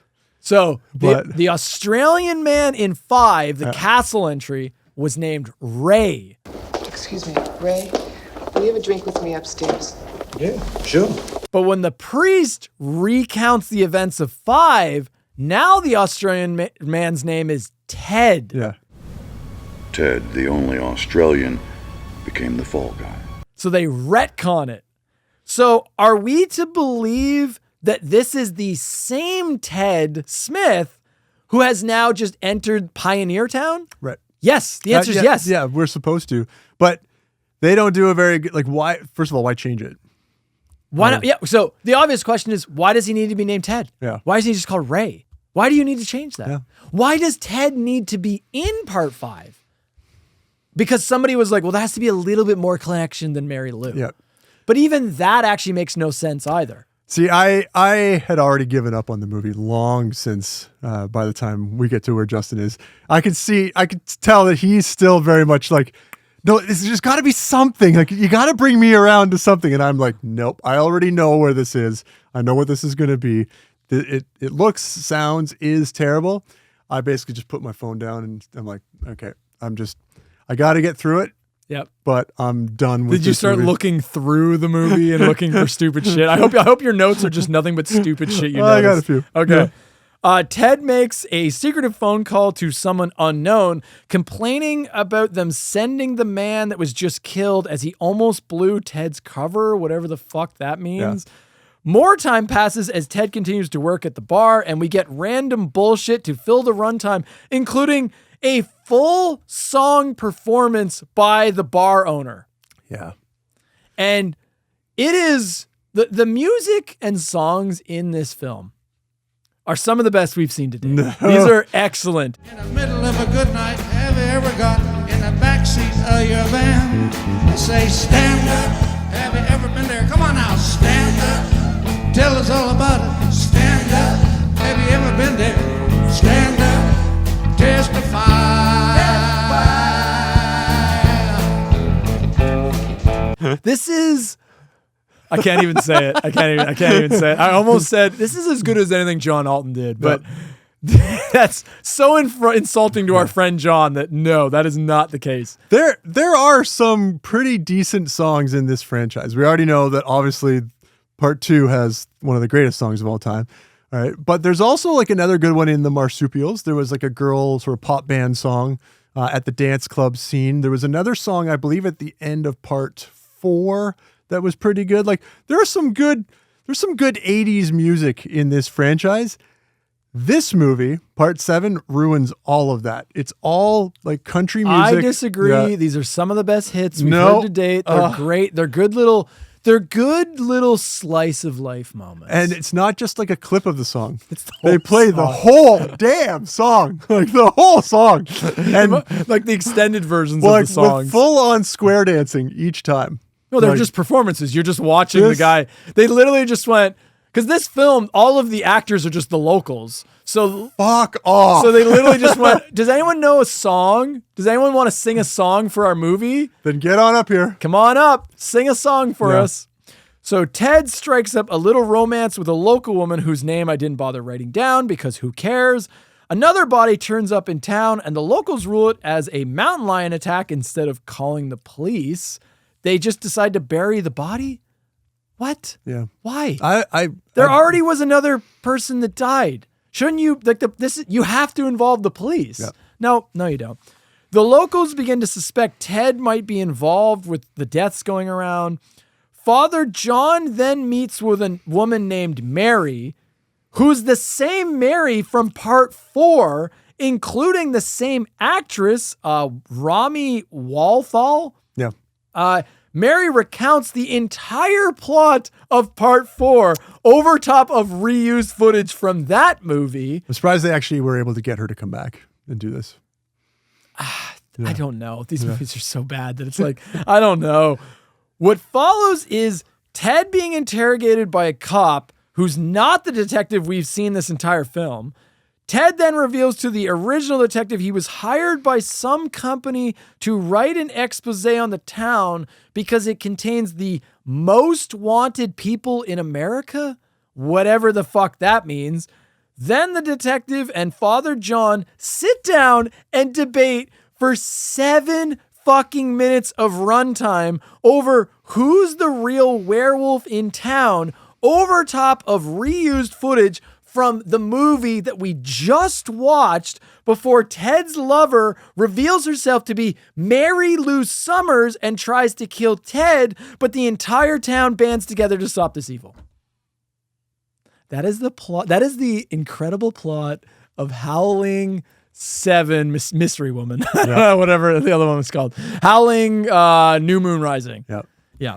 I think this one has finally dethroned Texas Chainsaw Massacre Next Generation as the worst one that we've seen. No, Sleepaway Camp 4. No, I don't count that one because it's not even a movie. Yeah, but but see, the thing is, at least that one is just all clips of previous movies. This one, they actually thought they were doing something, and they. So you think this is the worst thing we've ever watched on the show? I think so. It's up there. Yeah. It's definitely up there.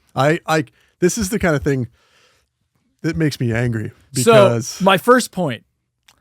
This movie has a 1.8 rating on IMDb. Yeah. This is barely even a film. Yeah. Yeah. This barely qualifies as actually a theatrical film. Or whatever, you know what I mean? It obviously was never going to go to theaters, but the whole thing just feels like a student or a fan film, and it's that quality. Yeah. It's that quality. I think our lead, Ted Smith, I think that actor is also the director of this movie. Yeah, I think he's the director or the writer. And I think directed by Clive Turner, who also plays Ted. Who plays Ted, There's some conflict. He wanted to make a movie that just showcases this small town. That's all he wanted to do. Right. And they're like, no, it's a Howling movie. And he's like, well, we'll see about that. He's like, well, it was a Howling movie. Right. Now it's a movie about a guy that wants to make friends with all locals. Yep. And This is basically just a slice of life in the town of wherever we are. What was it called? Pioneer Town. Pioneer Town. As if you were making like a a public service announcement video to showcase this for tourism purposes. So the way they make this an actual full runtime is they just use this B-roll footage, and the B-roll footage goes on so fucking long. There's just all this random footage of random characters in the town doing random bullshit, and they just play it all out. Yep. And it's crap. The other thing they do, there's entire music numbers. Yeah. Like full music music numbers. This is numbers. not a musical. No, and they're not good. Right. They're terrible. They're just whatever. Like, I don't want to shit on because they're probably just local singers and shit, but like, there's just nothing. One of them's a drug song at the end. Did you catch this? Yeah. Well, they don't make good drugs like they used to. Too much mannitol, too much meat, too much propane. Finding ground up coffee in my heroin each morning before I do my cocaine. And toothpaste, I'm sure, will take the place of the paste that used to be good old methadone. I think I'll sit here with my prescription beer and never do drugs again. Yeah. Well, I think it's because exactly what I said. I think they just went, because all of the actors in this movie were just actual locals that were like, oh, I'll be in a movie. And I think what they did was they were like, does anyone want to sing a song? Just get up. You want to get up and do something? Yeah, right. Anyone got a talent? Yeah. We have 90 minutes to fill. Anybody got, can anybody, you want to do 5 minutes? Okay. Yep. And then you'll do 5 minutes. And then we're almost halfway there. We can sell this to cans. Like, fuck. There's several shots of line dancing in this movie. And they keep cutting back to this line dancing. And I just want to point out, because you said, like, it's not a musical. Well, musicals are usually fun and high energetic and usually have professional dancers. These are just average people. These are some of the most boring scenes of line dancing you are ever going to see. Yeah. No one looks like they're having fun in these shots. No one's smiling. Right. They look like zombies dancing. Like, it's just so terrible footage. Like, the quality is just so fucking It's like, awful. at least you might think that if somebody told you, hey, this line dancing number you're about to do, we're going to record this for a movie, you might like get yourself up for it a little bit. No, they don't. They don't bother. There was one scene in this movie, and I hope you'll clip to it. They're sweeping out the bar, but then all of a sudden, like these guys wearing these tall sombreros, these ridiculous looking sombreros, they're sweeping out the bar, and then all of a sudden they break into this stupid dance. All of a sudden with their mops. Okay, well, like, what? Do you know the one I'm talking about? Like, so like this movie. Okay, so there was a moment in this movie where I went, oh, this might be one of my favorite entries, because it is so bad that I was howling laughing at. Oh, I was howling laughing. Whoa. I was howling laughing at just how incompetent this movie was. I was dying of laughter at a few times. But then by the end, the luster just wears off and you're just bored. Yeah. And then you get, so the first 30 minutes, I was all in. I was like, oh my God, this is so bad. And I was dying of laughter. Then the next 30 minutes, I was like, okay, now I'm getting bored. And then by the last 30 minutes, I was angry. Yep. And I was like, oh, you just actually wasted my time. Yep. I'm not getting that back. You think that this is something that is worthwhile, and it isn't. Yeah. No, that's the best way to describe it. This movie will make you angry if you sit and watch those. Yeah, if you watch the whole thing. Yeah. If you're going to have so much fun just watching, because we're just going to give you the stupid bits. You don't need to sit down for the entire 90-minute runtime. We're just giving you the little highlight bits of like, what? And that's going to be so much more enjoyable. Yep. This is a example of, they wanted to make a feature film. So they went, okay, how do we get to that runtime? Oh, I know. We're just going to film random things in the town and piece those together. And we're just going to do anything anybody wants to do goes in the movie. Yep. Oh, random B-roll, put that in. Random little skits, put that in. Random little dance sequences, line dancing, put that in. You want to sing a full song? Put that in. Sure. Anything, any improvised stupid thing that the actors came up with, in the movie it goes. And That goes for the dialogue as well. All of the dialogue feels like it's improvised. I don't know that there was a script. No, I think they just set up a camera in a bar and just let the locals drink and talk, which is not a movie. And the audio, much like the movie, is shit. Yeah. You work for Alpha Productions? Yeah. Prove it. I got a card. No, I don't. I just need the phone box. Alpha Productions has never heard of you. And your supposed agent is Brett Davis. He's a convicted felon. Ted killed Brett Davis just as surely as he killed your police officer. It's shot like shit. It sounds like shit. The dialogue is shit. I mean, it's just all shit. The entire cast. So one of the things I look for is like, I'll go on IMDb and I'll look for the trivia, right? And then I'm also going to look at the actors and I go, okay, where else have you been in? Oh, you've been in Ghoulies 3. Ghoulies Go to College. Oh, you've been in, Little Things. This is the first time where the entire cast for this film has nothing but blank portraits for their IMDb profiles. I've never seen this before. Right. I've never seen a full cast have just the generic blank profile picture. So everyone in this movie, they're not professional actors. They're all just random people like from this town they got to film. It is the most average looking cast you're ever going to see. It might be the most average looking cast in any film ever. Yeah. Yeah. Yeah. I have nothing to add to that. I am not surprised. I mean, good on them for using local talent. I don't know. I'm trying. What did you think of the riveting dialogue of this movie, Mark? Yeah, I said I have a note in here that there are just so many scenes of people just sitting around talking to each other and having pointless conversations. I don't know what you're talking about. They don't either. Mark, I'm going to do it. I'm going to use my once per episode montage. Oh, you're going to take it this time. Are you ready for the riveting dialogue of Howling New Moon Rising? Take it away. Jim, you seen Ted? I think he's over there. Well, I heard something. Come on, we're late. You gonna walk or ride? Hey, Jack, how come you're wearing a Jacqueline shirt? I'm telling you, my dear, we're really spooked. Because something was in the park. Hey, Bob.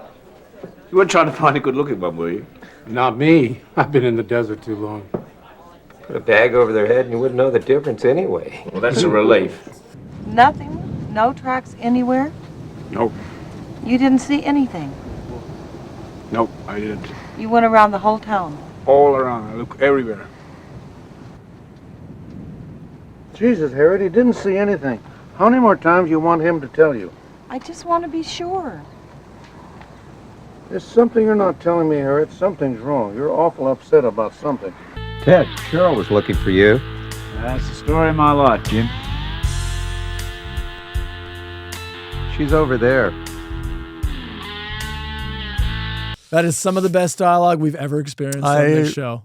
In my life, I never thought I was going to have to experience that again, and you've just done it. Oh, hi, Ted. Wow, you're really handy around here. Yeah, well, there's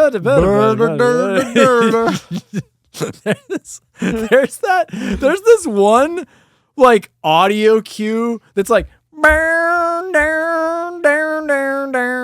and they just keep using this audio cue over and over and over again. It's like stock generic like free audio you would get from like a video editing program or some shit, and they just keep using it over and over again. It's so fucking bad.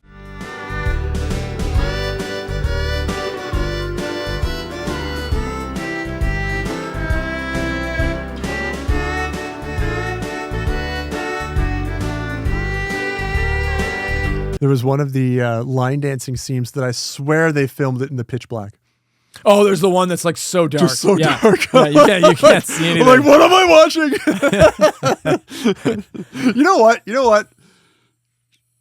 there's no way you're gonna believe us that it's as bad as it is. Like I don't want you to have to see this. On the flip side, if there is anything from this franchise that you have to watch, this might be the one, because you can't. There's no way you're ever going to believe us when we tell you how bad this is. Like this is one of those movies where I'm like, how does this get made? Like, there's like, surely, okay, so we've got our guy Clive Turner, right, who wants to make this. He's got this pet project in his mind. He wants to do this, a life in the day, a day in the life of this town, right?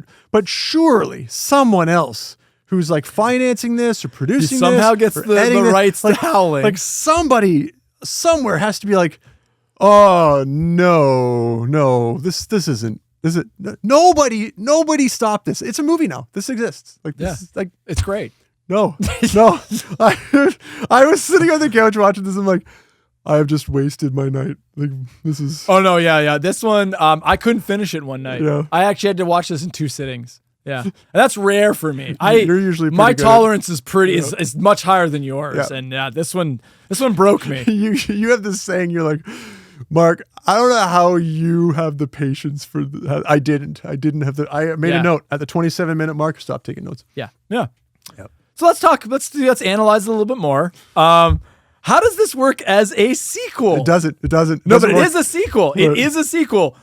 What blows my mind is this pile of shit is actually the biggest attempt at continuity we've seen yet in the franchise. Yeah.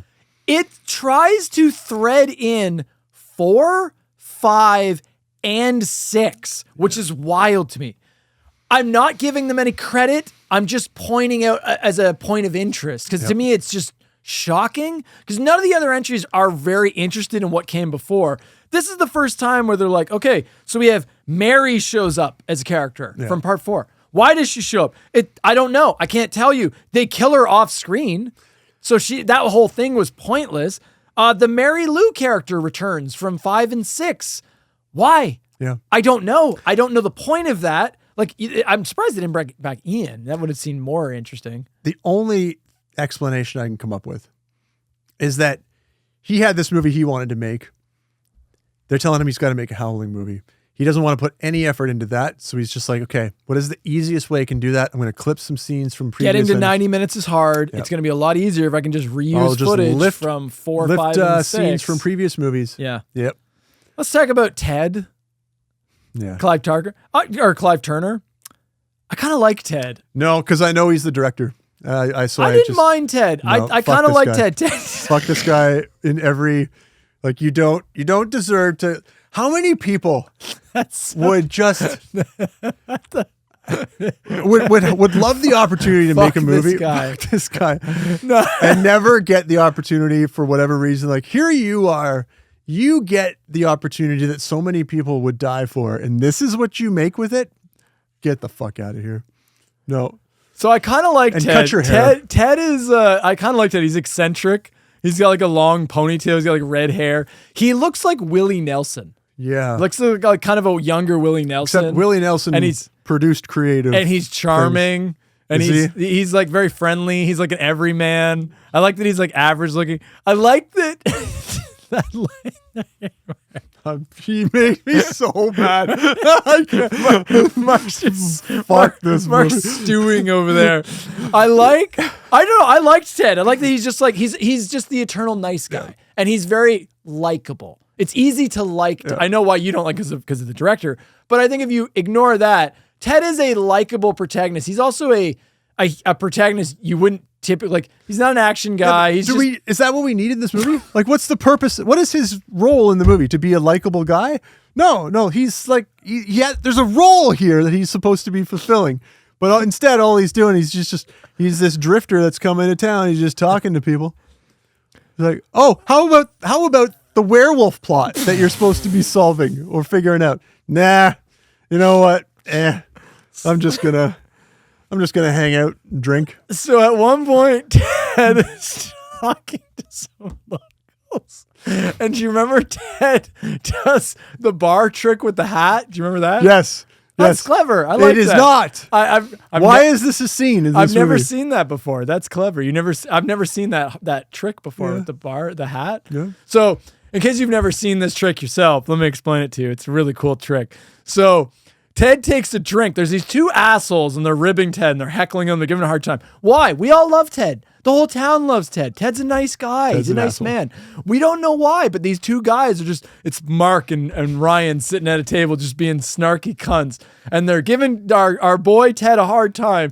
And Ted's like, all right, assholes, I got something for you. Yep. How about a little bar wager? And he takes a hat and he puts it over the guy's drink and he goes, I bet you, I don't remember how much it is. Let's say $100. He's like, I bet you $100 I can drink that drink without removing the hat. Yeah. And the guy says, all right, you're on. So Ted goes underneath the table and he pretends to drink and he goes, Somebody hands him like a beer under the table. Yeah. And he goes, I drank it. And the guy's like, what? There's no way. And then the guy lifts the hat. Ted cleverly grabs the drink, drinks it. Thank you very much. Boom, wins it. I never touched it. You've probably never seen that before, that bar trick. This is probably the first time you've ever seen that.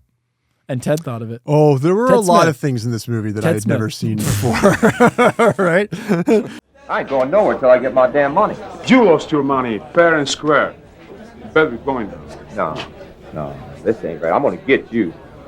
Things that be better left unrevealed. So I have a lot to say now. That was just getting into the stupid shit. There's not really anything else to get. Like plot wise, it doesn't matter. But so this is a good example of you start looking through the film and just look for weird shit. Mark, what do you got? You must have had some odd ones. What do you got? No, what'd you catch? Again, there's the sombrero dance boys. Yeah, which I hope you'll include. Yeah.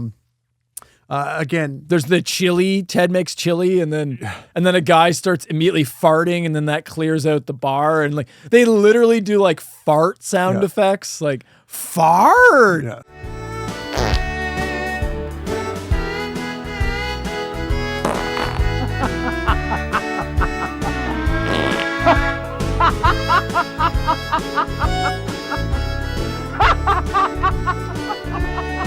That's fun. Again, I referenced you got to see this to believe it. There's a song where, like, honestly, like 50 people all start getting in because they all know the words, but all it is about the hard drugs they've done in their lives. I'm like, this is not good at all. What else? So there are so many. If you're paying attention, there's so many little like goofs and odd mistakes in the movie. So one of the ones that stuck out to me, it's early on. The bartender brings a drink to a couple who are sitting at the bar and he makes a joke to them. They laugh and then they immediately walk away. So why did the bartender bring them a drink? And then the bartender just takes the drink back. Like it's just, and that's a good example of the actors didn't communicate the blocking. So the bartender thought, my thing is I'll bring them a drink. But the people at the bar were like, we're just going to laugh and walk away. Our job is to just ha ha ha. Yeah, and right. leave. So it's just creates this awkward shot of the bartender bringing a drink and then taking the drink away. It's like, oh, this movie's great. You know, I'm actually starting to warm up to it a bit. You know, it's funny that, and I knew this was coming, and I was trying to like. By the way, it's the only entry not represented on the / cinema desk. You know, we're sitting here earlier today. We're talking about this one, part 3, the Marsupials, and how the plot is convoluted and the characters are kind of arguably some are good, some are not good. You know, some of our characters we don't really like. What's going? There is no comparison, right? So like you were getting frustrated talking about this one, but I'm like, at least this is a movie. Like somebody tried really hard. I don't know. It doesn't land. New Moon Rising, buddy. But this is oh my God. Like in the film quality, it's worse than some of the worst episodes of Freddy's Nightmares season 2. Yeah, it's Sleepaway Camp 4 level. Yeah. Like it's just, it's trash. To stretch out the runtime, so they clearly filmed one long scene with that detective and the priest. It was like just shot in like some dude's house. Yep. And to stretch out the runtime, they just keep cutting back to this fucking dialogue exchange. So like, rather than just let it play out once and let it be a 2-minute scene, instead it's got to be like 10 minutes stretched over 5 different scenes. Yep. And debatably, The townsfolk do more investigating than the investigator does in this movie. And don't get me wrong, there is a way that you can do that. Like there are movies like The Usual Suspects is a good example where you are using a common thread of an interview or a discussion throughout you're telling sort of pieces, but you understand that this is all taken place after the events of the story. Right. And as they recount the story to one character or another, they're then showing you the scenes that you're referring to, right? There is a way you can do that. That's not what they did here. Right. They just simply didn't do it right. They just, oh, well, we should have shown this scene all at once, but we don't want to do that. We want to get back to our line dancing. So throw one of those. Pretty harsh on New Moon Rising. Yeah. I don't know. This movie Mark. is an absolute turd. So the other thing I want to point out, because like they want to make it a connection to the other movies. Why does Ted, because Ted apparently is the Ted from, is the Ray from part 5. Why does he not recognize who Mary Lou is? Yeah. I don't know. What was the thing about like Ted went to the town to like get dirt on the town, and like for some reason a man with a briefcase was bringing him thousands of dollars? Why was that in the happening? hotel room? Yeah, well, that was his payment. Yeah. For getting a story on this town. I don't know. There's no explanation. I do like that it ends with Ted joining the town. Yeah. Every town needs a Ted. Yeah. We all need a Ted Smith, buddy. If you, all right, look, faithful viewer, if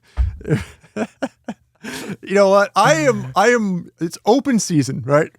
I want someone to convince me that there is something here that either we've missed or some plot point that we're not picking up or some kind of redeeming factor about this movie, because otherwise, like Mark, we've watched worse. We've watched worse. I don't know, man. We've definitely watched worse. I don't know. Hey, folks, get the full value out of your Amazon Prime subscriptions by watching this one. Howling New Moon Rising. Yeah. Anyways, enough said. Mark, would you like to talk more about New Moon Rising? Is there anything else you'd like to add? Do you notice, much like the movie, I've been trying to extend the review of this. I'm extending the runtime. Fuck off. It makes me mad. It makes me angry because it's a pile of shit. I'm just fucking with you. I know. Yeah. And he knows it is, right? Like that's what I know.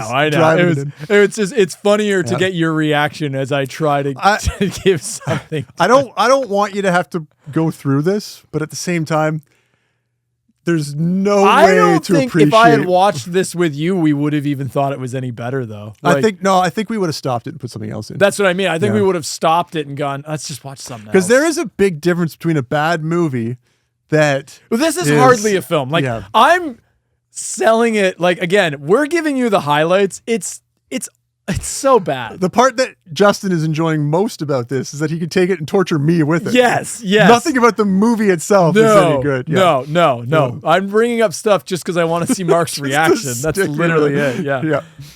Okay. Yeah. It's time to move on. Yes, please. Moving on to our final entry. We got there. We're going to entry number 8.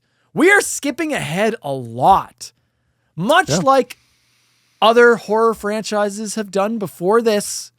We're getting a reboot. It's not a remake. It is a reboot. It is a fresh imagining. And we're moving into the 2000s. From 2011, this is The Howling Reborn.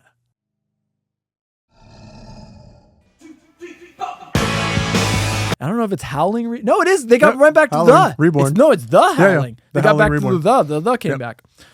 This is my number 5. Number 6. We're pretty close. Yeah. Again, pretty close. Yeah. It's not, I'll say this. It is, especially coming out of 7, it is a fucking welcome breath of fresh air.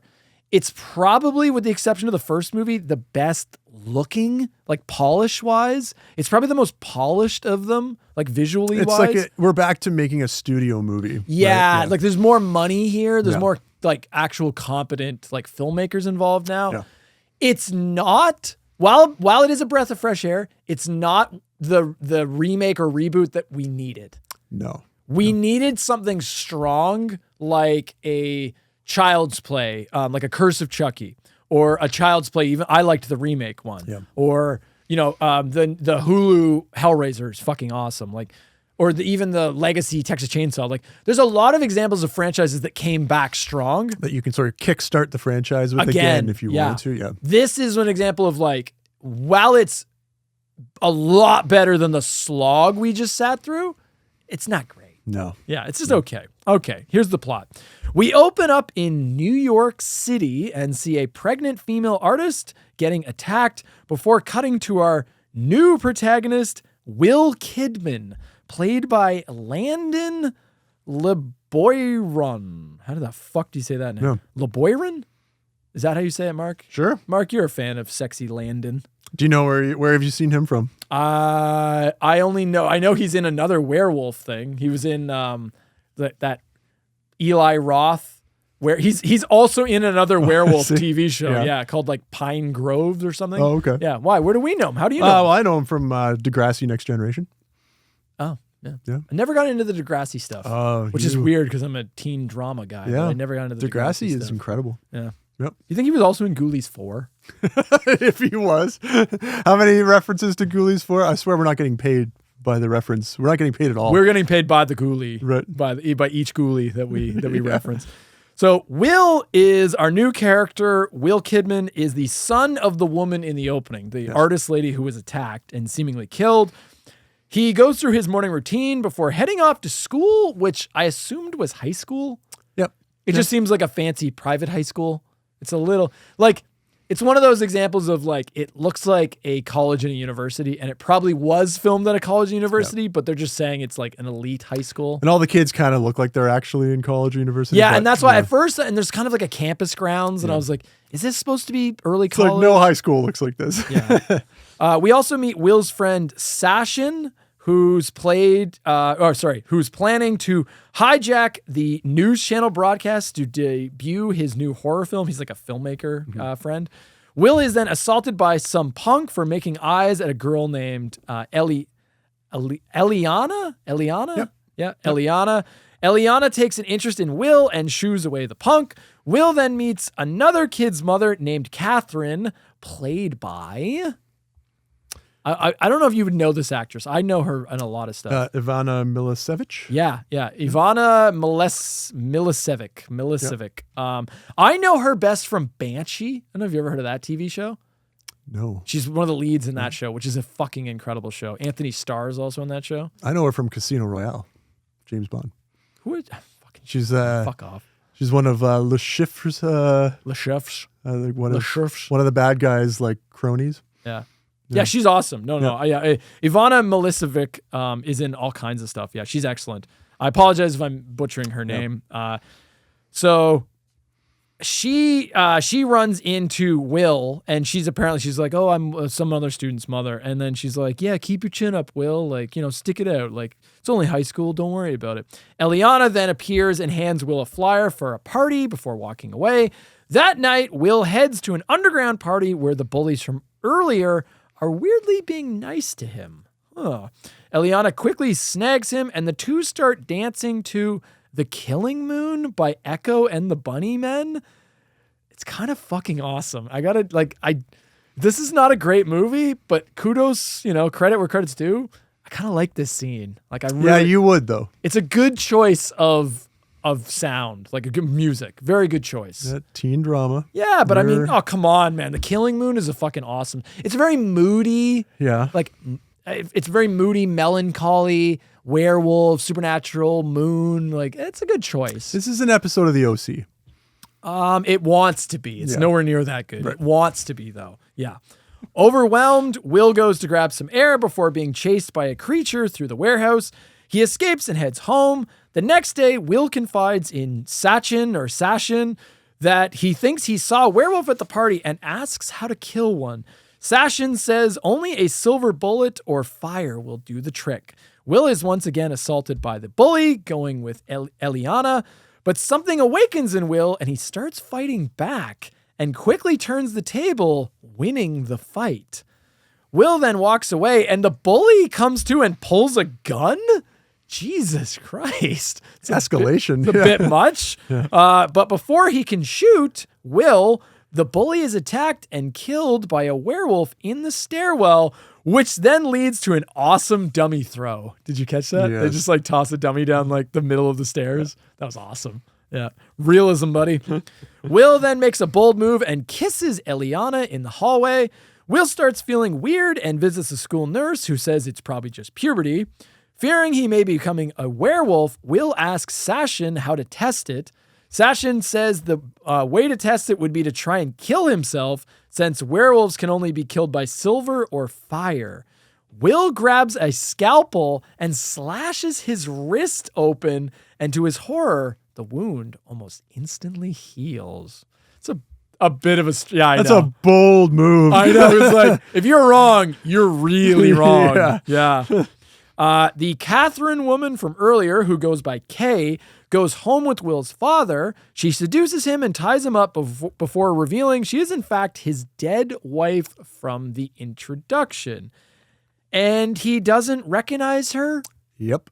Why? I've got a note about it. Yeah.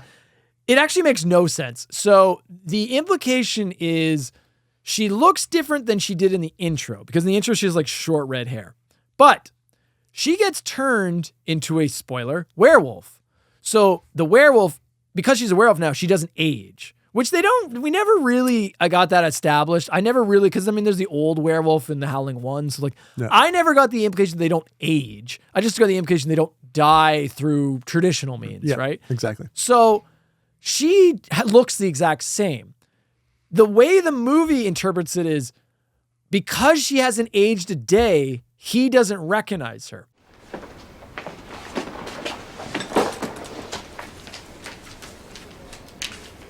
Do I know you from somewhere? I don't think so. My name's Kay. Jack. But that actually makes even less sense, because if she hasn't aged, then think about it. When she died, the last image he would have in her head is what she looks like now. Right. Meaning it would actually be more likely. You would immediately recognize her. Right. See, I took it the other way. I think that they do age.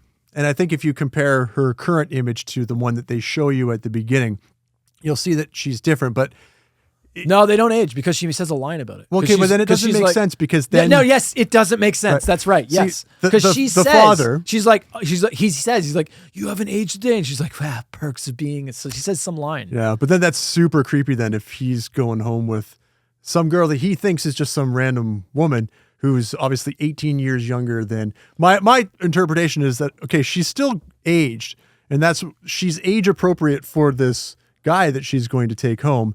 I think what he's saying is you haven't aged, like you still look like, but even that doesn't make sense, because why are you saying that if you would have immediately recognized her?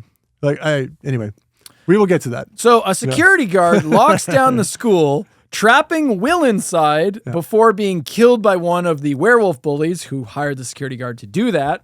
Kay reunites with her son, revealing herself as a werewolf. She explains that he's a werewolf because he survived the attack, at the beginning of the movie while inside Kay's womb. Yeah. So at the beginning of the movie, when she was like just an artist, she gets attacked. She survived that attack, but she was pregnant with, what's his face? Is it Will? Will. With Will. So now he is also a werewolf. Ileana then walks in on this awkward reunion, and her former group turns on her as they're revealed to be part of Kay's pack. They're about to kill her, but Will saves her by jumping out of a window, holding on to her. Ileana lands on Will, breaking her fall, which is not how that would work at all, but sure, it's movie logic. Like, that's not how physics work. As long as you've got somebody under you, you can just... It just breaks. It's like a parachute. It breaks the impact. That's not how that would work at all. Ileana would be fucked up from that. They would just both shatter when they hit the ground. Well, no, he's a werewolf. He's going to heal. She would be fucked up from that impact. The impact would hit her probably just as hard. And it was like 7 floors or something ridiculous. Oh, it was way high up. Yeah, it was like 50 feet in the air. Yeah, no, it was pretty high up. Will comes to and tries to escape with Ileana just in time for blast doors and shutters to completely lock down the school grounds, trapping the pair inside along with Sashin, who's instantly killed by a werewolf. So he existed for... There was really no point to his character. Yeah, I thought something was going to come of it. It really doesn't. There's one element that he sets up, but that's about it. What follows is Will rigging up makeshift flamethrowers in the science lab before he and Eliana discover a mass grave beneath the school and come face to face with Kay and her wolf pack. Kay reveals the mass grave is actually an army of new werewolves waiting to awaken. Can the two lovebirds make it out alive, or will Kay break up this happy couple? That is the plot of The Howling Reborn. Oh! I'm going to start this one off. Okay. How does it work as a reboot? So, the first thing it does right, young people. First time we had young protagonists. Okay. We've never had young people in the franchise. It's always, because like you mentioned, like you liked in the original, Dee Wallace is like an age appropriate. Age appropriate. Yeah, like Dee Wallace is not like the 17, 19-year-old rookie reporter. It's like, no, she was a bit older in that film. For the role she's playing. Yeah, but none of these movies have young people in them. Yeah. There's like the young people might be like 25, 26. It's like, no, we're in high school. Like even your Jerboas are like old enough to be working. Right. Like, yeah. So no, it's the first time we really get a young cast. Mm-hmm. It's very high school teen drama. Yeah, you like the young cast. I don't. No, it works for me just because it's different and this feels like a reboot. Yeah. This feels like a polished, like modern interpretation. If you were going to tweak this, you would go with a younger cast now. I mean, who even enrolls their kids into a new school a month before graduation? They're parole officers.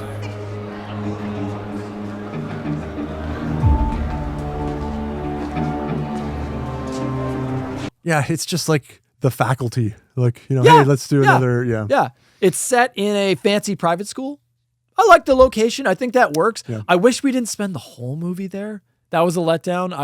I realized when they locked that school down, that's when I realized I was like, oh, we're not leaving here. We're not going anywhere. Yeah. I was like, oh, that's a shame. So because we're in New York. Yeah. It's like, you can do something. Can't we go somewhere else? It's like, to their credit, they use a lot of the school, but... Yeah, but you can tell what's going to happen because they set that up early. They go out of their way to point out that this is a very high-tech school that can be locked down and become very secure. For what?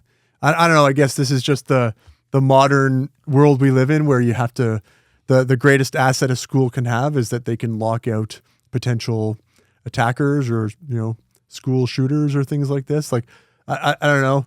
But they definitely let in with that point so that later on in the movie when they do it becomes a plot point. Yeah. Yeah. There's like this ultimate high-tech school that probably would never exist. We can turn into a prison cell yeah, if we need to. Yeah. Yeah. And like the shot of like the blast doors, like the shutters going in the windows, like that would never happen, but sure, whatever. The look of this movie, it's got the color that I don't like. I'll say this. It looks better than most of these films, but that's our low bar. It still looks shit by the standards of really great films. Like you compare it to Howling 1, it looks like shit. It looks polished. It's slick. It's very slick. But the color correction is terrible in this. It's just too clean. It's just, it's just got that blue washed out look to it. There's no color. It's not vibrant. It's just it's the modern washed out color corrected blue crap. Yeah. We're never getting away from that. Yeah. Very disappointing. Yeah. But I do like the young cast. At one point, right early in the film, they're setting the tone that this movie's a little self-aware, which I appreciate.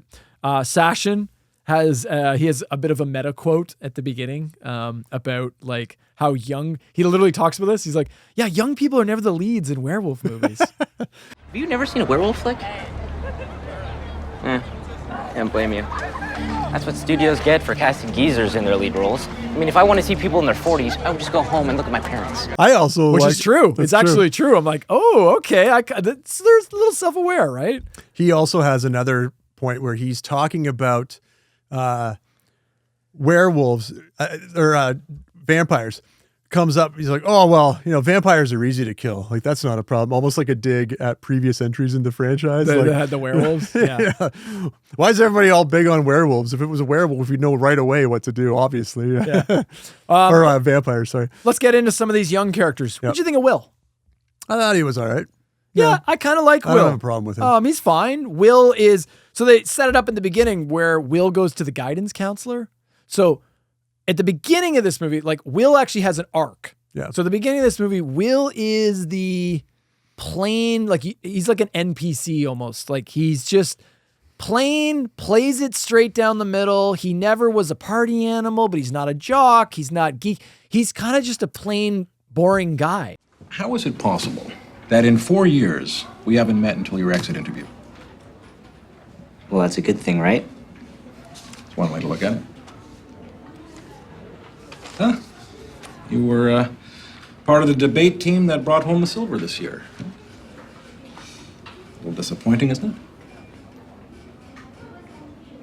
You're obviously pretty bright, and you appear perfectly adequate on paper. It's just that there's nothing special here. Yeah, I said Will is just about to finish high school, and he's having a quarter-life crisis about what he's going to do. He's not really remarkable. He's having an identity crisis, and that's what the guidance counselor says. He's like, your grades aren't bad, but they're not great, and you don't really stand out. You don't really do any extracurricular activities, and it's like, that is Will. The movie we watch is Will's glow up. Yeah. But that's really what it is. It's Will's glow up, and Will's glow up is facilitated by his werewolf transformation. Sure. I think it's kind of clever. That works for me. I think that is, it's not a bad idea. It's not a terrible idea. Like other Teen Wolf did this. The connection of puberty and going through some sort of supernatural things. Other movies have done this well. I don't think that's a doomed idea. I think I would have just liked it better if at the end of the movie he's still a loser. No, I because like now that he's like the raddest dude ever. Yeah, I like that. I like that he has a glow up. I like that he takes agency over his own life and he has to go through all this shit. I like the way they slow roll his transformation. So it starts off and like his glasses stop working. Or he doesn't need them anymore. Yeah, he doesn't. So he just stops wearing the glasses. Yeah. But that also goes to his look. Yeah. Because the hot girl, Ileana, is taking an interest in him. And she's like, you look better without glasses. Yeah. So it kind of works both ways. That like he's finding himself. Similar to, I think it's Bill or Ben in part 1, where he was a vegetarian, but then he starts eating meat. Will suddenly has a craving for meat, even though Will was a vegetarian. So they slow roll Will turning into it. Will has narration. I didn't really mention it.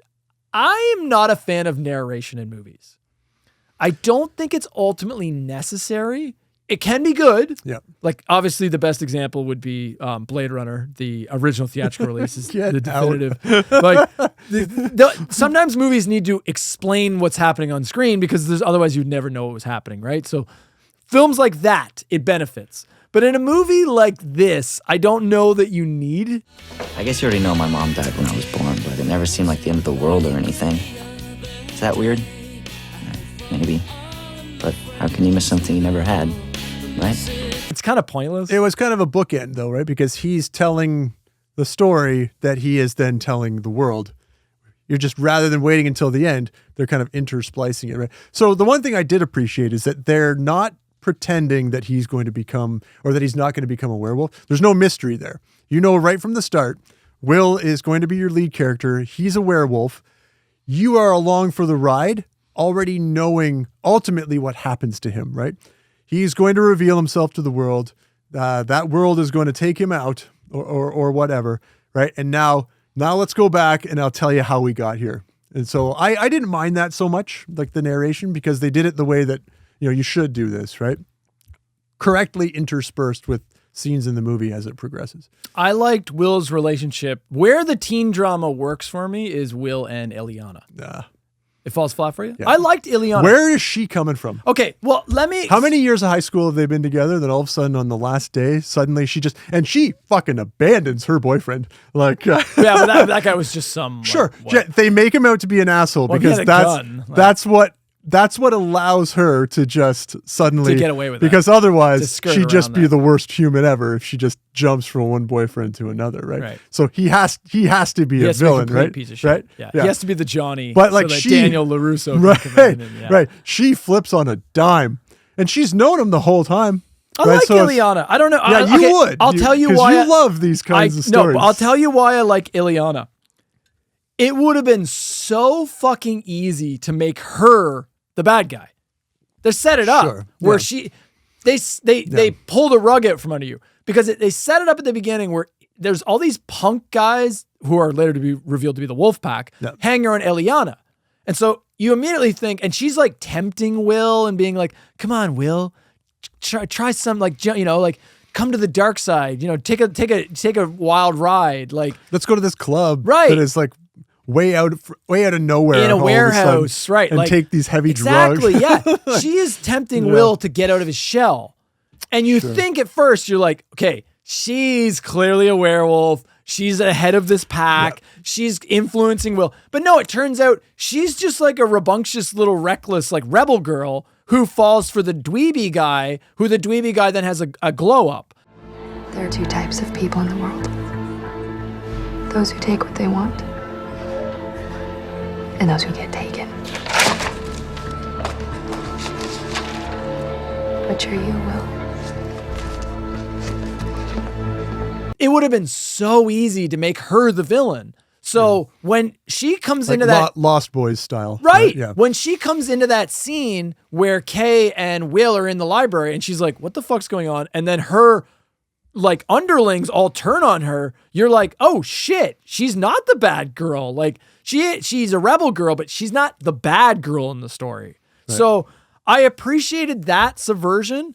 And I like their little relationship they build. I like the fact that she's like, okay, it's forced, dude. It's forced. Yeah, like you need to slow roll that. I know, like, it's forced. Yeah. Like the biggest force thing is like, she finds out Will's a werewolf and then he's like, get away from me. And then she's like, let me in. You gotta make me a werewolf too. And then they fuck and then Will claws her back. And then, so they fuck and then Will scratches her back. No, I don't think it's that she wanted to be a werewolf. It's that she just didn't want him to, she just wanted to be with him. That's all. She had fallen for him at that point. I think you're on to something though, that there is the reference that for us to be together, you need to bring me into this world with you. Yeah, exactly. Don't hold back. And then, because he's like, they have to rush it. That's why I said, I like the teen drama. It's just not good teen drama. You can do much better. This is a far cry away from the OC. It's actually one of my biggest complaints about this movie is it doesn't really feel like a high school drama.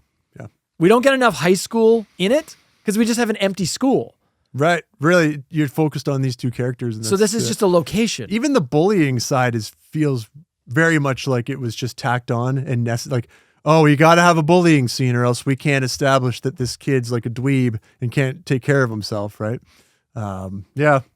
But it's just so scary. Like it's scarce. Like this is not a high school drama. This is not a coming of age per se. It's just kind of a thriller that takes place at a private fancy nonsense high school. Yeah. There are a ton of plot holes in this. No, that's not true. That's not true, Mark, but go ahead. Who's Kay?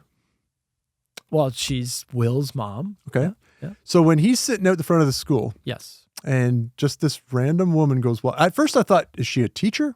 Right. But she's not. Right. Well, she's keeping tabs on Will. Right. Well, she was lying when she was like, oh, I'm somebody else's mother. That was a lie. Yeah. Like what's she doing there? Then she just starts talking keeping tabs on Will. Okay. Does he know that? Because he seems like completely unfazed by the fact that some random grown woman walks no, because she says she's like, oh, I'm waiting for I'm picking up my son. She's like, and Will just got like bullied. So sure. Yeah. Oh, that's a plot hole. That's a plot hole. Yeah. Isn't it weird how Will talks to another human being? I'm like, who are you? Yeah, like that's okay. That's a bit of a stretch. And then, okay. Please, Mark. And then what is she doing? So I understand why Will's dad shows up at the school because Will has just eaten a hot dog with a finger in it and he's violently ill and he's been acting out, doing all this weird stuff. So they call dad in like, you better come in here because your son's like losing it. What's Kay doing there then? She's keeping tabs on Will. But I don't know. But I don't know what else there is to. What do you want me to tell you? Okay, so maybe that's what she's doing. But no, but that is what she's doing. Explain how. What is the explanation for about her presence? She's not just. Oh, I'm also sitting here in the guidance counselor in the nurse's office. Right. She was keeping tabs on Will. That's not an explanation. That is the explanation. No. She's at the school. She has an underground fucking army underneath the school. She's living at the school. What's there not to understand? I'm the principal. Right. What are you doing here? Yeah, she just kills that guy. Oh, I'm keeping tabs on Will. She just kills that guy. Oh, okay, cool. No, but she just Mark, you're the designated. You're the designated keeping tabs on insert person. Right. That's not a thing. No one would. Okay, you know what that is? That's a parent. That's why Will's dad shows up. No one would notice this. No one would notice her. It stands out like a sore thumb. It doesn't. Who are you and what are you doing? And like, okay, we know eventually she's the villain. I can actually explain this. But like, you're just walking into a kid's high school. Do you want to know the explanation? Yes. Okay. There is no. I have the I have it, and you cannot debate it. Okay. Kay, the actress is played by I forgot what's the actress's name here. It's Ivana Milicevic. Okay. I hope I'm pronouncing that the right. actress's name. Yeah. So Kay is played by Ivana Milicevic or Milicevic. She is a gorgeous woman. Right. Yes. Gorgeous women can do anything they want in life, and no one is going to question it. They could just make their presence be wherever they want. Literally, even if she was just around, and let's say the principal came out and was like, "Oh, are you waiting for your son or daughter?" She would just be like, "Oh, sorry. Yeah, I'm sorry. I'm Kay. I've never been in a big school like this. Yeah. Could you tell me?" And the principal like, "Oh." I mean, literally, Will's dad is like, "Oh," like immediately. Beautiful women can do anything, Mark. If there was an army of gorgeous women, they could take over the White House. Yeah. They could launch the nukes. They could take over all of these things. The only reason it doesn't happen is because women hate each other, and they could never form an actual collective group for longer than 5-10 minutes before they started talking trash about one another. But otherwise, beautiful women can do anything they want. They can walk through the fucking rain, buddy. Okay. Does that solve your little plot hole? The sad part about it, I'm not wrong, is that is pretty much the only explanation they give you. Yeah. That we have to shoehorn this character into the movie. I mean, they could have given her a role. She could have been a teacher. There could have been a reason why she was at the school, but instead they're just like, no, just have her show up where it's necessary, where it's convenient. Credit to the actress though, because Kay is probably the best character in this film. I think she's an awesome villain. She steals the scene, every scene she's in, because there's actors in this film, but then there's her, and every time she's in the scene, it's like, oh, that's a real actor. Go! Go! Run away, little girl.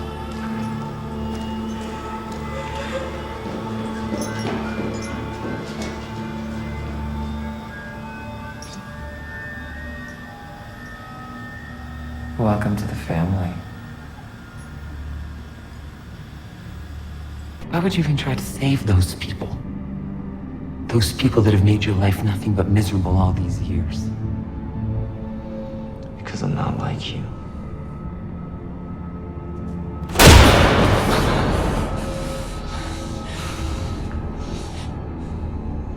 Imagine how disappointed I am after 18 years to find out you're so ordinary. As much as the movie pivots around Will, she's really the one that drives the whole plot forward. And she steals every scene she's in, and she is so good at being like menacing and devious and just... I almost kind of want to root for her and her wolf pack, to be honest. I was like, Will, stop being a pussy and join your badass mom. Like, Will's mom is 10 times cooler than Will. Yeah. Like, even by the end of the film. Kay is fucking awesome. I like that she has, like, her own lackeys, like all like her little, like the little high school kids. Yeah, but they're not high school kids. Like, they are noticeably older, but also, who joins a high school like the last week of school?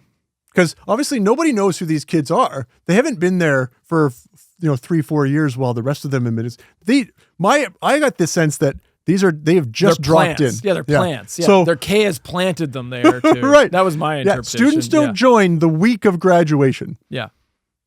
Well, sometimes they do. No. Well, they do to keep tabs on Will.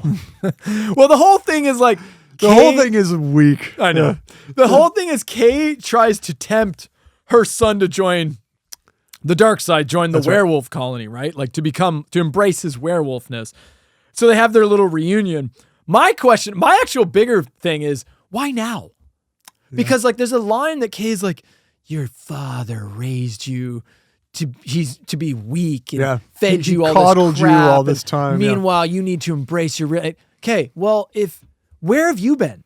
Yeah. Why did you wait 18 fucking years to now have a reunion? Yeah. What have you been doing this whole time? His father did what he was supposed to do. Raise and protect his son. Right. Yeah. But like, they almost imply like Will's dad knew he was part werewolf, but like that's almost what they're obviously that's not the case, but like that would have made more sense. Right. But like if he knows about it and he's trying to keep him actively keep him from that life. But he doesn't know that. She kind of comes back and she's just evil. Because like, why does she need to kill Will's dad? I guess just to isolate him so that Will feels... She was so pissed off that Will's father didn't, train him or raise him to be big and tough and to recognize, his roots. Why would he do that? Yeah, awful. Yeah, it is weak, but I think the actress is good. She does a good job. She doesn't chew the scenery per se, but she kind of commands every scene she's in. Yep. She's fun to watch. I like that actress a lot. But yeah, I don't know why now? Why does she show up now? I don't know, because otherwise we wouldn't have a film. That's about it. Her master plan to like build the werewolf army underneath the school. Yeah. Not that stupid, I guess. It's like she's recruiting people, right? The only thing I can think about with respect to your first question is maybe she knows that on his 18th birthday, because he just turned 18, that's part of the plot. That's when his powers manifest. Because like all of a sudden everything starts happening to this kid. That's a good point. You kind of needed that line though. I feel like they should have hit that. Make that connection. Yeah. Right. But even then, she couldn't have shown up again in his earlier in his life to begin to prep him for what's going to happen. I mean, that basement was just that one had me. That was the worst. Because how long has Kay and these goons been around for? Years. Sorry, not years. No, not years. It couldn't have been. No, because they were all just random dead bodies. Right. They weren't dead. They were half alive. Some of them, yeah. No, you have to be because you have to survive a werewolf attack to become a werewolf. They're turning them into the army. But either she's been collecting these bodies up for weeks because there's like hundreds of them down there. Yeah. And like, how long is it going to be before someone realizes that some of these people have disappeared? So I take it they've all either been from the school or the neighborhood, or she's only been here for a couple hours and she's been working really fast. I just thought it was one of those points where they're like, no, we're not going to explain it. Just know that this is cool. You like this. We're starting our own little army of the werewolf army in the basement. Like, does nobody go down to the basement? Like, I guess it's the janitor would go down there. Yeah, but then he just got and then he gets turned. I don't know. It's just dumb. It's a cycle. Every time someone goes down in the basement, that's it. Werewolf army.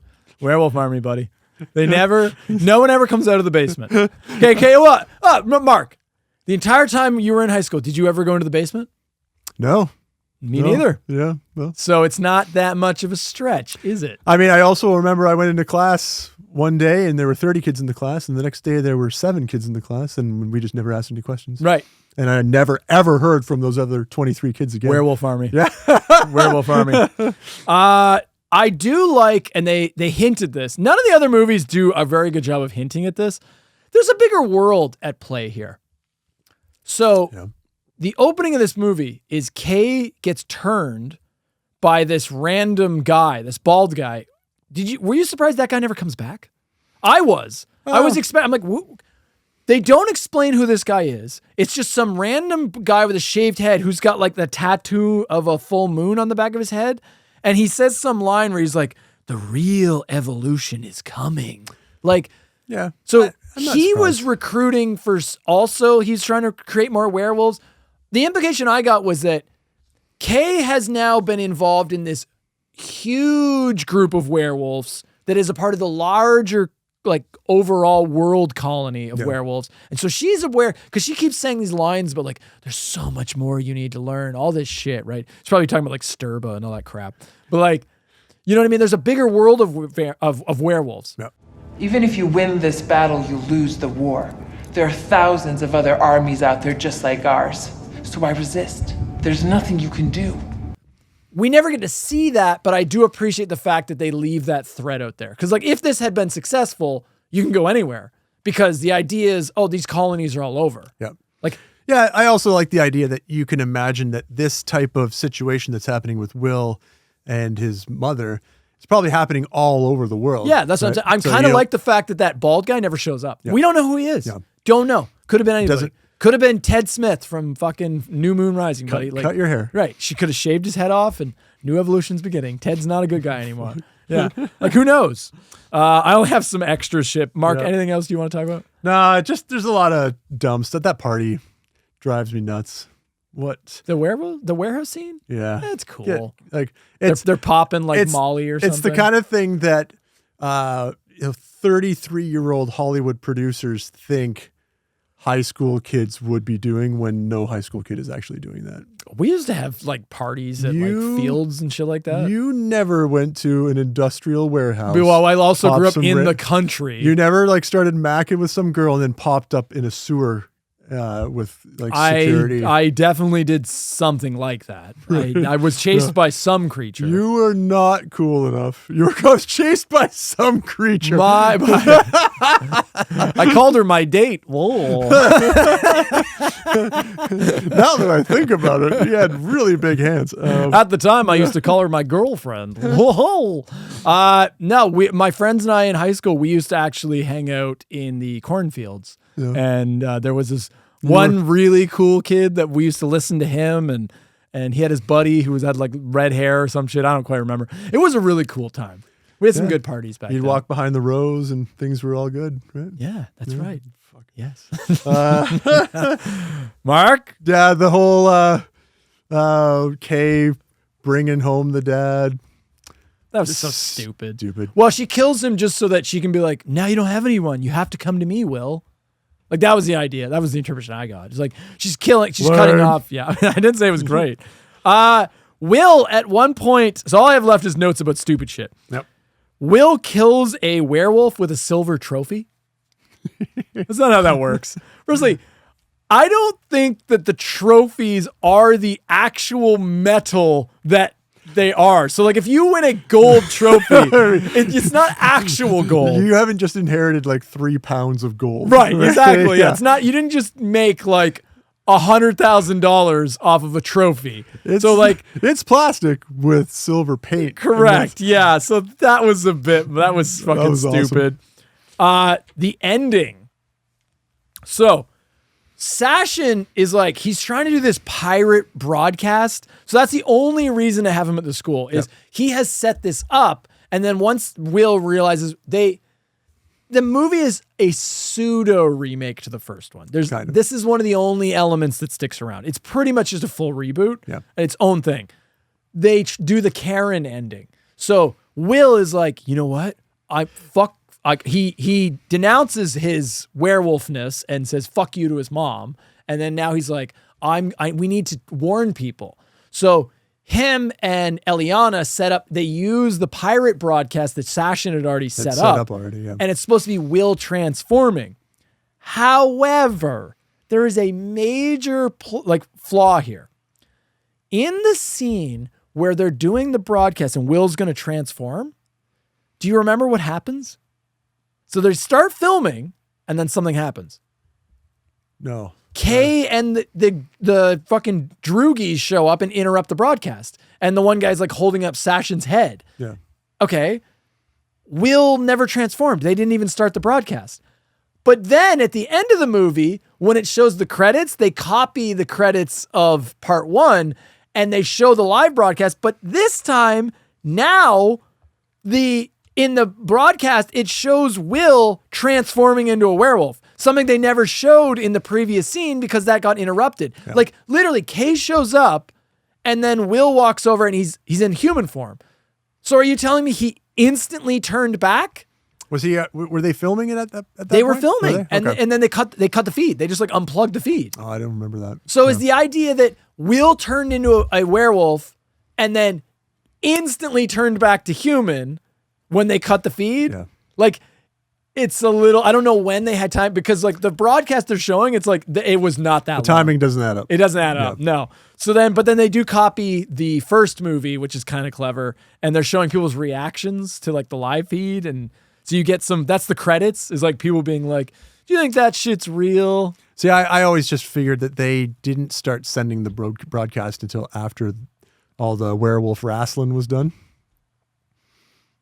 Oh, you think they did it afterwards? Yeah. Like now that we've defeated. Oh, maybe. You could be right. All right, let's do this. You could be right, except for they burned everything. Yeah, they do. Yeah, they set everything on CGI fire. Yeah. I do actually like, that's kind of a badass moment because the graduation ceremony's happening like outside. And so then like Will and Eliana burn the school down and then they just like walk out and like, but they're just like charred and fucked up and they've basically just gone through hell. And then they're just kind of just like, they look at everybody just like NPCs. They're just like, yeah, you guys don't have a fucking clue what's going off. And what's going on. And they just walk off. That's badass. I do like that. The principal's like, whoa. Yeah. Yeah, the principal's like, you guys are in trouble or some shit. And they're just like, yeah, fuck you, bud. We've graduated, so. Yeah, it was pretty awesome. Yeah. The whole graduating class is outside in the pouring rain because they can't get back into the school. Yeah, because they couldn't get back into the school. Yeah. Instead of, doing it tomorrow, they're like, nope, we're doing our graduation tonight. Another thing, another stupid thing I noticed. So at one point, Eliana and Will fuck. Will's hand turns into a claw and scratches Eliana.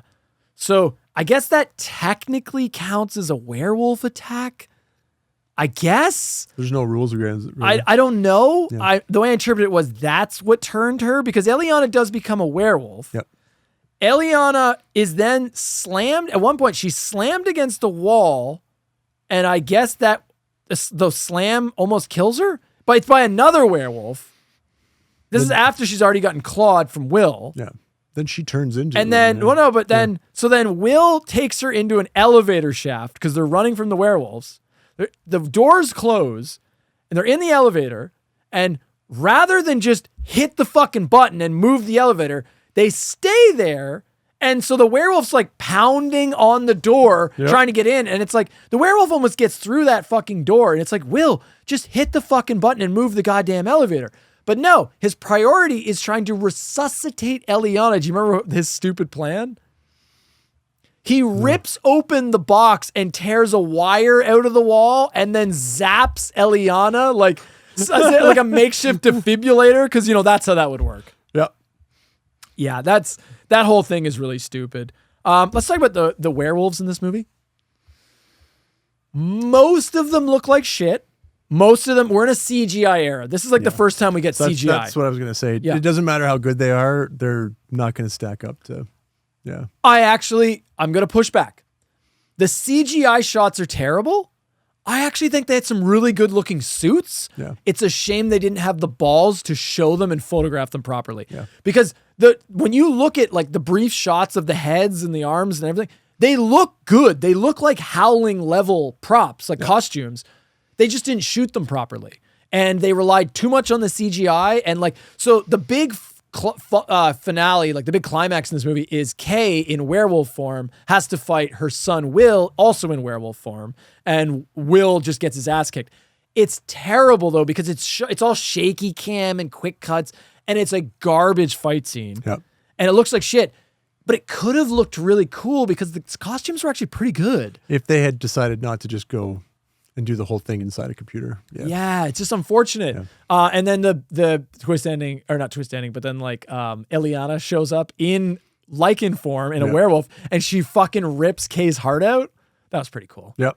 And then Will gets her to come back to human form with the power of love. Yeah. The power of love, buddy. Fuck. Yeah.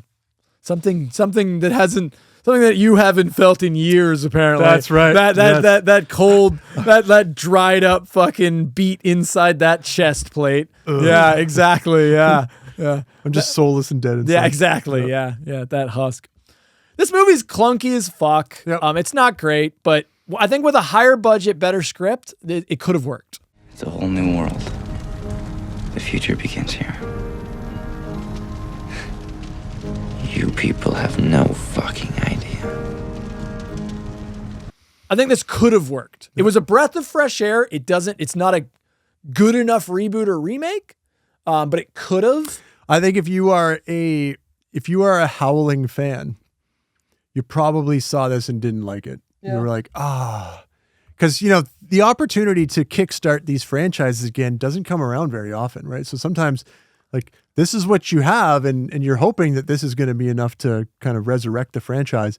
And after watching this one, I don't think there's enough here to want, like, I wouldn't be surprised if they did another one, because like you can just cookie cutter these, right? But at the same time, nobody is watching this thinking, yep, this is the future. We're gonna pump out a bunch of these. Yeah.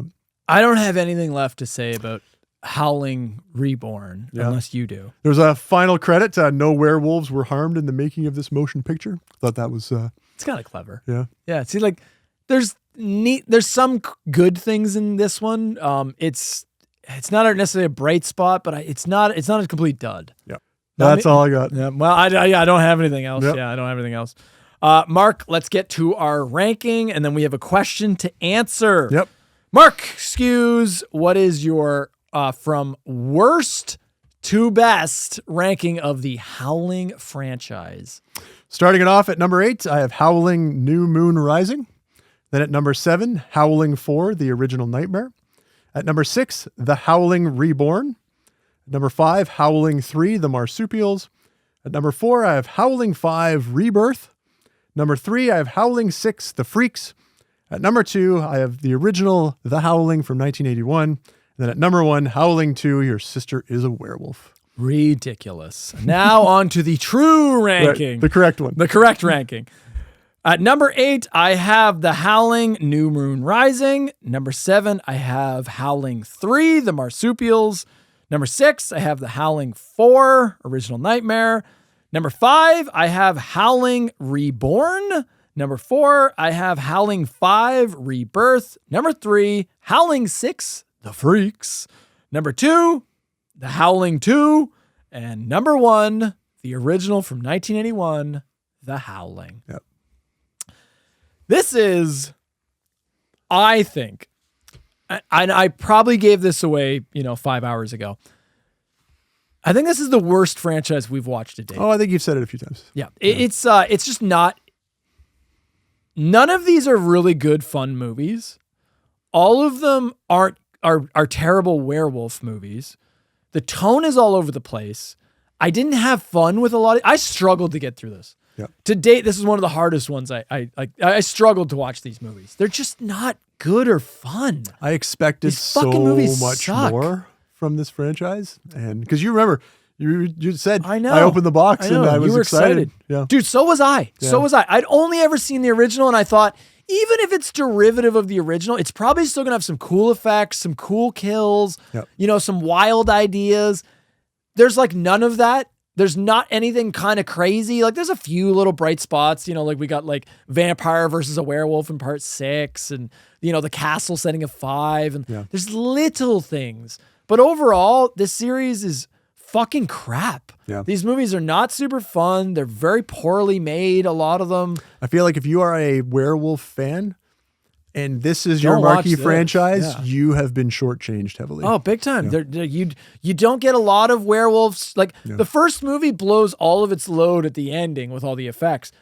None of these movies have good effects after this one. That's it. And that leads into our next, into our question. So let's answer the question. Yep. I mean, it's kind of obvious. Mark, what are the best werewolves in all of the Howling movies? Yeah, so obviously the best one is... So obviously it's Howling New Moon Rising. Right. Yeah. Good old Ted or whatever his name is. They don't even have a werewolf in it now that I'm thinking about it. so. Did they even actually show a new werewolf? Only clips from the previous ones. I Yeah, think. did that? I didn't even think of that until this very moment. Yeah. Was there actually even a Whatever. shot? The movie itself has nothing werewolf related. That movie was great. Yeah. What a good time. God. Obviously. You've got it right here. I think the image on the flap, especially of the product there, of the toy, tall. It's perfect. Yeah. It's perfect. It's not sort of bulky and ridiculous looking. No. It looks like it would. It looks humanoid-esque. Yep.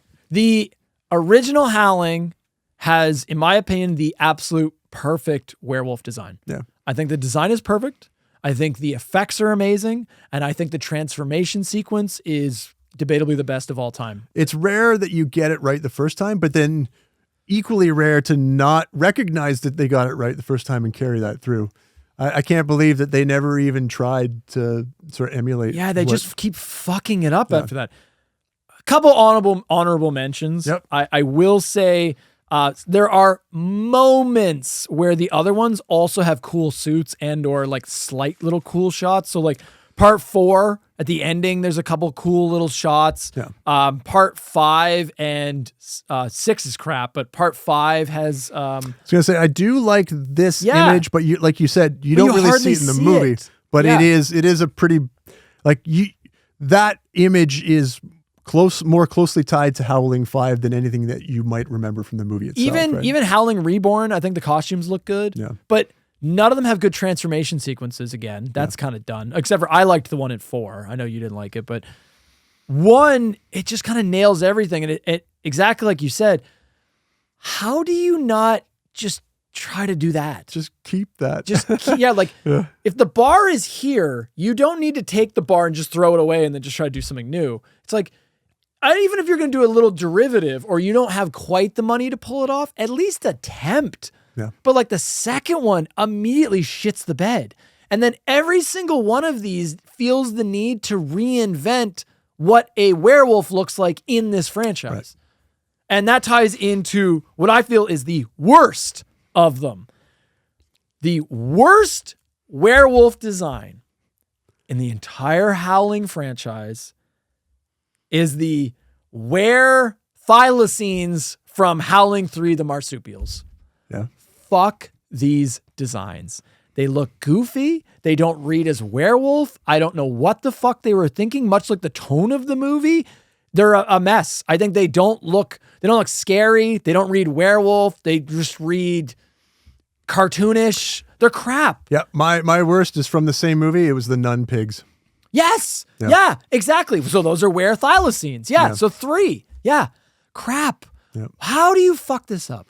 How do you look at that and say, yep, that's what I want. That's the image I'm going for scary. right there. Yeah, that's scary. Yeah. But like so those look like shit. The nuns look awful. Yep. But then you've got, I called them like the furry costumes because you've got no movement or animatronic work in the heads. Yep. So it's just literally, they stuck werewolf costume heads on people and had them run around like jackasses. Yeah. So there's nothing, like all of the work from the first movie where you get like the movement and the skin and the snoot and it feels alive. Yep. None of the, even fucking 4 and 5 give you some of that animatronic look where it felt alive. Howling Reborn, same thing. 3, it's just, and I mean 2, we could even talk about 2, the gorilla suits were also shit. Like there's some honorable mentions of other bad ones, but yeah, 3, everything's wrong. Yeah. They fuck it all up. Yep. Yeah, it's crap. Honorary mention to my good old buddy, the doctor from part 4. I know that obviously it's not his full transformation, but he goes full on Garbage Pail Kids, Cabbage Patch Kids before. I was like, oh, that's bad. I still think it was pretty cool. I don't know. At least it was practical. You are a joke. It might have looked. At least it was practical. Yeah. I don't know. I didn't mind it. I know. I still. Don't I think the theme here is that all of these more films often suck than except not, the first one. They get it wrong. They just get it wrong. Yeah. Yeah, and there you go. That's it. I'm sorry that this franchise may not have just been exciting as some of the other franchises we covered. I mean, we kind of had to do it. It's 8 fucking entries. And there are fans of this franchise out there. Like I think there are fans of The Howling. Yeah. I don't know any human being that has ever. So like, I run a fucking collectibles store. I've been buying and selling horror films for over a fucking decade. Yep. So I talk to all these people. I go to horror cons and shit. These movies sell. Don't get me wrong, because they're rare and there's always horror collectors who fucking buy anything. So they want like all the Howling films. So you'll sell, like if I get like this won't last fucking longer than like a week or 2 because this is fucking rare. Howling 5 and 6. It's very difficult to find any of them other than 1, right? People buy them just because they're completionists. I don't know anyone that likes these movies. Right. I've never heard, similar to Children of the Corn, I've never heard a single fucking soul in my presence talk about any of these films other than the first 2. Yeah. I've heard people talk about the second one just because of how wild the second one is, but I've never heard anyone talk about 3, 4, the Reborn, like the Freaks, the vampire, like none of these movies get talked about. That's how we didn't know that there was 8 of these before we started, right? But and also, I'm just so disappointed because the effects in these movies, for the most part, suck. Yeah. And if you look at when these movies were released, the majority of them are actually from the 80s. Like, up until, like, it's like, this Howling 1 is 81. 81. I forget which one is 89. It might have been, like, 5. But, like, at 6, I think, was, like, 91. Or no, 6 is, Freaks is 95. So 5 is 91. But, like, you know, from 81 to 91, like, you're still in that golden era, and yet you have no good effects, no good... You want to talk about kills? There's no good kills in these movies. No. How? How do you have a horror franchise with no gore? It's all off-screen shit. It's always the same crap of a werewolf being like, "Brah," and then some guy being like, "Bah!" Yeah. And then and then they find his body. Yeah, just crap. This is a terrible franchise. I just recommend you just skip it. Yeah. Like, just watch the first and second one, and that's it. And, like, you can maybe check out some of the ones. I mean, we threw a little bit of love to 5 and a little bit of love to 6. I think they have a little bit. I mean, you could, so just buy the first one, the second one, and then this 2-pack. Come into my store and buy this 2-pack, and then skip all the rest of this. And then shit. you're good. Yeah, you're you good. don't never have to watch any of this other crap. It's this is actually the most disappointed I've been so far out of a franchise because I'm always like, the thing that excites me is the shit I haven't watched. The potential. Because I don't know what it's going to be. Yeah. Like, when we did the Children of the Corn, I mean, I literally gush about this episode all the time. I was so excited to get into that franchise because I'm like, 11 entries. Yeah. You know you're getting nonsense. And I know you struggled with it, but I think you'll agree with me. When we started talking about those films, there was such a variety of random shit that they tried that it was like... There were ideas. Yeah, choices were made. Yeah. Most of, if not all of them wrong. But, like, there was so much things that it just kept my interest. But when I watched 2 dropped the ball so hard that I went, oh no. And then I got 3 and I'm like, am I going to struggle to get through these films? And I did. Yeah. I fucking struggled. Like, you get to that 4, 5, and 6 and you're like, and then into 7, it's just a really weak, terrible franchise. Yeah. And this was Mark Skew's pick. It was not. Mark wanted to do Howling. Nope. Mark is you're a fan of these films. You'd watched them all previously. And this is where we're at. Yeah. The next franchise is going to be my pick, buddy. It's all going to be fixed.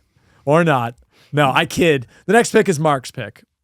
So it's going to be one of our least viewed episodes. If history has proven anything, it's the Mark picks tend to be the lesser viewed episodes. So strap in for a 200 view episode. I love our audience and I try to cater to what they ask for, but then they never watch the episodes. Then they don't watch them. I know. Yeah, So- please do this weird, obscure franchise. Okay, yeah, we'll do that. Nobody watches Nobody it. likes Yeah. it. So you got to help me out this time or else I won't get to pick anymore. You won't let me. I'm not going to give a teaser of what our next episode is, but I am going to give a teaser. I'll say it's one of our most requested. Yes. Strangely, but it's one of our most requested. But this was your pick, Mark. Yep. The next one. And you are going to have to wait until 2027 for that video because it is going, because after I edit this god-awful Howling episode, I am never going to want to do Slash Cinema again. So it's going to be I'm going to question myself. We're going to question things. I'm going to go on a long vacation, some soul searching. And then somehow Mark will force me to get back into it. See you next time. Yeah. Yeah. Get excited for that. Yeah. Thank you for watching. Thank you for listening or however you consume our content. Slash Cinema, new era, new logo, new channel, new banner, new attitude, new hosts. If Mark keeps up his shit. Same old shit movies. Same old terrible content. Yep. Please like, comment, and subscribe if you like what you're seeing. We love your comments. It keeps us going. It feeds me. You don't understand how much it feeds me while I'm trying to work up the strength to watch and edit these terrible films. Yep. And I don't have anything else. Thank you. Yes. Thank you for watching, and we will return once again.